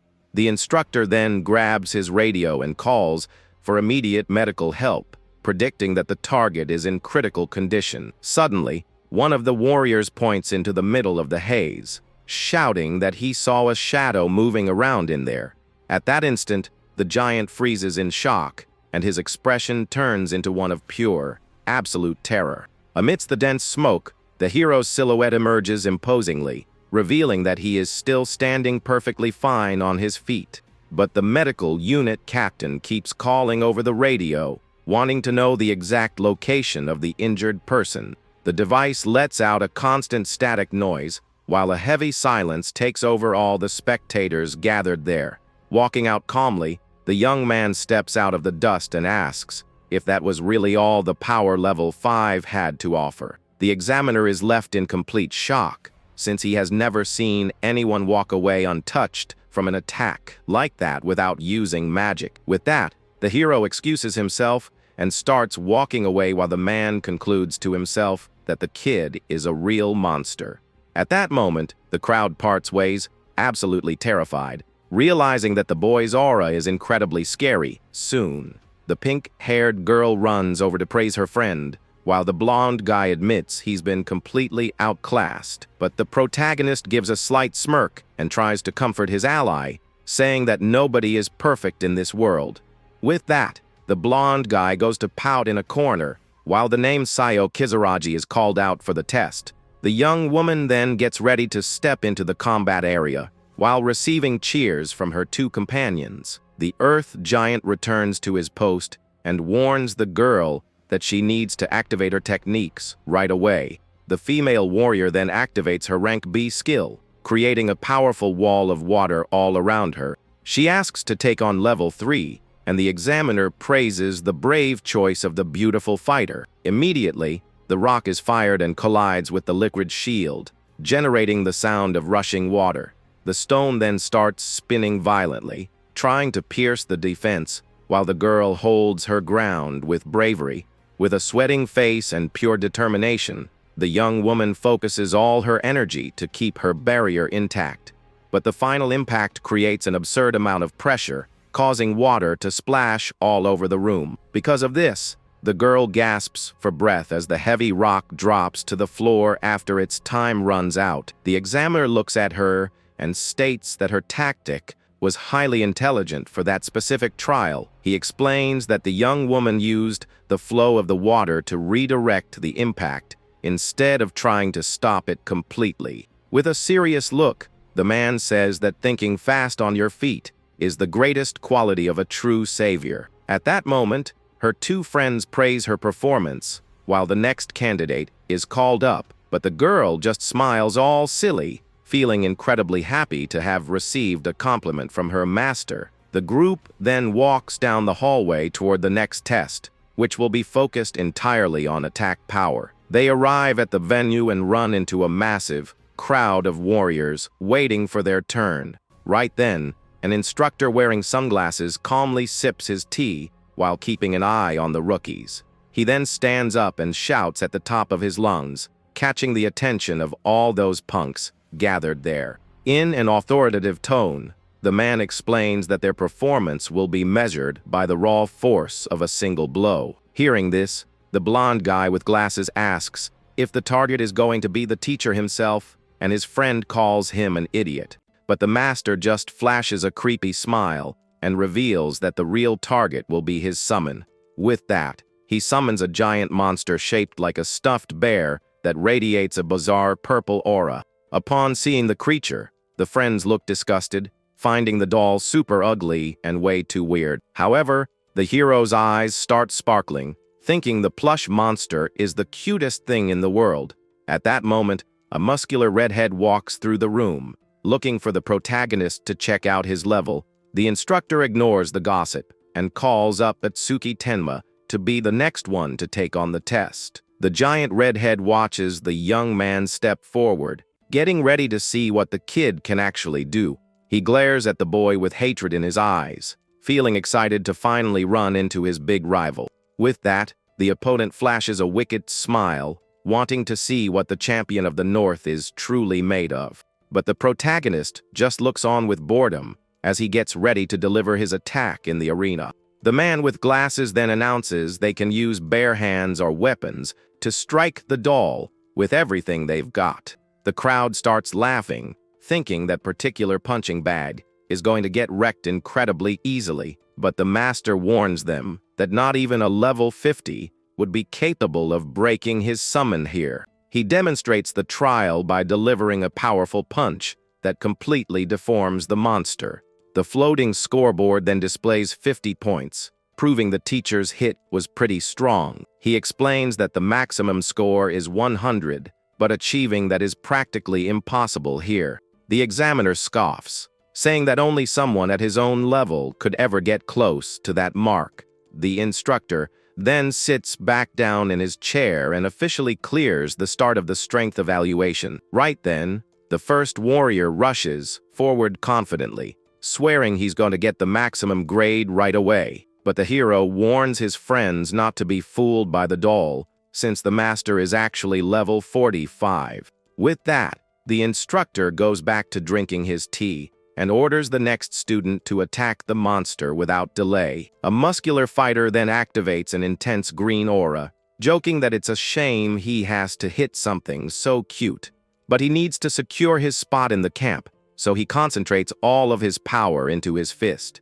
With a battle cry, the guy unleashes a brutal strike straight into the face of the purple stuffed creature. The impact makes a massive sound, but the doll absorbs the punch as if it were absolutely nothing. The scoreboard shows a mere 37 points, leaving the fighter completely shocked by the result. With a bored expression, the man with glasses tells the next candidate to come on up so they don't fall behind schedule. Several others try their luck but score very low marks like 28 or 49. Then, a fighter hits the 77-point mark, taking the spot for the best performance so far. At that moment, the master goes back to reading his swimsuit model magazine while calling the redhead to the arena. The powerhouse walks up with his giant hammer, calling the others a joke for being so incredibly weak.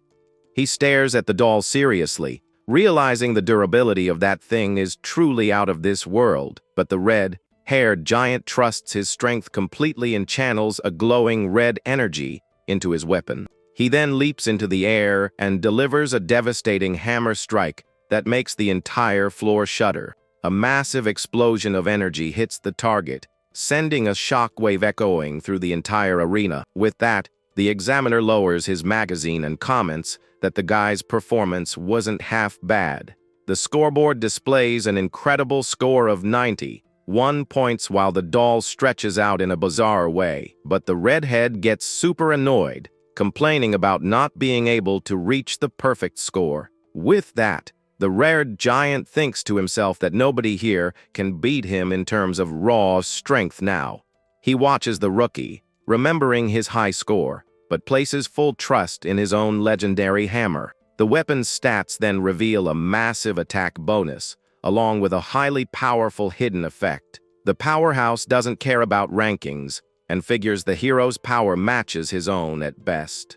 At that moment, the hero looks at the stuffed doll, feeling a little bad that he has to hit something so cute. Meanwhile, the instructor keeps reading his magazine, figuring just another weakling is stepping up next. Right then, a sinister, reddish aura begins to wrap around the fist of the young man as he gets ready to strike. With his eyes glowing intensely, the hero channels all of his energy, causing cracks of light to appear on his face. He then delivers a devastating punch that tears through the air with a force never before seen in that arena. At that exact instant, a spiral of red energy explodes at the point of impact, creating a brutal vortex. Under such insane pressure, the summoned monster starts getting shredded and torn to pieces by the boy's strike. Oblivious to the chaos, the master with glasses keeps admiring the beautiful models in his favorite summer magazine. Suddenly, a massive explosion happens right behind him, throwing debris and scraps of the doll all over the place. The man gets a terrible fright as he turns to see his creature completely destroyed and splattered against the wall. Sweating bullets, he wonders if the boy is actually just a trainee or some kind of monster in disguise. Amidst the smoke, the hero stands tall and imposing, reflecting on how incredibly efficient his critical hits were. The young man looks down at the remains on the floor, wondering in surprise if that thing is somehow still alive. The stuffed doll's head lies on the ground, completely defeated, while a heavy silence takes over the room. The boy then calmly asks what his score was, and the master reveals that it was a perfect 100. With that, the crowd completely loses their minds, seeing that he surpassed the redhead using nothing but his bare hands. At that moment, the powerhouse is left in a state of utter shock, realizing that the difference in their power is a massive canyon. He understands the score was only 100 because the board can't go any higher, and that a casual punch was superior to his ultimate move. Totally humiliated, the giant lets his hammer fall to the ground while regretting his own arrogance. Looking at the wreckage, the instructor reflects that it would take a level 50 to pull off a feat like that. The examiner adjusts his sunglasses while trying to process the absurd strength of the new student. Worried, the hero thinks the master got angry about the destruction and decides to get out of there as fast as possible. So, the boy starts running away in a panic while the man tries to call him back to explain the situation. With that, the instructor puts the tests on hold for 10 minutes to try and fix his shredded summon. Soon, his friends praise the hero for his insane strength, but he tries to be modest, saying it was just pure luck. The companion with glasses starts mocking the other candidates while his friend tells him to shut his mouth. With the break in the arena, the pink-haired young woman suggests the protagonist head over to do the mana test next. He agrees with the idea and sets a plan to meet his companions back in the central plaza afterward. Walking down the hallway, the hero passes right by the defeated redhead, focusing entirely on his next goal. A massive, glowing sign indicates that the young man has finally arrived at the magic evaluation site. Upon entering, he sees a very beautiful redhead instructor who begins to explain the rules of the test. At that moment, several guys are totally charmed by her beauty, dreaming about scoring a date with her. Watching the scene, the cat girl looks with utter contempt at those idiots who can only think about romance. Suddenly, she notices the hero's presence in the room and gets curious to see how he'll do this time around. But seeing the boy looking toward the instructor, the young woman angrily concludes that all men are exactly the same. Fully focused, the protagonist ignores the distractions and checks out the device sitting under the red cloth. The woman then points to the center and reveals she will be using her own invention to measure everyone's mana. Pulling back the fabric, she reveals a rare mana storage crystal that glows softly in the arena. She explains that the method is simpler: just place a hand on the sphere and release all your energy. The master goes on to say that the more mana the user possesses, the higher the displayed score will be. A student then asks worriedly if the test will leave them too weak for the upcoming evaluations.